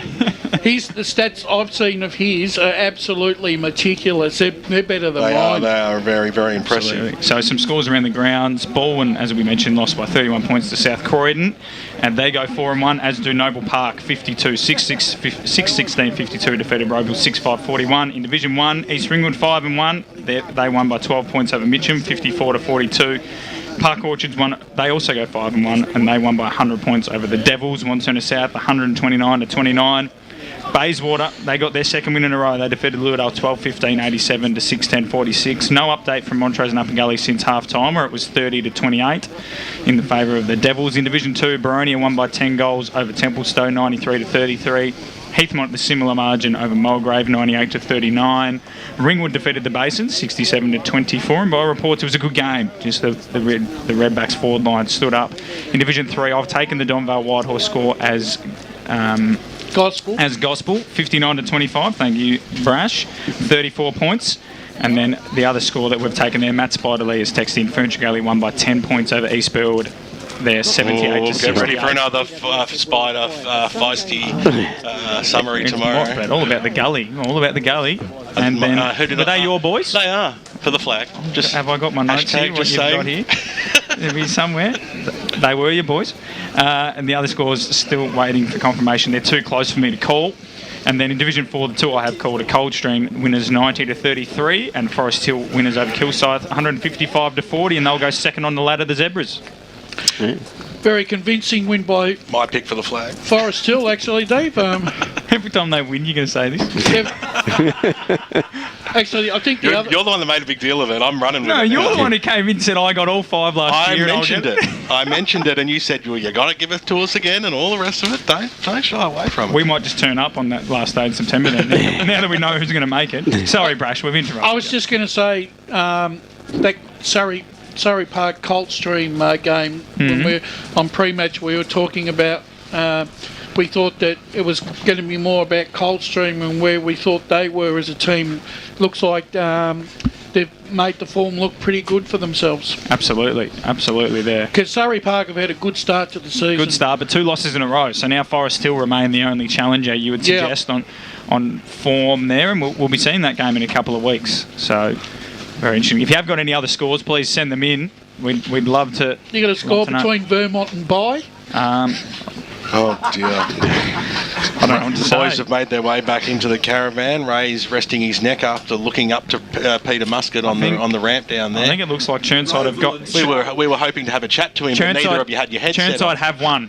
Oh, you beauty! That's the one we've been waiting for to come through. Churnside have won. You're beauty. They have won. According to their Instagram story, there's blokes singing a song in a circle. That's awesome. So unless they sing for getting close, and we can take that as a win. And it's not that I'm against Sylvan at all, but that's a big win, and a big stepping stone for that football club to get. Well, it's a big talking point for the Cats now too, because they're 2 and 3. They've got a negative ledger. So, and the Panthers bring themselves back into finals calculations. So, 3 and 2 for the Panthers. The other Panther now. It is. So a massive win for them as we keep rolling through, looking for some scores.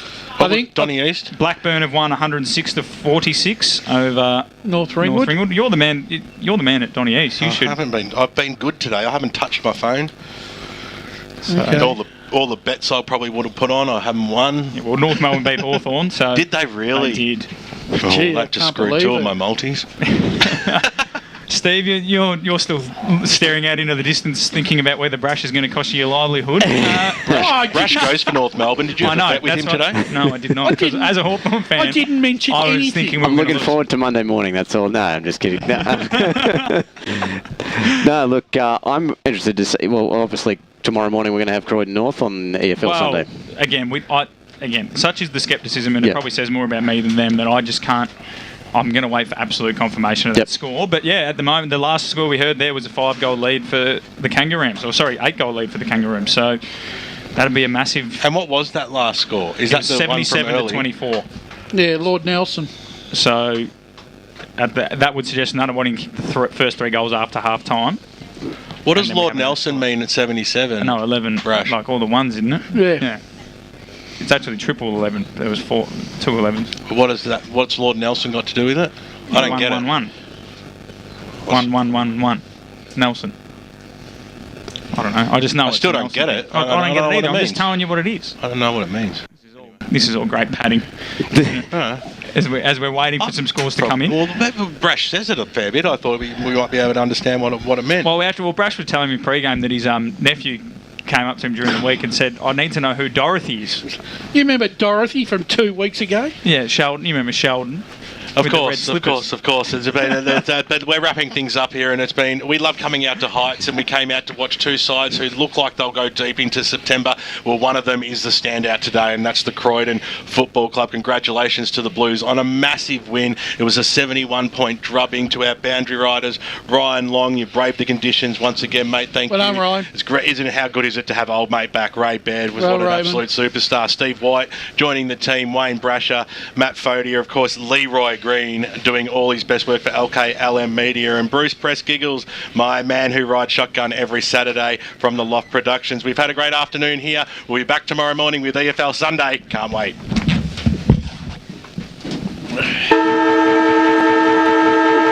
Only 19 shots from 53 inside 50s, down on clearances. All right, thanks for that, guys. Really good today. Jono surprised himself and everyone else.